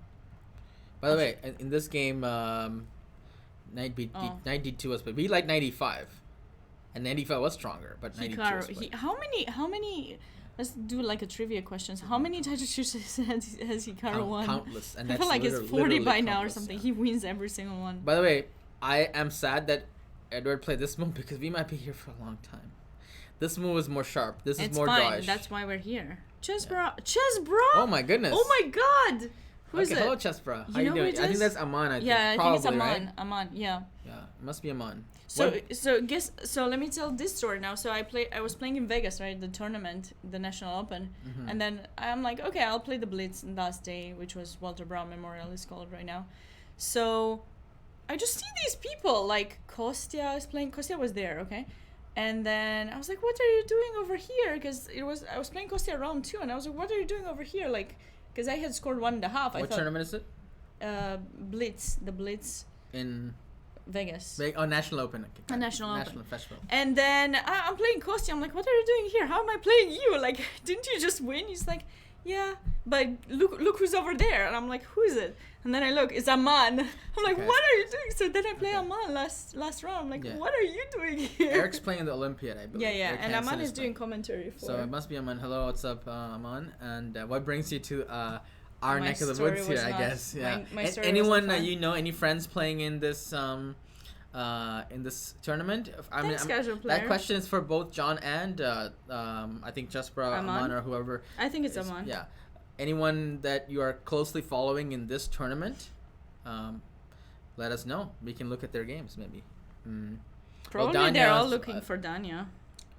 Oh, it's actually Eric. It's cool. Eric. What's up? Oh, I thought, wow, that's awesome. Yeah, that's cool. Good luck. Yeah, absolutely. Good luck. Yeah. I think Eric didn't have a good game yesterday, but he's coming back. Is Anish? Yeah, I think he. Yeah. Nice. You have good internet. That's awesome. Good luck. One question to Eric. How is the food in India? Do you like it? For Eric, like just in general, the food there in Chennai. Is it spicy? Let me know. Have you been to Chennai? I mean, I've been to Chennai. Yes. Well, which city is your? My parents are from south of Chennai, I believe. So not in that place. It's like a few hours away. But food has been good. Okay, awesome. Yeah, there was Chess-Based India does a lot of the recaps, and they were showing the cafeteria. Oh, you're playing Romania. You're sheltered, as in you can't go out. Yeah, I heard that you can't really go out. You had to stay inside the hotel, hotel area, I believe. Yeah, I'm not sure why exactly. I was for the World Youth in Mumbai, and there were people at the entrance of they wouldn't let us go. That's so weird. I mean, if you really want to go, they should let you go. Like, if you really want to go. Well, yeah, but I mean, I don't know. We also went to these, in a trip on the boat, with the boat to Elephanta Caves, which is like supposed to be this beautiful. Okay. I heard about it. It's an island that has lots of monkeys and a lot of tradition. No, but like it was really fun. It was really fun. Yeah. But I was freaking out going there. The boat ride was like an hour. I don't think it's that bad to go. I'm not sure exactly why, but yeah, just be safe and have a good time at the hotel. Good luck. I'm sure it's probably a big place, and yeah, that sucks that you can't go out and like enjoy the city as much. But okay. Yeah. Yeah, maybe they'll have something planned for. Definitely. Yeah. Because humans need their freedom to go out, right? Yeah. For sure.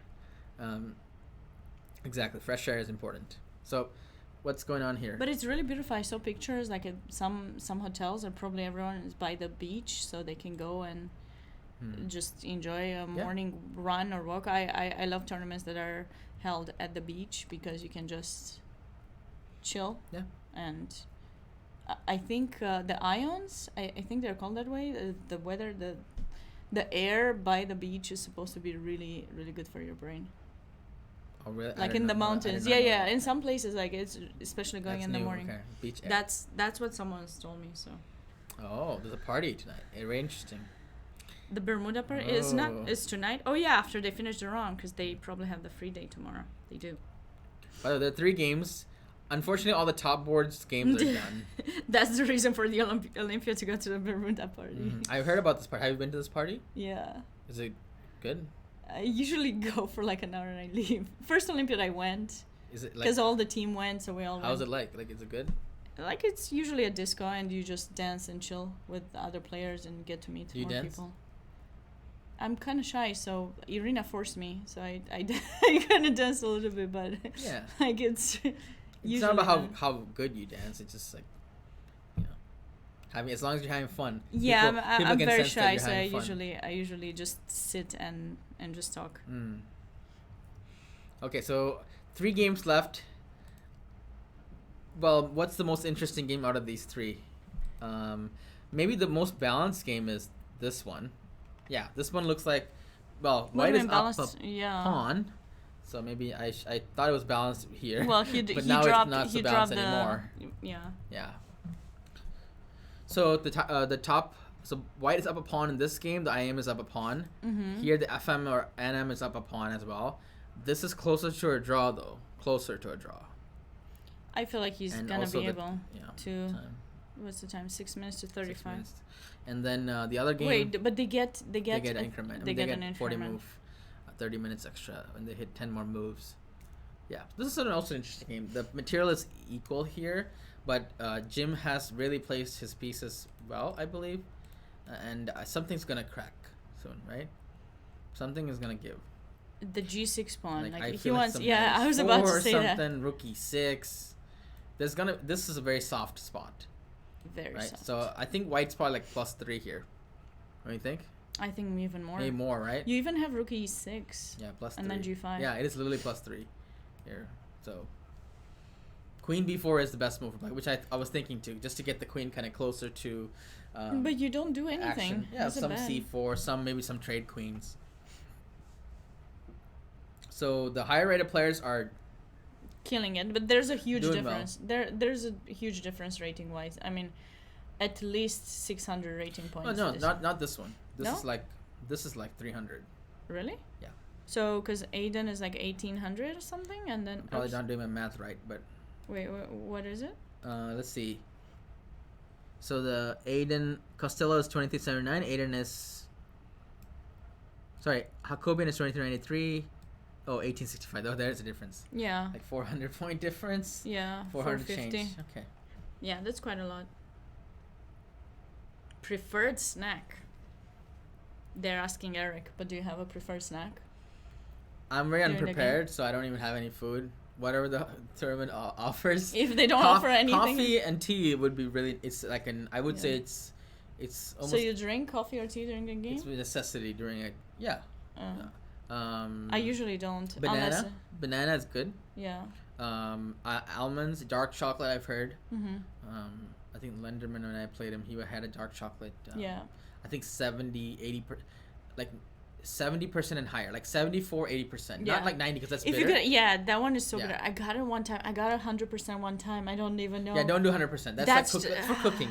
You don't do 100% dark chocolate for even nothing 90, other than cooking. Even 90, it was too much. Like 75, so 80. Yeah, that's a good one. Yeah. And then Magnus used to drink orange juice. Yeah, I think he doesn't do that anymore. Not anymore. Yeah. Hikaru is drinking Red Bull, and he doesn't anymore. Yeah, because he's not sponsored by Red Bull anymore, probably. He's what? He's not sponsored by Red Bull anymore, probably. So, yeah. I usually just drink water these days. If I really feel like I need to drink something, like for energy, I would get like maybe a Diet Coke or coffee, as you said. But typically just water. Yeah, I try to avoid extra. Yeah, try to avoid soda in general. I think, unless I used to drink Diet Coke or zero, but. I haven't had a chance to follow the Olympiad as much because of the commentary. We did 2 rounds, right? That's 10 hours. So I'm not really sure how Canada's doing. But they were doing well. Unfortunately, they lost. I think it was yesterday against. I heard Magnus is doing well, but then Magnus's teammates are not. That's what I heard. He's like the guy in the group project that does most of the work and then carries the team, but not enough. Yeah, there's not much to talk about in these games. 3 games. Some of them, the last boards. Oh, how the Skittles scene? I haven't seen much Skittles action, John, unfortunately. I think it wasn't set up, but I'm sure it's set up. And the bookstore is going to be set up tomorrow as well. There's a stand.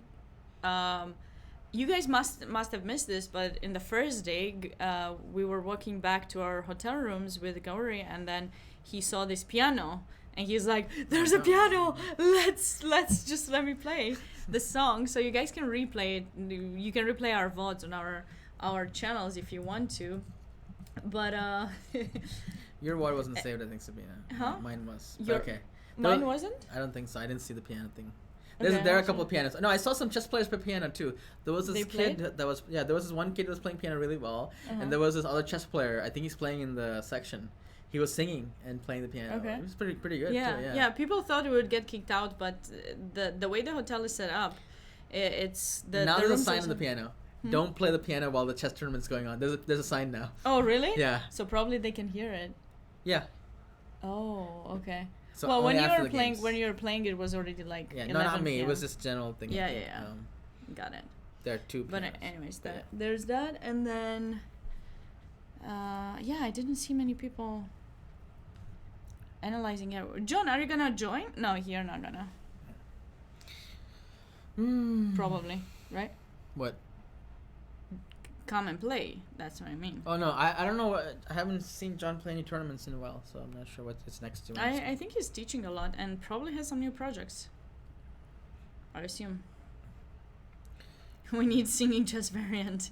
Just annoy your opponent with your song. I feel like Gauri could do that. US Masters, you should definitely play US Masters.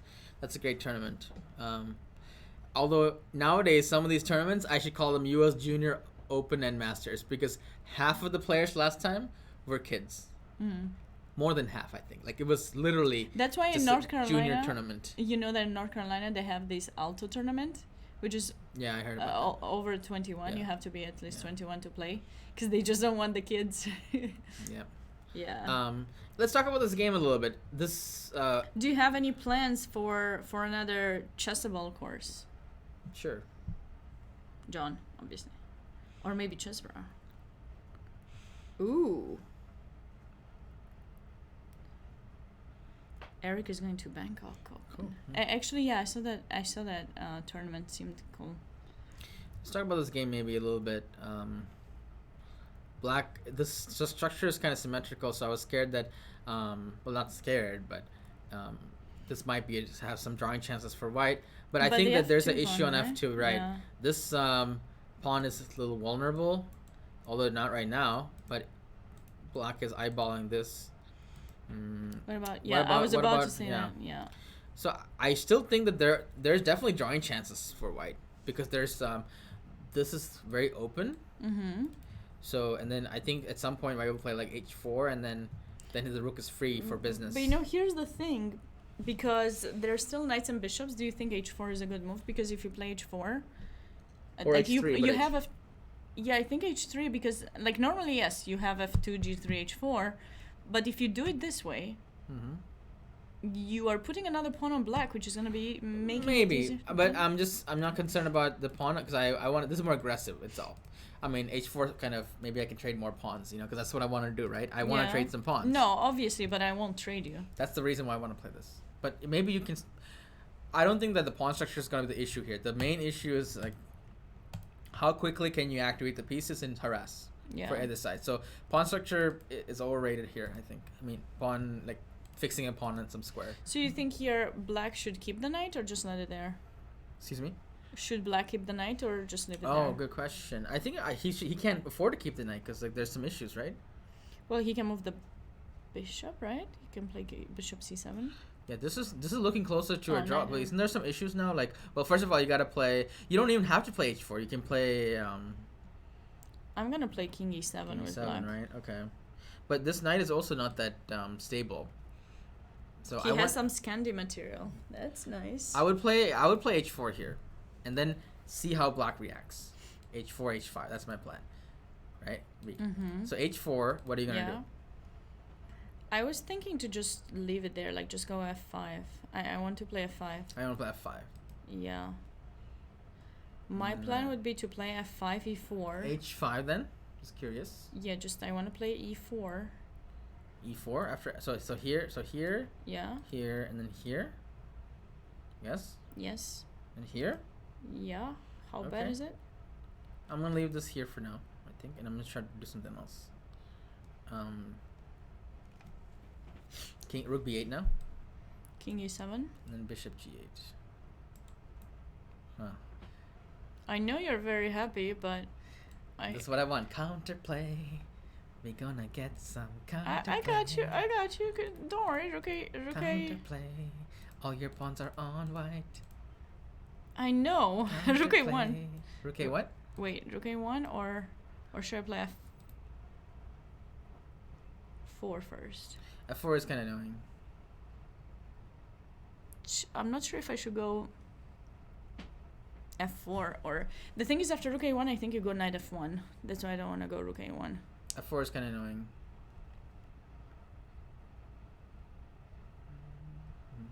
I think F4 will be played, actually. I can't really do any second. Bishop C7. Yeah, that's my plan, but I just thought Knight F1. This move is bothering me. Well, actually here, wait. F4. But it's... No, the rook is saying sorry. What am I saying? Yeah, not Bishop C7 right now. We're going crazy. Yeah, we're going tired. Apologies. I'll blame Sabina for that. Yeah. I was like, you said Knight F1. I was like, okay, you said Knight F1. Rook B5. Or this. Rook B5. No, rook there. There's King D7, and you can resign. Well, 93. Yeah, but hold on. So rook B8, I take it back. Okay. What we want to do instead is I think I'm doing really well with black.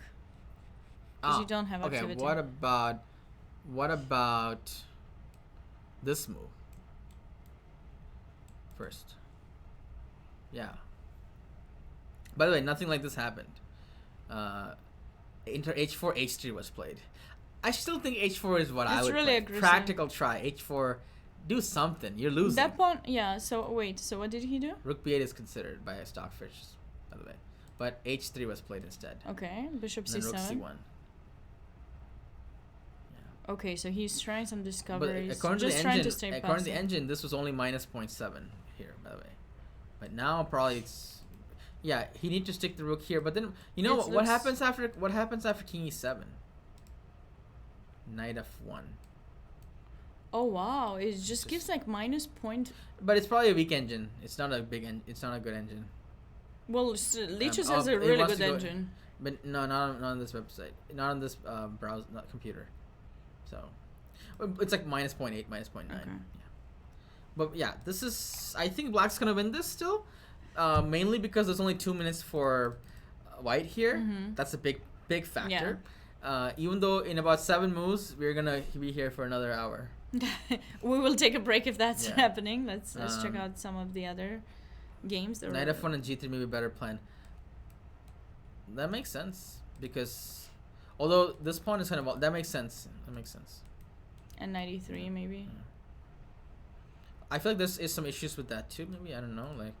Yeah, but if I put my knight in e3, then you cannot get your rook activated. Makes sense. Yeah, and that also stops f5, f4. I think white doesn't have time to think about anything. He's just making sure he doesn't blunder. Yeah, he needs to make it to move 40, and then he has to think about it. Then he'll think, yeah.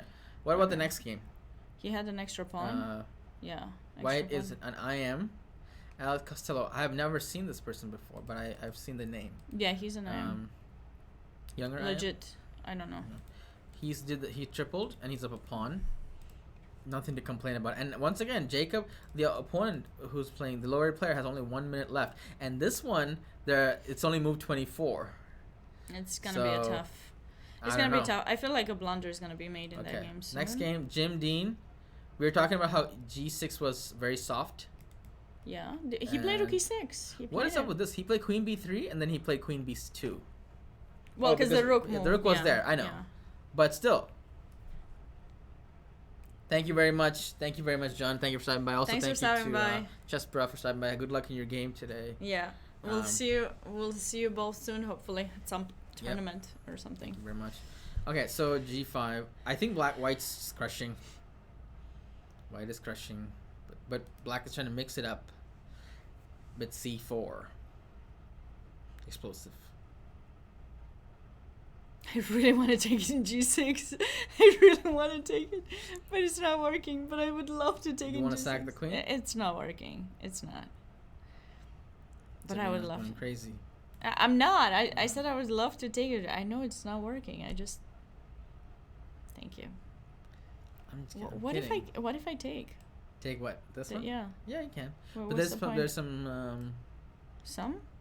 I don't know. That's what happened, by the way. I think knight h5 maybe, or opening up this one. Well, we'll be back. Yeah, I will be back. Yeah. I'll go back. This is like that bishop d2. What Arnold Schwarzenegger? Like, I'll be back. I'll be back. Take the pawn. I will be back. Yeah. Okay. So here, knight h8, defending the whole. Okay, I will take in g6 and then knight h4. Or knight h4. Now you take. Or f5. F5. Can you take the bishop in can you take the bishop in g3 or Shanging. I know. Could you take it earlier? Because I don't know if I have mates. Yeah, this bishop is surprisingly a good defender. So knight h8 is a way to. Wait. Knight h5. Can he? By the way, take even this is possible. That's what I'm saying. Is it possible or not? I think it's possible. So you should protect it. Queen takes g6. And you have no checks. Not clear cut. You don't have important checks, so I can take an h6. G takes what is this move? No, g takes h6. That's doing nothing. What do you mean? It's attacking the knight and pinning. That's a brilliant move. Queen takes c3. Queen takes c3. Then I take this. I know. King h8 and then queen takes c8. Yeah, you win. I don't know. Rook f6 is. Rook f6, but g takes is also. What? G takes h6 is also having similar. Oh yeah, that's true. Yeah, you take with the knight. It's not as made. Yours. Oh, not the best move. G6 is good too. Knight d1 is the best move. Wait, what's wrong with Rook f6? Am I going blind or is something the meta? I got no idea. It's winning. Yeah. It's winning. Rook f8 though is there. Okay. And yeah, Rook f8 is a defense. But knight d1, the attack is too much. But he didn't play it. He played knight e2, it looks like. He just went for the safe. Yeah, just protect. He didn't sack a piece. He just went for the safe. Yeah, there's no need Which makes more sense. Yeah. It's like this. The risk management. You don't want to play something. You don't sacrifice if the alternative is like almost as good and no sacrifice. Right. It's pretty because when you sacrifice, there is a probability that you miscalculated something. Mm-hmm. Just like that. So if knight e2 and then queen d3 you can play, right? Why not just do that? Right. You know, it's not going anywhere. So now playing queen d3 right now I would attribute it to impatience or just something like that, right? Impatience. Yeah, which is probably something. You want it's my win and I want it now. Call this I number. want it now. Yeah. There's that song by Queen, right? No, this is ad. It's like it's my money and I want it now. No, there's a song. There's a song? Okay, well. Yeah, you know it by Queen? Yeah. Just fool. Love to play chess. There's chess lover and chess fool. I almost get them mixed up sometimes. Yeah. By a casual player. Thank you for coming by. Oh, thanks so much for stopping by. Thanks for gifting a sub. All right, so 92 was played, and this game, yeah, it is Jim looking really good right now. Yeah, I think I think Jim made a good decision. 92 is good now. Actually, one of the top engine moves actually. Yeah. That's a good one. That's right. Could you? How could you mix though? I ain't a fool. I'm a lover. That's not a song, but it sounds like one. I don't know. Okay. No, it's I want it all. You don't know this song? I want it all, but I want it now. It's by Queen. I don't have a voice for singing, but I want it all, but I want it now by Queen. I don't think I'm allowed to put it, but I'll let you listen to it later. I'll just search it here. Oh, I probably haven't heard that particular Queen song, even though it's very. Yeah, no, I haven't heard that one, but don't play it right now. Well, I won't. Yeah. Come, chill. I know. Yeah, I haven't heard that one. Yeah. It's a good one. That's Sabina's theme. Which one? Wait, which one is my theme? Anyway, going back. Oh, that I want it all? Is that my theme? Yep, pretty much. Got a problem with that? Talk to... There was a saying. I thought yeah. The 3 games left again. Sometimes. Make up your mind, obviously, or sometimes. Okay. Okay, this is interesting. It is. Jacob just offered a trade, and I feel like there's some tactics here. Yeah, Knight F5. Is Knight F5 possible? On Expressway D. Express Raid? Expressway. Like the I thought you said Express Raid. No, Expressway. I don't know what you're I was like, what raid? So what's going on here? Where's the tactic? Knight somewhere? Knight F5? Yeah. Yes, after 40 moves, 40 moves they get time. Right now, the closest person to 40 moves is this game, where he needs to make 5 more moves. Yeah, Gauri hopes not. They will not get the time. Gauri's gotten a little bit tired. Yeah, no. It's okay. He didn't have the food. I think Gauri's like me. No wonder they like. No, we were. It's right now. It's 10:30 p.m. We didn't take the break. We woke up at. We had to commentate at 10 a.m. And then there was a the giving ceremony was there, so I had to attend that. And then we had another round, so we were literally around the clock. Literally did not eat. Literally around the clock. Yeah. We had the food like right there. I don't know why we're not taking a break to eat it. You want to take a break? It's fine. But it's almost over now. Yeah. But then it's not. Same time. I know. No, we have food. We have coffee and food. We have snacks. We have good snacks. Snacks don't count as food. They do. We have good food.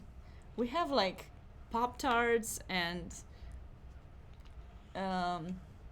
those bars, cereal bars, and we have muffins, blueberry muffins. I think Gauri doesn't want. There were those pretzels with peanut butter. Did you try some? Real food. It's not real food. Is there a tactic? Yeah, you mean wait? Because I got this talk with Chessful. You mean real food from a can, or what kind of real food are we talking about? I have this joke with him. Really? Okay. No. Yeah. Because can you help me find a tactic in this position? Yeah, I found it already. What is it? Something. Some fish. There's a rook undefended. There's some forks potentially, but my rook's hanging. If I take, then there's queen takes, and then knight f5 looks pretty good because after queen d3, but the knight e7. Queen but f5. at the same time, my queen f5. Is that a winning tactic? It's not, but it's good. Queen f5 is a decent move. Yeah, I agree. Queen f5 is a good move. Yeah, you take, but knight actually, takes. queen f5. I know what I could do. I can even take this. No, because I take in c8. Then I go back in d8. Okay, and then we traded. I have an extra pawn. Queen f5 is interesting. I want more. Oh, you're like me then. What about rooks? I wish knight c6 worked. Got it, just one. Got it. Don't worry, we're eating good food. I think knight f5 ain't bad. Knight f5 ain't bad. Knight f5? Yeah, and then just to put the knight on f5. Yeah, but you said you want some tactics. I was just trying to help you out, man. Yeah. But knight f5, I take in d5, and then I go rook d8. 97. Oh, 97.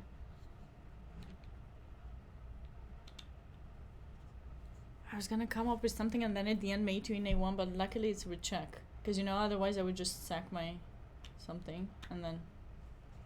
If it wasn't with check, if that move wasn't with check, I would somehow trade something and then have queen a1 mated at the end. Well, if pigs could fly. Oh my god. Wow. Okay. The whole point of this is that it's check. The whole point is to check. I know, man. I know. Okay. So, where were we at again? Yeah, this is knight. I like the presence of the knight on f5. The presence I like. Because of course there's also this queen d7 fork idea, for example, right? Mm-hmm. So knight f5 I think is gonna be played. It's a nice move. He has 13 minutes to think about it. Another idea is actually e4 is interesting. Just to get the pawn rolling. I know, but he takes. Yeah, then I take with the pawn and I have passer. Yeah, but then I'll block you. I'll play g6 and then I'll block you. And I think knight f5 is a very good practical move too. Black needs to figure out the tactics in like 5 seconds. Or you can just take the rook first and then knight f5 too, right? Actually. Rook takes and queen takes. That's the problem. Yeah, I know, but then you just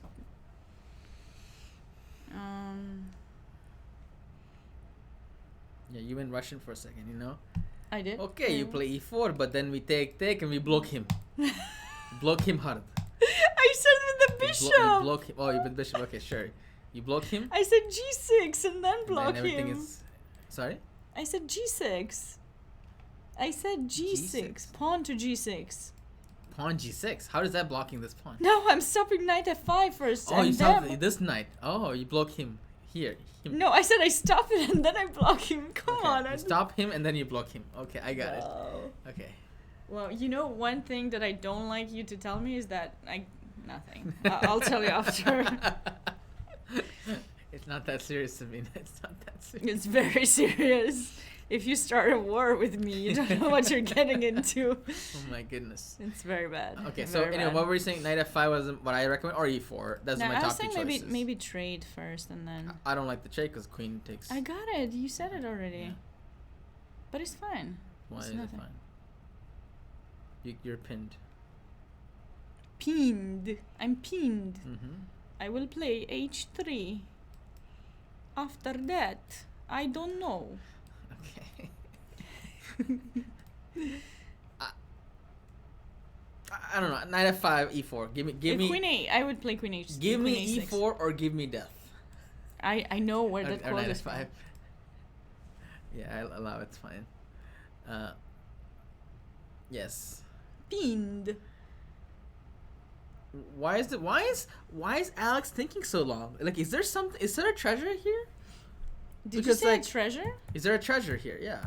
I tell the kids, there's a treasure you look for, you find a treasure. I know. Is there a treasure here? Because maybe he feels it too. Queen a6. I saw that he did doubles. I know. Yeah. Queen a6, nothing. I can't even take. No, knight f5 or e4. Wait, queen a6, you double. Wait. By the way, let's go to this game because there's some fireworks, I think. Here. f5 was played in this. The pawn came to g6. And then. Ooh, queen g4. Queen g4. Let's go. GG. Knight f6. Then we take it and then. Yeah, then we take it and then queen h. Yeah. Queen h5, queen h7, bishop d6. Is it mate? And then bishop d6. No, rook e7. That looks almost over, but not quite. But it's not. Wow. Hi again. How you doing? Steven. Okay, Steven. Let's go. Knight f6. Do you want to sack? Hi again. Okay, so queen g4. Yeah. Knight here. Okay. You want to sack? I mean, I could take in g5, but yeah, I'll sack. We should do this. I know. This is just let's see. It's more fun. It's more fun. Okay. Here. Yeah. Checky. Yeah. King g8. Checky. King f8 takes in e6. Rook d7. Knight. I don't like it. Yeah, I don't see him. I don't like it. Me neither. Just take the pawn. We don't sack when not needed. Just take the pawn. That's fine. Yeah. Yeah, GG. We have real food. We have chipotle. Wait, instead Jim played bishop d6 immediately.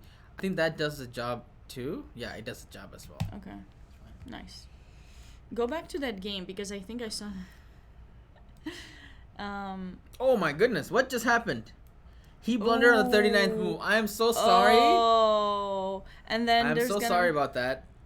Oh, you're not. Look at your face. You're smiling. You're smiling from year to year. I wasn't smiling until you said that. I was not smiling until you said that.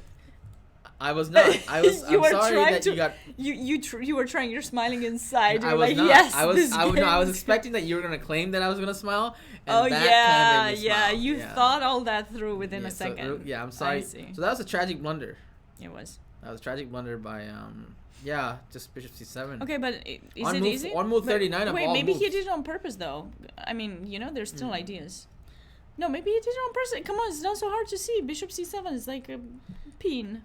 Sabina, Occam's razor. Ooh, knight f1 is coming. Knight f1. Where's the mate? He's gonna play h. Just simplify. He's up in exchange, Sabina. I know. I just want him to find a mate. Did they get the additional time? Why did they get it? Why did they not get? That's a good question, because I think they get it when the time runs out. Feels bad, man.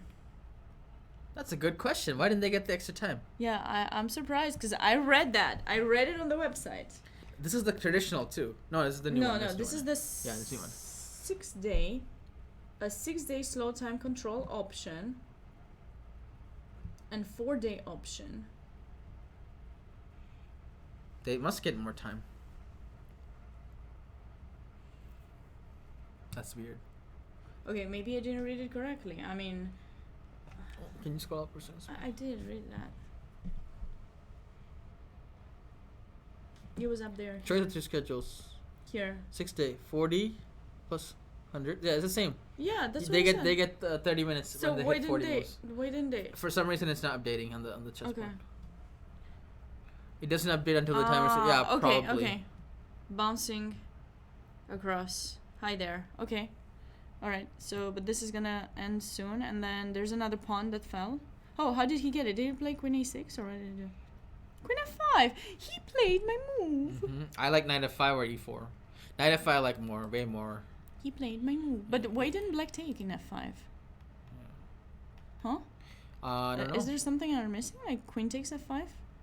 Because after Knight takes... He got spooked, I think. He probably didn't have time to calculate. Yeah, this is actually fine. Actually, oh, no, it's not! Because you lose a piece. Oh, my God. Oh, Knight comes back. Oh, my God. I forgot. I thought King F8 you had to take... Yeah, I thought the same thing. Oh, my God. We couldn't even take with the rook because there was background mate. Yeah, I forgot the Knight can come back. God.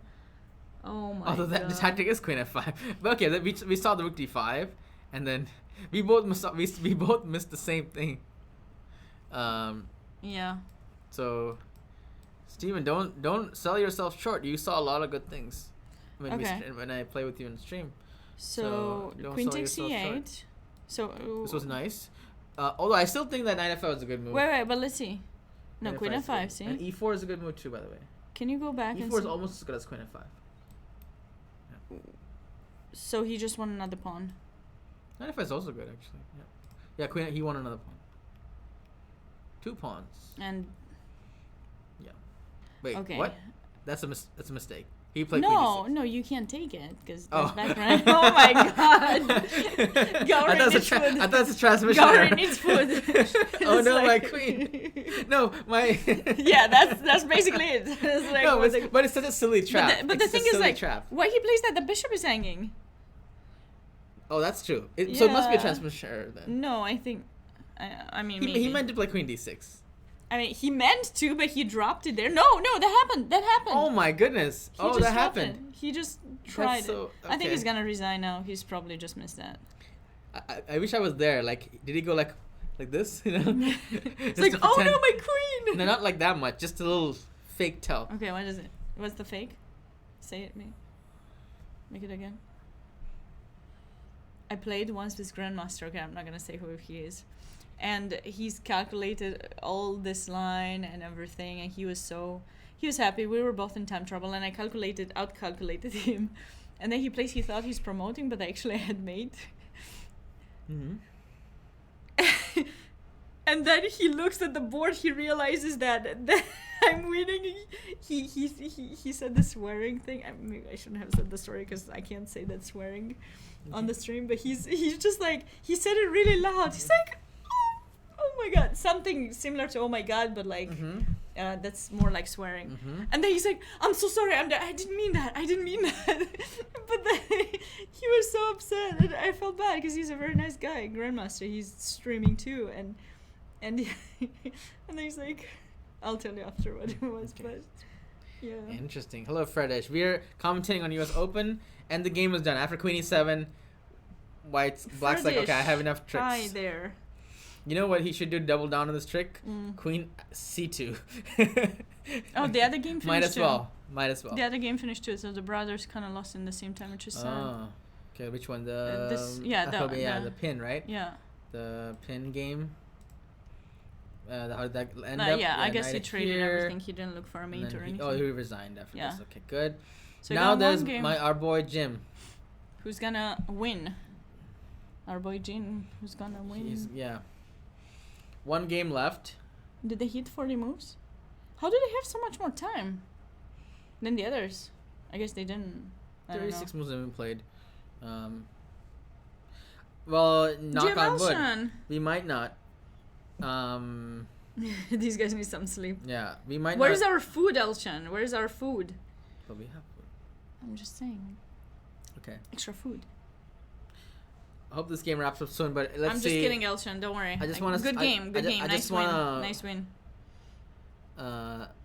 Bro, man. Hey, bro. How'd you do? I blundered a piece. Oh. Okay. I guess it's funny when you read it, but not when it happens. It's just sad. In-N-Out Burger. Why are you telling us this? I heard about In-N-Out, but I heard In-N-Out Burger is very highly rated, but it's so highly rated now that it becomes overrated. I see. Is that true? Is In-N-Out overrated? Following the Lebowski. It's good, but not that good, right? I don't know. More food, the better? No, because at night it's not good to eat too much. It's not good to eat too much. Yeah. Should we... I don't know what to do with this game. We have one game left. Now, Jim is actually running out of time. He needs to make 3 more moves.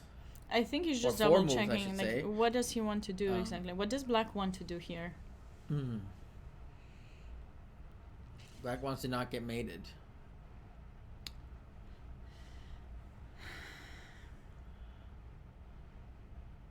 What? I said hello, Fred.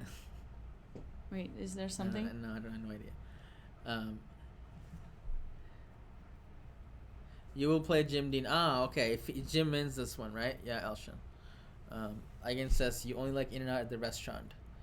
They're not as good as after a few minutes. Oh, so you have to eat it at the restaurant. You can't do takeout. I see. That makes sense. Fries and a burger. Do you have like a favorite, like, maybe we shouldn't say that on burgers? Chipotle is my favorite. No, I love Chipotle. I was gonna say burger. Oh, burger. Okay. Burger place like that. Sells fast food burger. Because you and I had this conversation, right? Yesterday. I don't like any burgers, to be honest, as much. Yeah. So I had this conversation with Gauri yesterday because we stopped by here one of the restaurants at the hotel and we both ordered a burger, and then Gauri was telling me all this thing that he's very shy of sharing now for some reason. I don't know why. But he's like, yeah, this stream. So what? Okay, go ahead. Yeah. It's food. Yeah, go ahead. Like, yeah, it's sure. nothing. Go ahead. Yeah. I mean, no one is interested in like what they I like are about my interested food. in. No, that's what I think. I'm shy. It's like nobody cares what I like. You know, like they care. They're okay. Sure. Yeah, sure. No, it's fine. Okay. It's fine. Fine. Okay. We were talking about burgers. Okay. Okay. And then I said I don't think burgers are that great. I think burgers started off really great, but they lost its creativity. Like people are not trying as hard. It's like throw a little patty on some cheese, burger. Like they're not. They should be elevated. Burger, yeah, that's what I'm saying. Like homemade burgers are the best burgers. Yeah, that's why. Not the restaurant. It's a great story. Restaurants, why would you say they ruined burger. To be honest, fast food restaurants completely destroyed burger. How good it is. So the only way to make a burger is homemade. Like nice thick patty. Nice little bun. Like really like. Yeah. Just pick Toast the best the bun ingredients. a little bit. Organic, get some onion. ground. Yeah. Not the restaurants. They're just fast and they just ruined the burger experience. Yeah, I feel like the buns usually are they're turning out soggy and stuff. Pete agrees with me there. Burgers as a dish, they're really really good. Mm-hmm. But restaurants have ruined it. They really have. For everybody. Got it. What's your favorite Indian dish? Oh, I like. Have you had dosha? Dosa, yeah. The crepes. It looks like crepe, but it's like rice and lentils in batter, and then it's like they put it in it's like a pancake, but like actually like a healthy pancake because it's lentils and rice and stuff like that. Can you guess what's my favorite Indian food? Rice. Wait, did you have? I think it's probably chicken tikka. Nope. I give up. Lahori paneer. Oh, paneer. You like paneer? Yeah. Which is it's basically like. It's like chicken. It's like cheese cubes, right? Yeah, cheese cubes. Yeah. And it's like it's made with this sauce, like similar to chicken tikka masala kind of. Mm-hmm. But like I like that too. But like, yeah, the chicken tikka masala and lahori paneer are probably my favorites. And I could eat that without rice. I would just eat it like that, spicy. Paneer, okay, just rice. Yeah, it's really good. It's really good. We ordered that in Memphis, remember? The paneer thing, I think you did. Yeah, you're right. Not the paneer, the chicken tikka. Okay, Elshan says bye. Bye, Elshan. Oh, bye. Have a good night. Thanks for stopping by. Good luck tomorrow. I wasn't embarrassed to share the opinion. It's just like it's just an opinion. Everybody has an opinion, Yeah, Vindaloo. There's a lot of good stuff in Indian food. Samosa, I'm not a huge fan. Naan. I like naan. Naan is so good. Chapati, very good. Garlic naan is good. Chicken biryani is one of my favorite, and tandoori chicken. Chicken biryani is very good. Tandoori is kind of dry, don't it? It's a little dry, yeah, but it's how you make it again. Yeah. Biryani and biryani is very good. Lamb biryani is very, very good. Oh yeah, I think that I had one. Someone made that. I haven't seen Big Lebowski, which I should. Elshan's probably gonna be upset if I say. Elshan's watched it so many times. I had to. I will watch this. It's on one of the streaming platforms. I will watch. Yeah. I'll get to it. Yeah. I'll get to it. I recently watched this movie. It was really good. That it was on my list. I forgot the name of the movie. It was. I'm surprised because you remember so many movie names. Yeah. Bishop Rook takes f6 is happening here, by the way. Okay. I'll think of it later. He played Bishop a3. Okay, so that's moves now. How many extra pawns does he have? I heard Jim dropped the D pawn, which is he just played Bishop a3. No, Jeremy dropped it. Jeremy dropped the D pawn. That we know. That we know. Yeah. You think Jim is letting off? Please don't let him off the hook. Queen takes d5. Is queen takes d5 an option here? Matter of fact, I think it is. Training Day, I watched it dark mode. Training Day is it's one of the best. Yeah, it happened. Training Day. Didn't the guy from Training Day direct another movie recently? That one I watched. What was that movie that I watched? The person who directed Training Day made another movie. Which one is Training Day? I don't know. With Denzel Washington. You know? I watched some movies. I remember it's like you're talking like I've seen it. Like you know that I've seen it. Possibly Denzel Washington is. I feel like I've seen it. Yeah. I've seen some of his movies. I'm not very good with remembering names, unfortunately. I'm really bad. So now he wants to take an a6. Scene, yeah. But is he gonna be able to convert this at this point? Because didn't he have like a mate or something? What did he do out of that position? He did let his opponent run free. What's the evaluation now? I feel like the evaluation has dropped a lot. That's a good quote from good thing from the movie. Reference to the movie. What to play in this position? What accent is that? Italian. Don't you get it? Okay. I don't know where that came from. I don't know. I said. Where did the queens go? Yeah. So basically, Jim just traded queens. And now the position is starting to look more drawish. Oh, rook f5. Yeah. Until that happened. I was about to say that move. What about knight c7? Jim did kind of mess us up, didn't he? I want to know the evaluation. Can you please put it? Please. Yeah. Okay. The objective evaluation of the position is equal. Oh my god! What was it like a few moves ago? It was like +3. It was +3, like around +2. Okay. And then it wasn't +3 actually. It was never +3. It was +2. There was only one move, Bishop e5, and then Bishop e5 was the best move because after Queen d5, basically, and then Rook f7, and then Bishop e5 is good to get to the get rid of Bishop e5 is more active, so Bishop a3 is just passive, but can't blame the guy. But yeah, Bishop e5. He doesn't have much time. Like. Yeah. Okay, so Rook f5. So now what is happening? Black has a lot of activity. I know you'll take g5. Will you take it? Rook b1. Is Rook B1 doing anything? Rook B1 and then king up. Right. Where? You saw bishop. Yeah, Steven. Yeah, bishop e5 makes sense. When you're in time pressure, you just. You just don't have much time to see.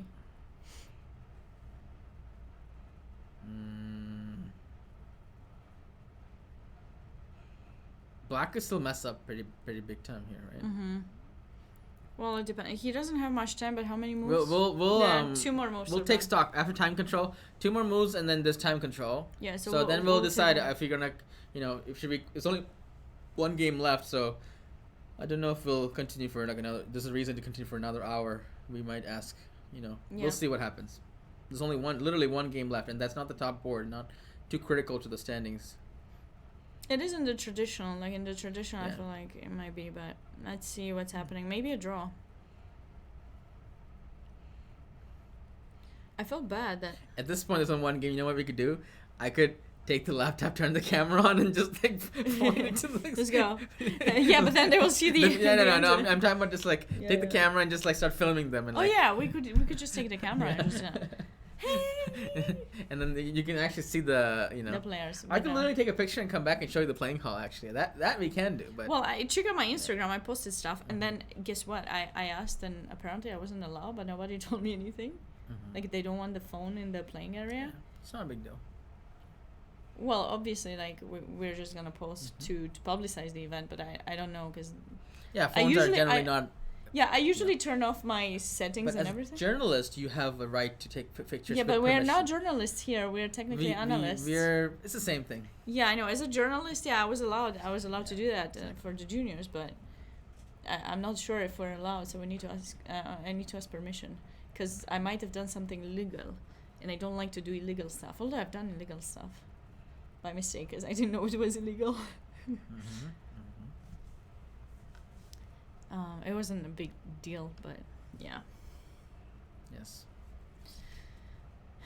Okay, 3 minutes. 3 minutes left. What could he be thinking about to don't get banned? Yeah, I wouldn't want to be banned. Sabina was freaking out about she's like, I forgot my badge. I can't play. And I'm like, then I asked the term director, can anyone just watch? And he's like, yeah. And I'm like, I told you. Like, I don't know why I got a badge then. Why did I get a badge? No one cares. It's just like... What do you mean they care? You forgot your badge. You're freaking out over not getting this badge. No, because I wanted to go with my camera and take some pictures. That was the thing. But it's not a big deal. But 2 times I went to these events and the arbiters didn't know who I was. So they literally they were about to kick me out. But the first person you asked, what did she say? He said... You're Sabina. Everyone knows who you are. No, that's the thing. They don't know who I am. That's why I just told you. There's some arbiters. But she was freaking out about not having this badge, and it's not that serious. I forgot it. I fell asleep and I put it by the nightstand and then I left it there. Take a deep breath. It's not that serious. It's very serious.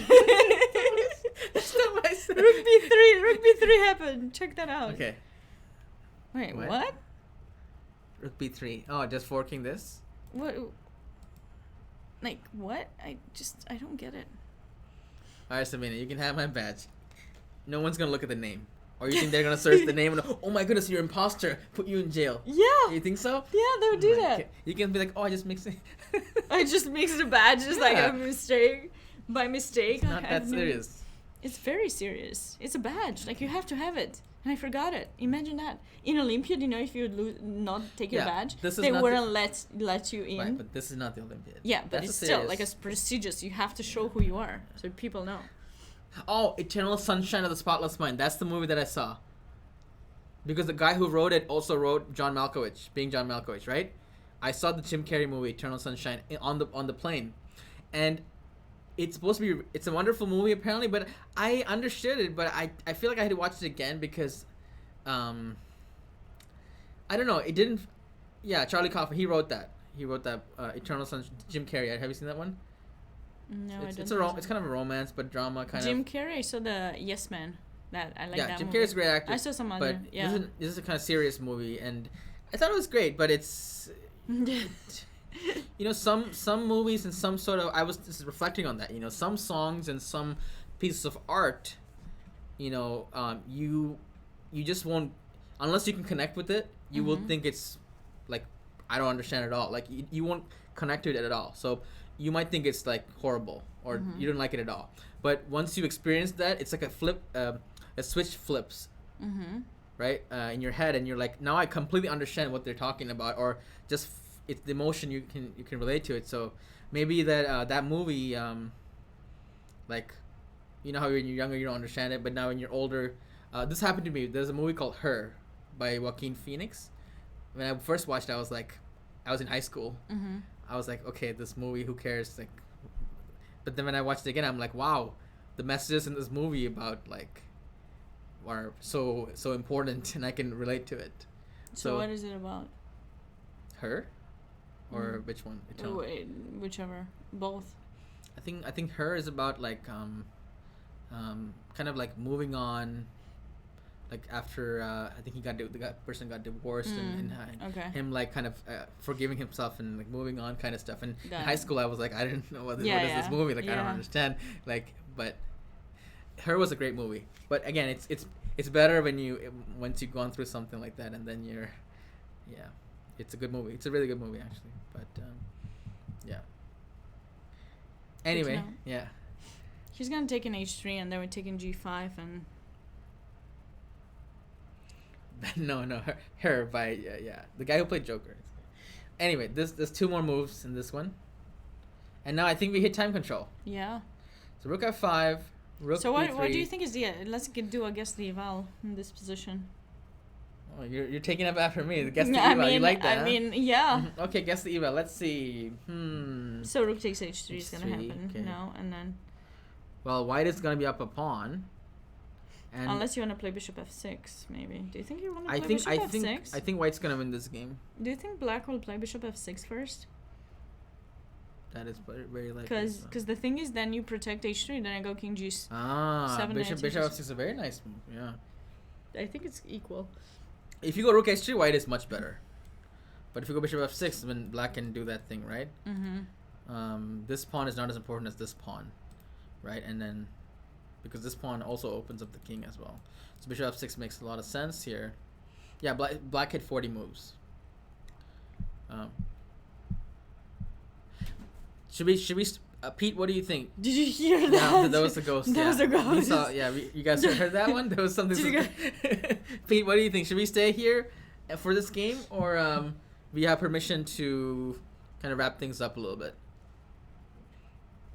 No pressure. Anything's fine. You want to hear more of my mood? You should have texted him that. Now he has no choice. He gave him no choice. If he says no, you guys stay there, he's gonna sound like that really mean boss. If he's gonna say, yeah, sure, go ahead, leave, then maybe his boss is gonna be unhappy that he let us go. So like, you just put him in a terrible position, man. You have to text him that. That's funny. That's funny. What did you say? No, I didn't mean it like that. No, it's fine. That's my face when I laugh. I always get red. Yeah. So Rook H3, White's better. Bishop F6 is closer to equal, I think. We heard it again, by the way. Yeah. Now I got used to it, so like, it's fine. It's fine. For a second, I thought that was AK and Nemsko was Chiyu. Yeah. But it's not. The 2 is a fake because we had Chess Bra coming in and John Bartholomew, so I wouldn't be surprised to see Nemsko here, Nemo here, but it's not the real Nemo. I think Nemo's not streaming. Yeah. Time for chess commentators to unionize. That's funny. And now Pete, you know what Pete did?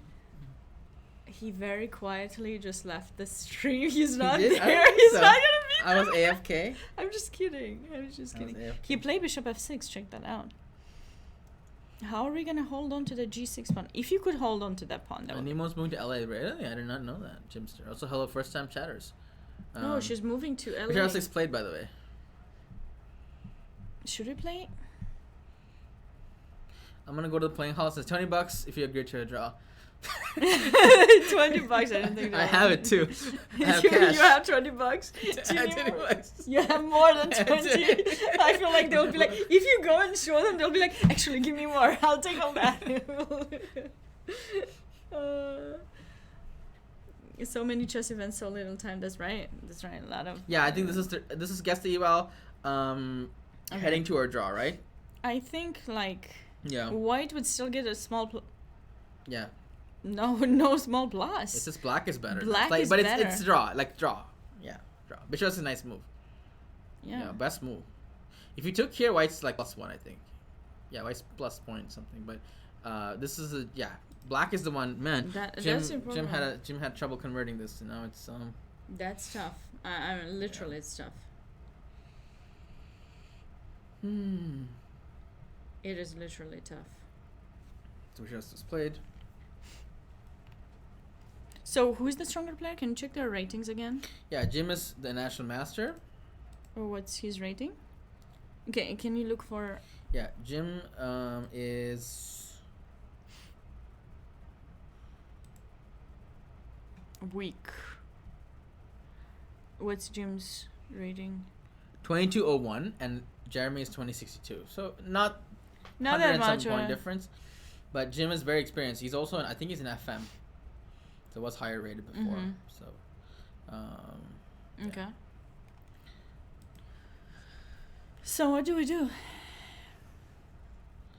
Jim this is USCF. US Open, so it's USCF. Yeah, it's not even federated actually. This it's tournament. not federated, no. Yeah. But you can't make a tournament federated when you have so many schedules. I think. 2 schedules is max. You're right. Yeah, 2 schedules There's maybe is rule. max. Mm-hmm. Yeah, and usually it's a different time control. But they couldn't because of the 4-day schedule. If they just had I think 9 and 6, I think they could make it federated. But because they have the 4-day and then they're like 6 games in and the different time control. I don't even think they could do the other one. Merging, they had to make a separate event or something. No, but some tournaments are in the US like that, right? None of the open tournaments have multiple schedules nowadays. Yeah. I don't remember. Give me one. You can play 2 days. Give me one open section that has multiple schedules. Well, do you mean 9-round tournament? Yeah. No, 9-round I haven't seen. For norms, it doesn't work. For rating, it probably does. For rating, yeah. For norms, I haven't seen that. Yeah, for norms, I mean, that makes no sense to have multiple schedules, right? Yeah. Confused about the difference between USCF. Well, USCF, so every country actually has their own rating, by the way, rating system. India doesn't have an Indian rating system. They don't? India only has FIDE. Oh, okay. Yeah. Really? I'm pretty sure. Okay. Well, anyways, a lot of countries have their own ratings systems, so you have your countries, because some people don't get the chance to play international tournaments, so they play their own local ones, and it costs a fee every time that you submit a tournament to FIDE. You need to pay this fee in order to be able to have that tournament rated. So, some smaller cities or clubs or things, they just choose not to have it FIDE rated. There's two rating systems, but FIDE is the one that awards the Grandmaster title. So a lot of people think that, FIDE is quite important, obviously. Because USCF doesn't have a Grandmaster title. Their highest title is, I think, Senior Master. Are you a Senior Master? Do you know? No, am I? You're not a Senior Master? I think I'm a Senior Master. I think I got a certificate. I never got any certificate. They misspelled my certificate. It was really funny. My name is like SZ or something. It was like some Czech name. Really? So wait, so where do I see it? US if you go to US Chess and you look up your name, it should tell your title, I think. Senior Master 2400, I believe. And you have to have some many games played too. There's National Master, there's Life Master, and there's Senior Life Master, I believe. I think I'm a Senior Master. I'm not sure. I got a certificate saying something like that. Yeah. I don't know. There's too much stuff about me. I can't find my... You look up on your USCF page, but you don't have to do that right now. But yeah, you can. You have a move, by the way. Just no move. King G2. G2, yeah. And Jim has 25 minutes left. Yeah. So Black's doing fine. Black's going to mop up this pawn. It's about equal.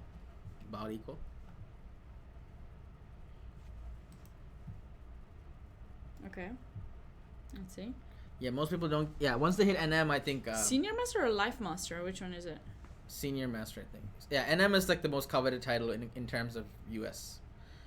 And after NM, people usually care about FM, which is the FIDE title, and then IM, and then GM. So what am I? Where does it say?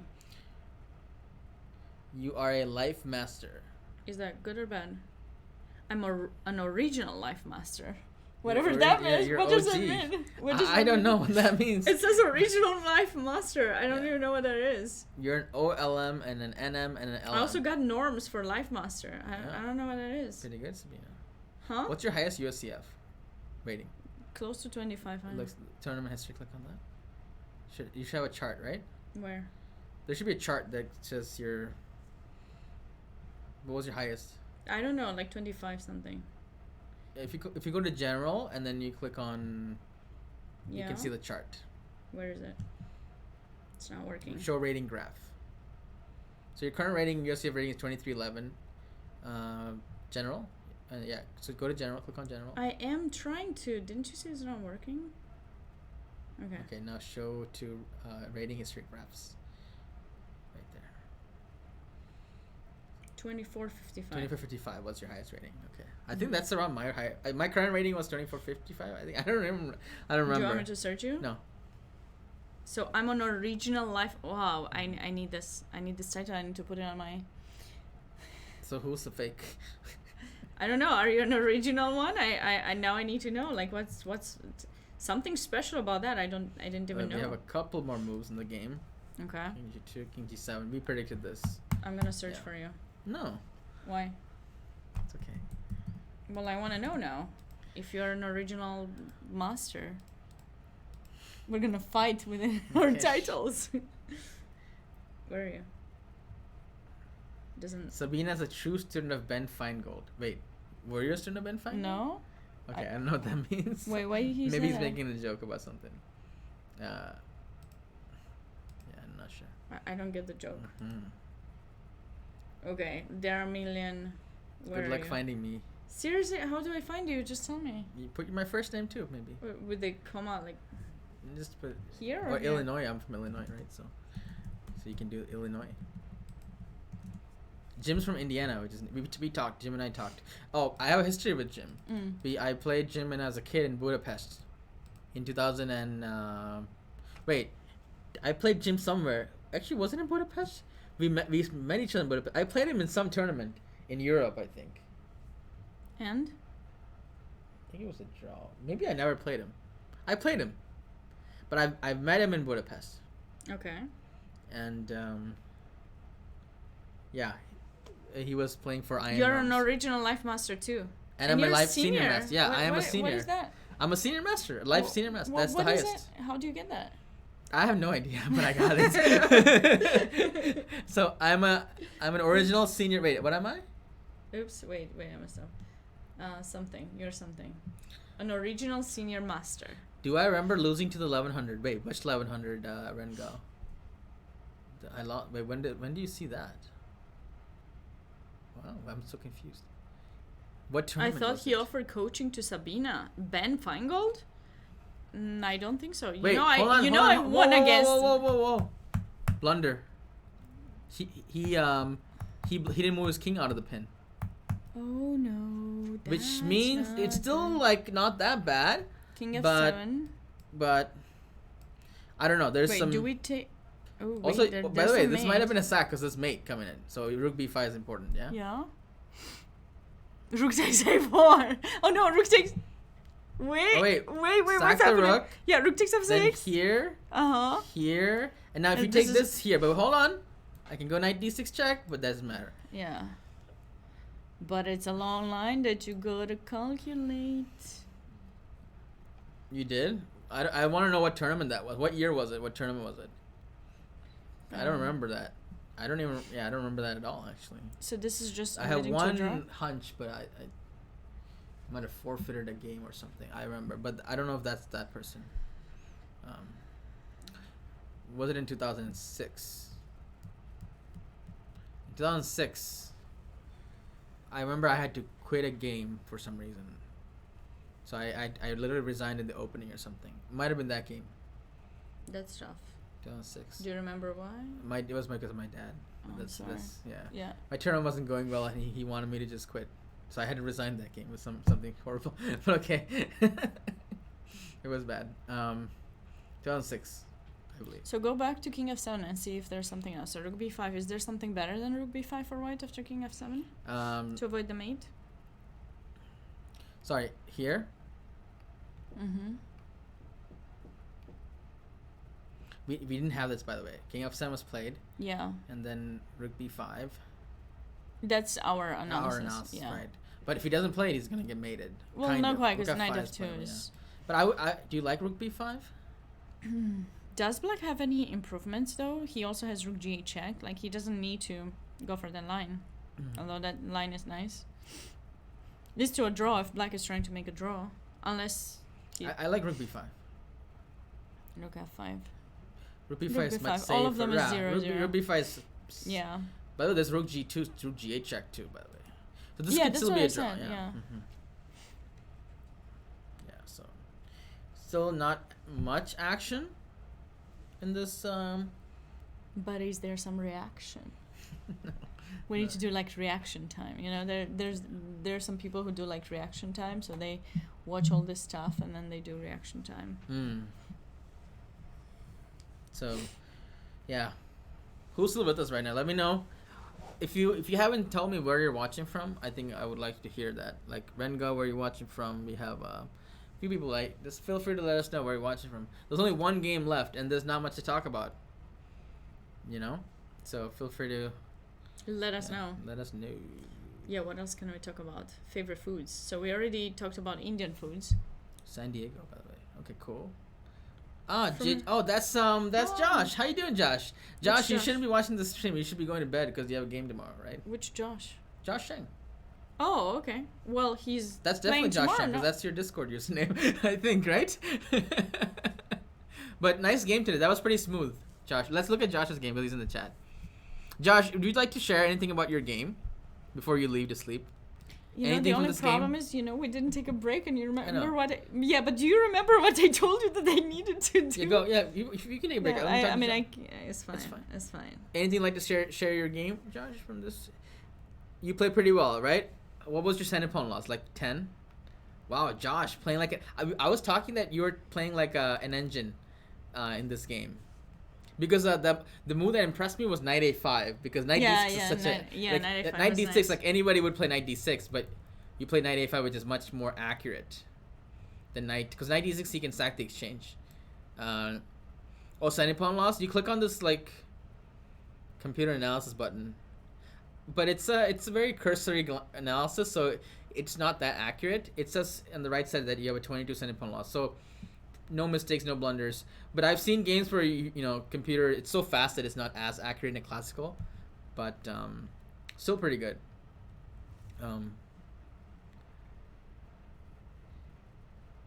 We can look. Yeah, anything Craig wants to share about his game? Hello, Craig. Yeah, I talked to Craig a little bit. His game was interesting. Like he played this weird opening hedgehog. I'll flip the board. He played hedgehog, and it worked pretty well. And his opponent was Gautam Chess. Just Gautam. Craig, first of all, I thought white blundered the pawn, but maybe it was a sacrifice. And Craig's opponent was... W says, hey, how are you doing? White, who lost the pawn, was hesitant to tell me if it was a blunder or a sacrifice. And we agreed that it's both. I'm not sure how that works, but I'll take his word for it that it's a blunder sacrifice, or sacrifice that was bad, but it's blunder. But it looked like, and he won the pawn back, but his position was really bad because king is open. No, you were hella scared this game. Wow, you were scared about this thing. I understand though, because it's hard. When you're calculating a transformation, it's hard because you had to visualize the position after a bunch of things kind of gets chopped off, right? So there was nothing to be scared about. You took the pawn after thinking for like 7 minutes, which I thought was kind of, I would think like more than 7 minutes for this move, I think, but that's probably why I'm in time pressure. Yeah, without Queen E7, he's screwed. That's what he said. I think you're right about that. Yeah, you're right. So, but that's what I'm saying. Did you calculate this whole sequence, like knight d4, castles, knight c6, queen e3, here, take, here. Did you see all this? Did you see until queen f4? on this move 15, did you see until move 15 when you played move 9 knight d4? We need to know. Yes, Masia would think for that. You saw up to e5 and saw. Okay, so you did see this in 7 minutes. So yeah. Oh, you did not? Wait. What did you didn't calculate all of it and you played this? Wait, so what did you see until... He probably just thought his opponent was gonna... you saw until e5 and then you're like, okay, this is not that bad. But you weren't sure about the evaluation. I just want to see how far you saw when you played this. That's all.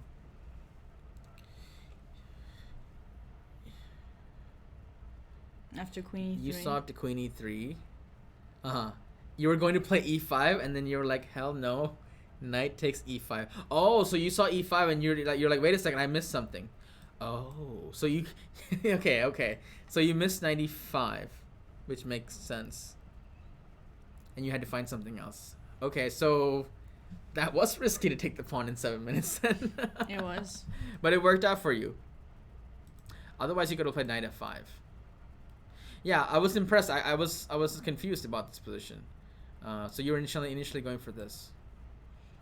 Yeah, I would be scared because there's a pin. There's like literally like so much going on here. I would not be confident to take this pawn just like that. So, it worked out. All's well that ends well, I guess. Right? Mm-hmm. Yeah, this is a very nice finish. I really liked bishop b2 queen b4 because I was expecting bishop b2 queen d1, but then wait a second, queen b4 is just much cleaner. Oh, actually, queen d1, this queen e5. Oh crap! That's all. I mean, maybe it's still made, but I don't know. It's way more messy. So actually, how bad is queen d1? Queen d1 is like minus 0.9. Oh my goodness! You have to play queen. You have to play queen 2 b4. Otherwise, it's not good. That's kind of funny. Why are you smiling? I feel like you showed this game just to kind of rub it in that I said that it wasn't that impressive. So now he's gonna find out. No. Okay, what do you think the explanation is? That Craig is in the chat, or to rub despite Sabina? I'm just kidding. Okay. Oh my goodness. Okay. It was nice. It was. Yeah, a nice I'm a mastermind of getting. Yeah, people you back. are. Yeah, I feel like you are. I didn't get you back yet for that. What did I do to get you back? What did I do in the first place? You got me with something. I don't remember. I'll remember it. I would get you back. You don't even remember what I did. I know what you did. I told you that I'm gonna tell you after. Okay, right. And next time I'm gonna. Never mind. Yeah. Elshan was looking at me, and yeah, well, Craig, you're pretty famous for playing like random stuff like knight a6, right? Or actually in a tournament game, I've seen you do this stuff, and you played this against me. A computer is already giving it dubious, which I think is a little extreme. I don't think this is a bad move. It's not a bad move. It's not a bad move, right? I don't know why. That's a little too much. I don't know why it gives it. It's your boy, yeah. Knight is your boy. I know. Especially against c4, I actually agree that this is your boy, because But against d4, I'm not so sure it's your boy because there's e4. But against c4, knight a6 is legitimately not that bad. Like, it's playable. But no, against c4. You know what Gauri played one time? c4, a5, then g3, h5, and he won. And he gives an IM. That's how you roll. That's how Gauri rolls. And that's how you should. This is good. And he won. Yeah. And actually, h5 is a good move, but a5 is. But this is nice, because White's like, you know what? Because he plays this no matter what against everything. So he's like, I don't care what you play a5. I'm gonna play my move. I'm an English player, and no matter what, earthquake, rain or shine, I'm playing this no matter what. So he could have played d4, but he played g3, and then this happened. So then there was a sacrifice. Speaking of eccentric openings, that's what happened by Timur Gauri of Blindfold King. So that's an interesting story from there. What was going on in the chat for a second? Just this man knows. Knight of the Rim is dim. One time the Knight of the Rim is good. Yeah, okay. Right. Any more moves in the Jim Dean game? Yeah, a couple more. We had so I really do believe we should take a break. You want to take a break? Okay. I need a break. Like, alright guys, either we're taking a break or we're calling it a night. I'm cool with either one. because this could go on for another hour. Yeah, I mean, I need the break. Okay. So. All right, we'll take a break then. Okay. Sorry, guys. Otherwise, we'll take a short break. Yeah. We'll be back in like 5 minutes. Okay. Thanks. All right.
Welcome back, everybody.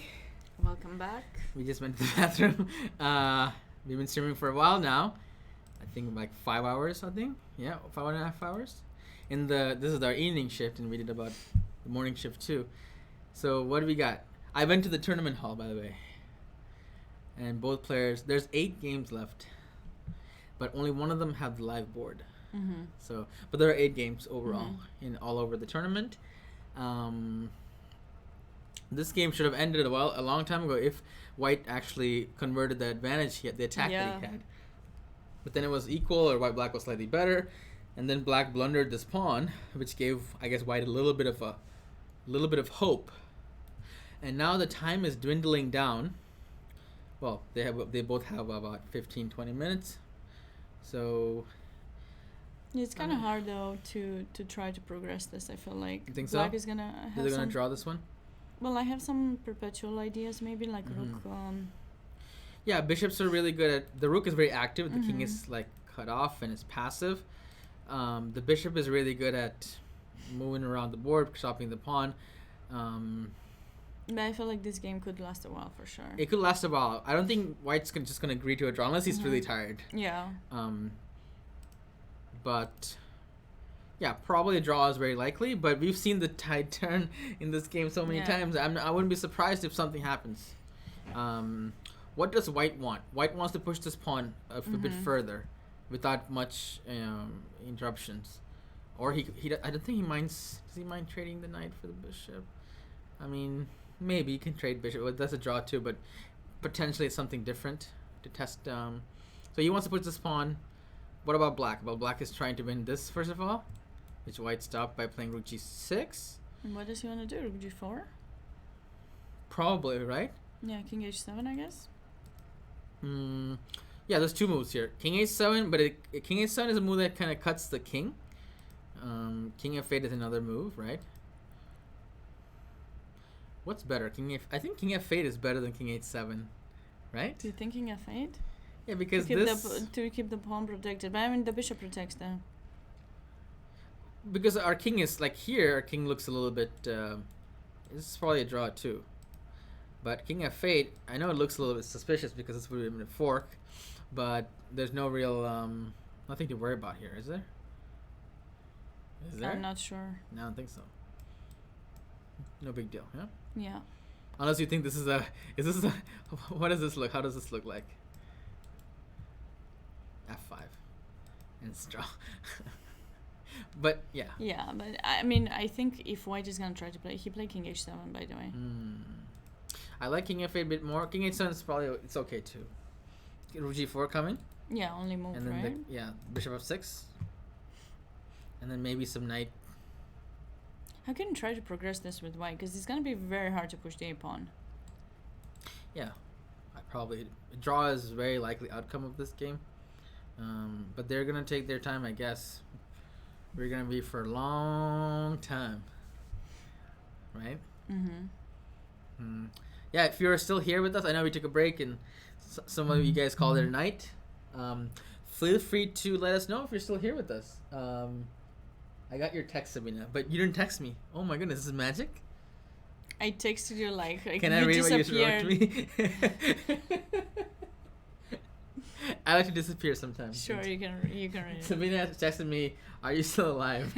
Question mark. Literally, I went to the bathroom, I came back, and you weren't here for like 10 minutes. I had to wait for you. Well, I was interested in. I was sure you went to the playing hall, but you didn't tell me. You just said, "Okay, I'll wait for you." I thought you said that, and then you literally disappeared. So there was nobody in the room when I came, and I was like, maybe you called it a night, and you didn't. You decided not to let me know. You think I'll do that too? Yeah, I'm sure you would. I've never done that. Not yet, but you never know. Well, okay. Let's see. So rook g7, rook g6 against rook g4, rook a to check was played. They could make some sort of perpetual, but they won't. I think they might. I feel like Jim's tired. Wait, can he escape? What if he here? Check. Here. Check. And then king the zigzag. Yeah, right? Then there's gonna be like king f3, check and takes. Yeah, people have commented that before. Yeah, I met Sabina first time in the last commentary, actually. Yeah. Right? Yeah. You can't go king e2. Don't go king e2. Oh, you can, actually. Oh, we can, yeah. Oh, yeah. I blundered this, but it turned out to be a brilliant move. Boom. Now actually white has chances because king is active. It's A and H. So, yeah, you can keep playing. When you're up a pawn, you should keep playing, and then sometimes you get lucky. But you can also blunder. But most of the times you get, the blunders. Even blunders might be good. Like in this case. But I just check. But the king coming in now, it's actually getting kind of weird, right? 'Cause I don't think you should let the king out of the. How much are you gonna? No, but you can go king d1, king c2, and just advance close to. Yeah, so I don't think Black should allow this. No, but you can give a couple more checks. I think in this I'll call it here, and I'll just play bishop f6. Okay. Right. I think you can give one more check to make him far, and then so you can get the h1. But didn't we agree that? No, like one more. Here. No, here's check and I take the pawn, right? But I don't know. Maybe this is like. Well, I'll give my bishop for that pawn. It's rook knight versus rook. Maybe. Do you want to get the king out like this? Is my question. Maybe you don't care. It's fine, I guess. I mean, what's wrong with just keeping the king cut off like this? Nothing wrong. I mean, it seems fine. Mm-hmm. Yeah, I mean, we can check too. It's not bad. It's not easy to come up with a way to escape it. What does Stockfish say? Would you check? It should be 0. Yeah, it should be 0-0. Yeah. You're watching from the East Coast. Well, so it's late, hyphenated. Okay, cool. Well, yeah, we're in California, so it's a lot of big time. It's also late, but it's 2 a.m. Yeah, almost 2 a.m. there. I mean, 3. Three. Excuse me, 3, almost 3 a.m. Here, yeah, king somewhere. Yeah, this is. No, but we can take this. I can't take. Yes, I gotta go. Yeah. Oh, and then never mind. What was I thinking? I don't know. You didn't put that line. Yeah. So we can't even go up the board any actually. So, king here and just take. Yeah, this is fine. Yeah, this should be totally fine. We might see a perpetual. Yeah, unless he wants to go rook g2, but then he's losing the a pawn, and then it's gonna be a draw. Rook g2, okay, for a draw, obviously. I think they're just gonna repeat maybe. Wishful thinking. It's not gonna happen. There's nothing else, right? Anything else? No, this is the last game. Yeah. There are 7 more games, but I was counting. Yeah. But the thing is, we don't have access to those games, and they're in the lower boards as well. So, yeah. This. There are a lot of interesting games in this round because, well, instructive games I say because the Danya versus Kodiali. Yeah, that was really nice. With the rook f6, nice move. A lot of kind of games that could be used for teaching purposes. Because when there's a big discrepancy in the rating, we can see, as I mentioned before, a game with a singular strategic thread, right? So for this one, it would have been probably like bad bishop, basically, right? Yeah. If I would put this game in a book, it would be like bad bishops and weak squares or something like that. It's space advantage. So one of these, put this in one of the categorize it, right? So I would say bad bishop is... One of the books that you're not reading on your shelf? One of the books that I'm going to write in my head. Oh, you're going to write? It will be like... Yeah, bad bishop, and I would say this. Yeah, bad bishop is one of the. What about space advantage? Space advantage, advantage for sure. Space advantage. Why letter? Sorry. Why? It's a Y. Oh.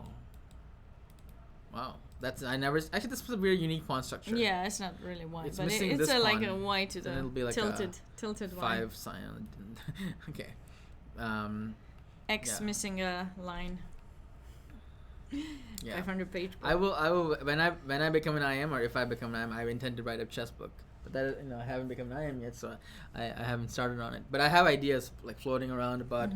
You just need your rating, right? Yeah, it will be a positional book, I think. Positional chess or some sort of positional chess, something to teach positional chess to people, I believe. No, it won't be a tactical book, although that could be an idea too. Tactical training. What's the problem with tactical books? Everyone writes tactical books. No, but something unique, something that's not on the market like easily. Yeah, everyone writes those. No, there are some holes. Okay. There are some holes. If you say. Yeah. So. Especially there are a lot of tactical books. I think that's not catered to certain levels. Like there's a big gap. I think so. So he gave a check and looks like he played bishop f6. Basic levels, I think. Go for the gold. Whatever that means. I have one, and I got the idea. Someone gave it to me, but I can't say it because I don't know if I will. Yeah. Well, if I write a book, it'll be like a lesson kind of thing. That's how I would write it, lesson kind of. Then for sure you're gonna love. Yeah. Then book. Tactics and all that stuff. You're definitely gonna love. Oh really? Sherlock, your book. Yeah. Okay. All right. Alright, that's the old game. That's Daniel's game. This one. So he gave one check and then he played bishop f6. F6, yeah. But now the bishop is controlling, keeping the knight, but the knight also keeps the bishop, so how is white gonna improve? He's not. He's not, but I feel like someone's gonna blunder at some point because they've been playing for quite some time now. Well, Jim's getting to 10 minutes, which means that Jim's might pull the plug because he's like, I don't have much time. I'm a pawn. Maybe I should just offer a draw or just repeat. So Jim might pull the plug soon. Yeah. I don't think so. I think he's gonna. I would play this forever. I think he's gonna pull the plug. We'll see. We'll see. Any other? What's going on, guys? Any other questions? Let us know. There's no, this game again. Nothing much happening here. It's just a draw. Yeah. It seems quite. Yeah, draw would be better. Yeah, they don't have a game in the morning, but because this is the traditional stuff. Yeah, this is the traditional. Yeah, the other ones do. I'm planning to go out tomorrow. To see something, because most chess players they just go somewhere nice and they never get to actually visit anywhere. I went to New York. Barely got to see anything. I did walk the Brooklyn Bridge when I was in New York. That was nice. I think that's probably the best part. That's one of the best things you should do.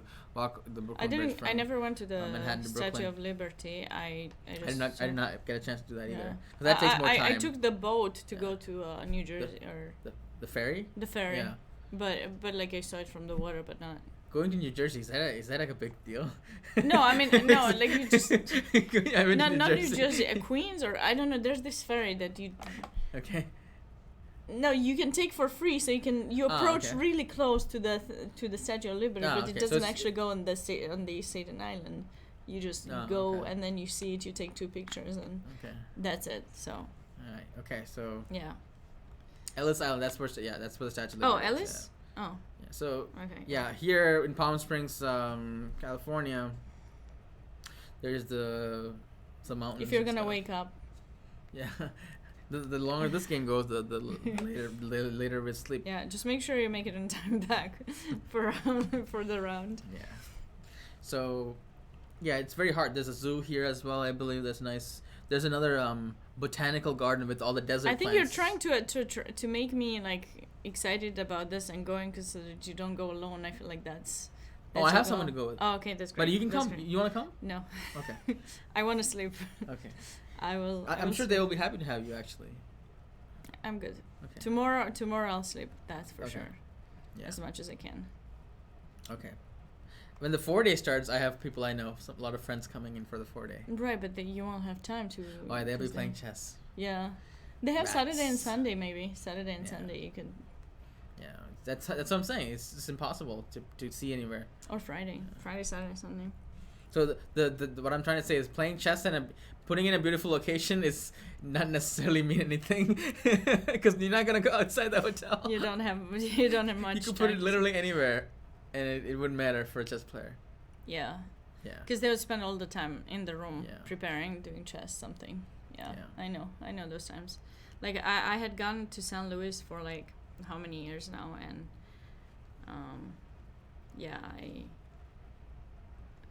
I hadn't gone visit much. I mean, I went. I actually don't know what's the biggest attraction in St. Louis because the Arch. Oh yeah, you never seen the Arch? I have. Okay, I've seen it too. Yeah. I mean, I went there. I was gonna go up on the Arch, but you never went up. No, I didn't. Did you? No. Yeah. And I went to the zoo. They have a nice zoo. Yeah, I have not been there. No. And then I went to the different museums that they have. Of course, Hall of Fame. Who doesn't go to the Hall of Fame? And then the Forest Park. Like I walked. Yeah, Forest Park is a good park. Yeah, botanical gardens are also very beautiful there. I heard about that. Every place is a botanical garden. Mm-hmm. I think one time they had the opening ceremony at the Aerospace Museum or something like that. That was really nice. They're always trying to organize the opening ceremony in a different location. So, yeah. Yeah, botanical garden is underrated. But that's about it. Like right, that first day and after that, just nothing, just chess prep and everything.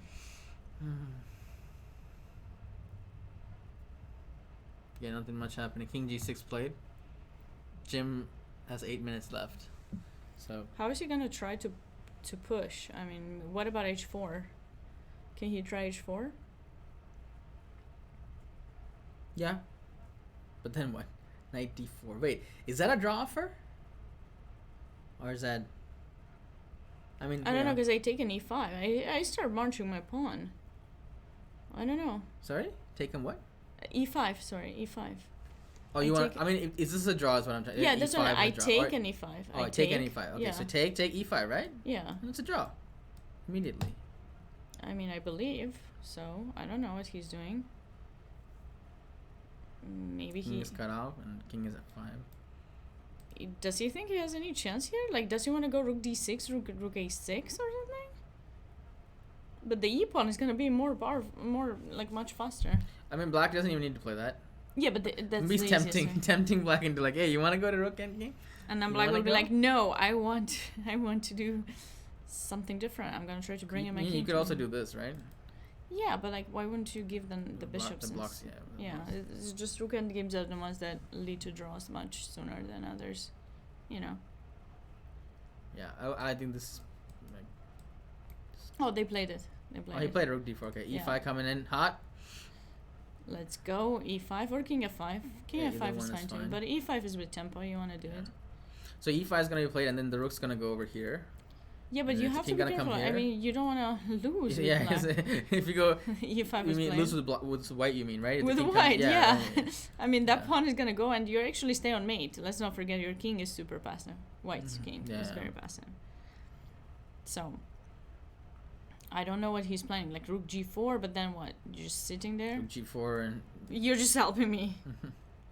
Where's Enrico? Yeah. That's right. Enrico would win this game with both colors. Probably. I wonder if he left.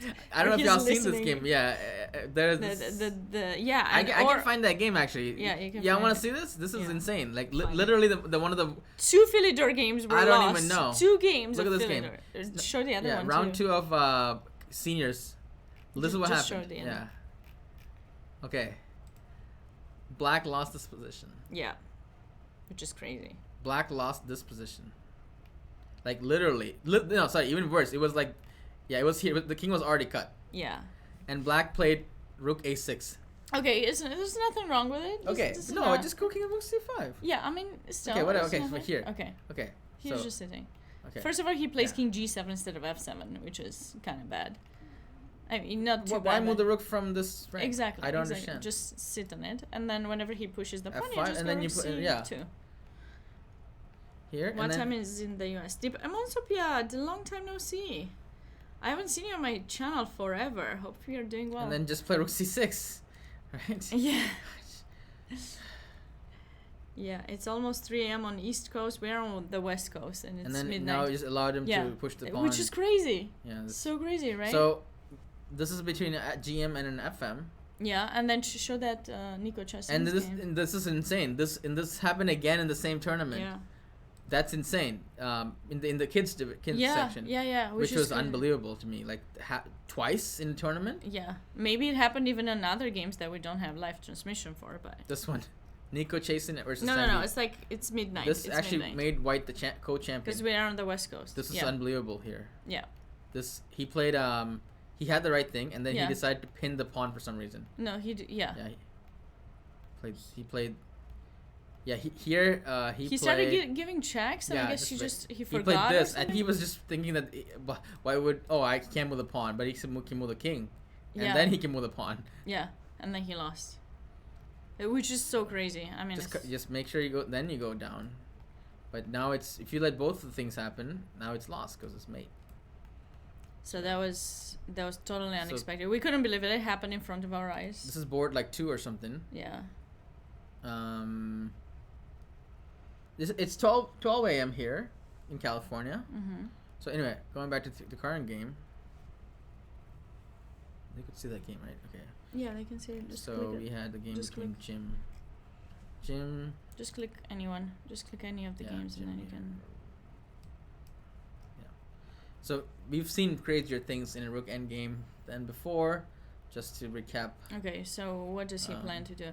Oh, I have an idea what he's trying to do. So he's trying to just push the H pawn, try to get the E for the H, and then try to march the king and try to get for a false cut. Which, I mean, it's wrong in a million ways, but... Sorry, what did you say? I'm sorry. He's trying to push the H pawn so that black goes and grabs the H pawn, and then white would take the E pawn, and then it's going to be 4 false cuts, so he just marches with the king to B1 and just goes. And it's winning. When you take the E pawn, don't you lose the A pawn? Yeah, but, like I'm saying, if black plays E4 now, he wants to push the... Okay. Okay, sure. Okay, so you want to trade those 2 pawns and get the 4 false cut. Okay. But you're not really winning it anyways. I mean, what black can just play king g6 or something. No, I know. I'm just telling you what's his idea. E4 but he's hoping that's going to happen. But E4 is not bad, right? Because even E4, E3 is not bad, but I wouldn't push it now. Why not? You can still push it and then go with the rook and take the H pawn. Yeah, E4 play. Okay, E4, E3. H5 is going to happen. Mm-hmm. And then just anything, right? No, I don't know how he E3 should happen. That way that the rook cannot take and protect exactly, the pawn, and the king will not be able to. So H5 and then just play this. Don't play king G5. Yeah. Even that's probably fine, but don't play that. Yeah. Just go so here. E3 and then he's gonna push H5 and then, oh wait, he can't push H5 because then there's rook A1 and then E2 and black is winning. yeah. So H5. Yeah. So E3 if he misses that, we're gonna see another crazy. I think we can write a book about all the missed rook endgames. E3 is sinister because it looks like E2 I can play king F2, but what if we check first? Yeah, and check then and E2. Yeah. And then she gone from there. So E4. So okay. So let's see. Where's the position? Current position. E4. All right. H5 E3. You had to play king F1. Yeah, I'm just saying. In case you forget, you're gonna deal with that. But anyways, black is gonna go take the H pawn then, and then you have to take the E pawn and H5 okay, played. H5 played. Okay, we're expecting E3. E3. Unless he wants to make it hard for himself, which I hope he. I mean, for his own sake, don't go king G5. Just go E3. And then hopefully white will find king F1, right? Even king G5 is a draw because the king will hit the rook, right? And then the king will come here anyway, right? So. No, I mean I know, but. Yeah, I'm just making sure. I think you have sufficient time because. This king is far away. Mm-hmm. It depends. Wait, so king G5, H2. Yeah, you make it much faster than I do for sure. Yeah. I mean, it's a draw in a million ways, but E3 sets up this trap. Yeah, E3 is worth the shot. It's a good move too. Yeah. And it's setting up trap. Let's bet. What's gonna happen? Let's guess the move. No, E3. It's too late for all that. It's too late for parties. It's too late. What's the song? Wait, I was thinking about it. It's too late now to say sorry. Oh, it's Justin Bieber. Yeah. I thought you were gonna say that. Apologize song, you know that? Apologize? Yeah. By whom? That song? No, this song by Justin Bieber is Sorry. Yeah, but it's too late now to say sorry. Yeah, but there's also Apologize. I don't remember that one. Cause I'm holding on your rope, got me 10 feet off the ground. That's not Justin Bieber. No, it's not Justin Bieber. It's One Republic. Yeah. It's too late to apologize. That one? Yeah. We should do like some beats, and then we're gonna mix. We're gonna become DJ mixers. We're all waiting for this next move. He played. No, he didn't. No, you I moved played it. You moved it. This is the current position.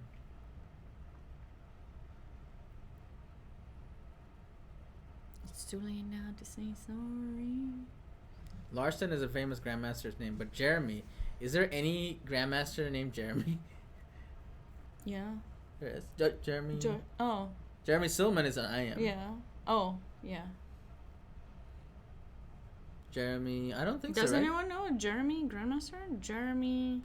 If your name is Jeremy, you know it's I guess you know when it's grandmaster named Jeremy. Noah's another name. I never heard a grandmaster named Noah. Let's Google it. Chess grandmaster. No idea. Noah idea about Noah. Jeremy. I don't think there's Maybe Jeremy. There's no Jeremy Grandmaster. Silman is an IM. I know. It's not my fault that. I don't think so. Wow. There's many grandmasters named Jim. I'm pretty sure. Did a move? No. Mr. Toto Young. Hi there. Oh, really? Someone said apologize? Yeah. Lucas is a couple hours ago, someone. Apologize. It's too late. Oh, they did? No, he's just saying that. Yeah, they were saying I was gonna. Apparently. Yeah, they were. They were imagining. That's what he's saying. They were imagining. Mm-hmm.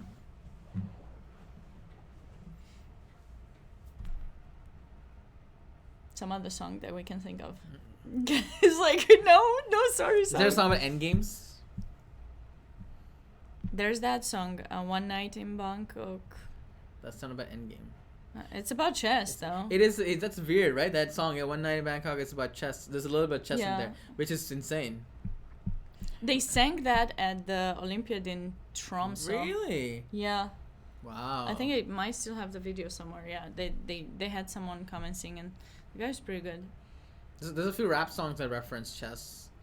I was surprised by that. I mean, not surprised. Wu-Tang did that, but like, there's a new recent rap song, relatively recent, like "Don't Be a Pawn," stuff like that. Yeah. Don't be a pawn. Yeah. Chess. He said, "Life is like a game of chess. Don't be a pawn." And he prefaced that with like, "I want a wife and kids and a lawn that they can run a pawn." There's this girl I was streaming with, but I haven't had the chance to stream with her. She made a chess song. It's Push It Like a G6. Oh. Her name is Miss MS. Oh. And she made this like rap. She's just singing. King G5 played, by the way. Come on! No! But it's okay. It's okay. It's okay. It's okay. It's okay. It's okay. It's adjusted. It's okay. It's okay. No, but he could try to win. What if White wasn't gonna play King F1? Oh, E3 black and white when you mean? Yeah. I was gonna see one of those things happening. It's okay. It's just King G5. Take the pawn. Just take it. Take it. Just and then take he's gonna go. He's gonna go. Whose turn is it? Take. King F1 here. Whatever. Here. No, here, he's gonna go to H4. Here, H4. Here. He's gonna go to H4. Okay, what's the difference? Well, you can go on the 5th rank, so I can give you one check and push my pawn. So I'm gonna accept the draw when my pawn is on 5th rank. Okay, sure. I was being dramatic. Yeah. That's what people on my chat tell me all the time. Yeah. Oh, you couldn't? I couldn't tell. It wasn't obvious. It wasn't obvious until you mentioned it. I see. So I tried. Yeah. I made it kind of obvious. It was an attempt. It's really emphasizing on it, even.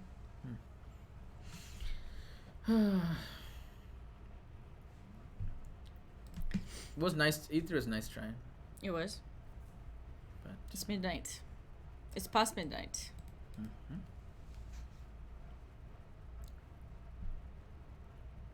So there's no grandmaster named Jeremy. Rook B5 is gonna be played. Right. I have a feeling. I got a feeling that tonight's gonna be a bad night. Rook B5 and then A5. Yeah. Someone's gonna lose. That's actually a good try. That's actually a really good try. Oh my god, that's a really good try. Oh my goodness, why did I think of that? Rook He B5. played it. He played it. Oh my goodness. This is insane. What if he does it again and again and again and again all the way to the end? Okay, King H6, just play. Then A5. E3. Yeah, I know. But what if he accidentally... but black will be in Zugzwang. But you can't really progress much, unfortunately. Yeah, King H6 played A5. Oh, no, he can. Because now you're in Zugzwangi. You have to go King H7 and I'm going to give you a check. What's wrong with E3? I'm just go E3. Yeah, King F1. And after that, you're in E3, King F1. And then King G7, let's say. Mm-hmm. Rook to the B7. Check. King back to H6. Rook A7. Okay. Then I take the pawn. So the question is, do you manage to get Vancouver position? Oh, you don't even get it. Yeah, you still have the pawn. Yeah, you didn't give it up. Vancouver, pawn on E3. yeah. I thought you had to give me a check and then you'd lose the pawn. But yeah, this is, I don't know. Could have played e3. Wait, they played. Just go on the line. Let's see where they are. There's a random pause. By the way, e3 also does rook b. No, but that's the problem. Like, I even go here because h7 there's rook check and then e2. Yeah, that's the thing. Yeah. Can you go back to the current position? Yeah. Okay. a5. e3 played. e3, king f1. Yeah, can you imagine if white doesn't play? Now you can blunder. Now Jim could blunder. But very unlikely. Very unlikely because there's no good moves. Yeah, king f1. Let's go. Actually, rook e5 is also playable. But then it's a draw. Immediately. Yeah, but then I give you check and then e2 and then you have to... Yeah, because I have the king in front of that pawn.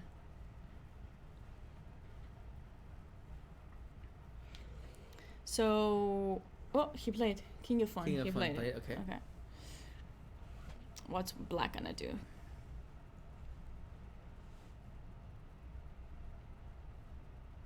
King h7, I think. Yeah, any king g7 or h7. What you shouldn't do is play rook a1 because then you might lose. Yeah, you will lose. You will lose. Yeah. Though is the h pawn? No, because the rook is not in front of the pawn. Never mind. He played king g7. Yeah.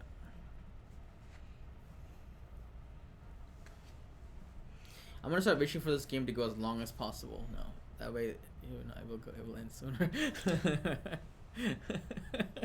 You know what I mean? Reverse psychology on life. Yeah, just go. We want to be here. Yeah, I hope this game goes on till the very end of time.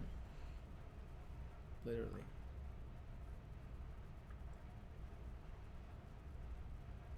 It's complicated. Why does everything have to be so complicated? No, why did you have to go and make things so that's complicated? Right, that's right, what she says. Why'd you have to go and make things so complicated? See the way you act like you're somebody else, getting me frustrated. Life's like this. You fall and you crawl and you take what you get. Day 3, move 1,253. No. I feel like I will need like a neck massage. We need to switch roles. Because I've been looking... I don't mind. If you want to take one of the most, I don't mind. I've been looking that direction. Yeah, no, I agree with this, with the transfer of switch seats next time. It's fine. It's fine. You can have Chill you can have them. out. What you yelling for? Lay down. It's all been done before. And if you could only let it be, you will see. I like you the way you are. Pretty sure this is driving in your car. What? Nothing. Yeah. Trying to get the rook. How is he gonna try to progress more? There's no progress. They're gonna. Do you think they're gonna play like 50 moves and then he's gonna drop a pawn and then play 50 more moves? No, Black found his setup, right? King G7, King H7. Yeah, he just. I mean, he's shown that he's seeing it. And what's he gonna do? Like this? Yeah, and then he's gonna play E2 and he's gonna lose. King D1, Queen E1. Time to give your neck a break. He played. Why aren't you following? Why doesn't it automatically update? Oh, because it's not the main line. Can you promote it? I think if you promote it, it's gonna go. Let me just do this thing. Okay. So the problem is if you go too far out. E2. No, if he goes King C1, there's E2, and then you have to go Rook E5, and then. Rook H5. Yeah, and then they trade pawns. There's gonna be a cleanup on aisle 3, aisle 4. I think probably White is just playing because he realizes he was better and he was just trying, but there's nothing more to play for, unfortunately. I mean, I wish there was still something we could. There's some trap. I'm hoping for some trap, but I don't really see any trap.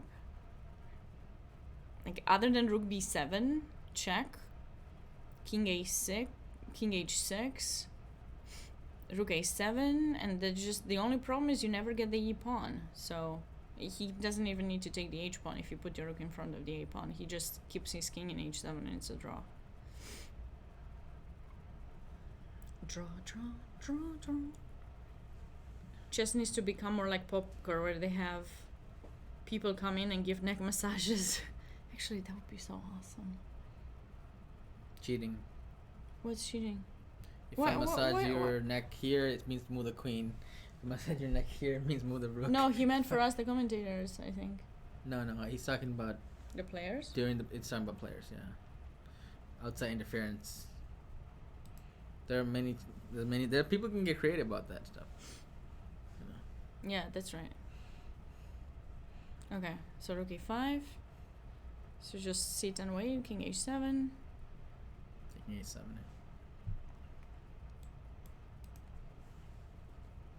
If you go king c1, there's gonna be e2. Or king f6. Good. Encourage cheating in tournaments. Yeah. I'm pretty sure the hire Magnus for a massage. Magnus to come in and give you a massage. But he will be dressed like, you know how they do those shows where people get like all these like stuff on their face and they look like a completely different person. Okay. Like even Messi did makeup. It, and and not just makeup, like literally they stick stuff on their like face. Those prank shows and stuff. Yeah. And then you don't know who they are, and then suddenly, oh, it was Messi, or oh, it was Ronaldo, or oh, it was someone famous. Yes. Counting horse psychology. What's that? What? Really? Is that a thing?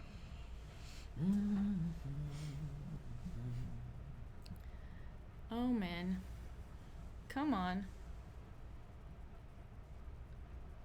I think he's just playing because he's just feeling like he's lost the thread of the game at some point. He's lost the chance to win, and he just wanted to.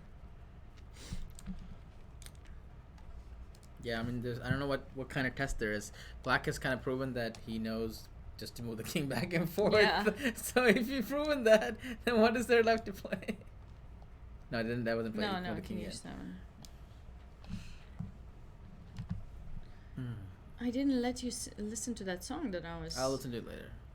Queen is great. They don't make them like that anymore. Queen, what's an under... William Van Austin on the horse? William Van Austin. Who is that? Oh, is that some character from somewhere? Mm-hmm. It sounds like Van Nostrand is from Seinfeld. I'm Dr. Van Nostrand from the clinic in Belgium. So how many grandmasters are there per total? Let's check. Let's look at the standings for a moment. Yeah. Waiting. You know what? Let's see. That's a great idea. Yeah. Sabina. Yeah, I know. Thanks. So U.S. Open 6th day standings. No, they didn't put it. No. Is that? Yeah. We got Grandmaster just to show. We got Grandmaster. A Cope 2700 1, 2. But Shabalov. I think he's an IM. Yeah, he's an IM. 3, 4. I think 4. 4 GMs. How many GMs are in the 4-day? Let's check out. That hasn't. I know. They didn't post them. Traditional has 1, so. Yeah. More are gonna come, but I think 6-day has the most. How many players are in the traditional? In 6-day there's 173. 173. That's a lot. And some of these players in the 6-day are like. Let's see. We have. I can tell some people. Miss Spizak is playing. He was playing in the senior. Did you say hi to him? I did not say hi to him. Nikki was playing in the Denker from Glenview, my hometown, Illinois. There are a few people who are playing in the. Can't tell. You can't tell. There's a few people that were So that's good to see that people are so hungry for chess that they're sticking around. And playing the that's really nice to see them. Yeah, that's cool. Okay, so the traditional has 108. So there's more people in the 6 days. 173. 173. So that's 108 plus 173. So 273 plus 8. 291. 281, right? 90. Wait, what's the? 80. 281, right? Yeah. Yeah. So 281 players. That's good. 281. And more to come. We might hit 400, I think. Right. So. Any updates in this game? No, they just went back and forth. So they played this, and then they played this. Wait, let's see if this is threefold yet. Okay. Is it? Okay, so this position. with king g7. I feel like king g7 position has happened before. So king g7. How many king g7 do we have? We have king g7. Oh no, this king is here. No, I don't think. Yeah, no, it's not a repetition. No. The king. Oh. Wait, here. No. This is one of the most confusing things in chess. What is he doing? When did we repeat? No, they didn't repeat at all. No. The rook just goes back. King was e1. So wait, this position was king on e1. Yeah, no, they did not repeat. No, I don't even think they repeated once then. Oh, wait. Hold on, let's go back to the start. You mean second time? So with king on e1, there's this position. Mm-hmm. And if he goes here, and there's second time. Yeah, that's the second time. If he goes there, he might just go back to f1 and just have them play like that for like the extended threefold. Yeah. I go here, you go here, and I go here, and I come back one more time. And it's kind of sad, guys. I mean, let's discuss about this in rook endgames, right? So in rook endgames, you got 2 pawns. Like you got an extra pawn, and they're really far away. So normally that would be really great because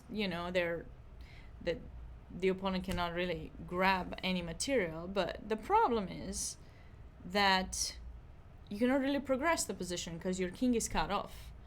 Having a king cut off is like a really big minus. Because you said, like yesterday, we were talking about the value of the king potentially. Oh, it looked like he took. Okay. So I feel like I love the rook endgames, I do.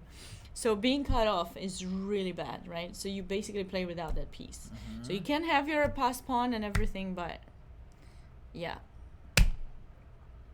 But having the king cut off, it's really, really bad. And he wasn't able to progress the position, so they agreed on a draw, which gives us time to say goodbye. Yep. So that was a draw.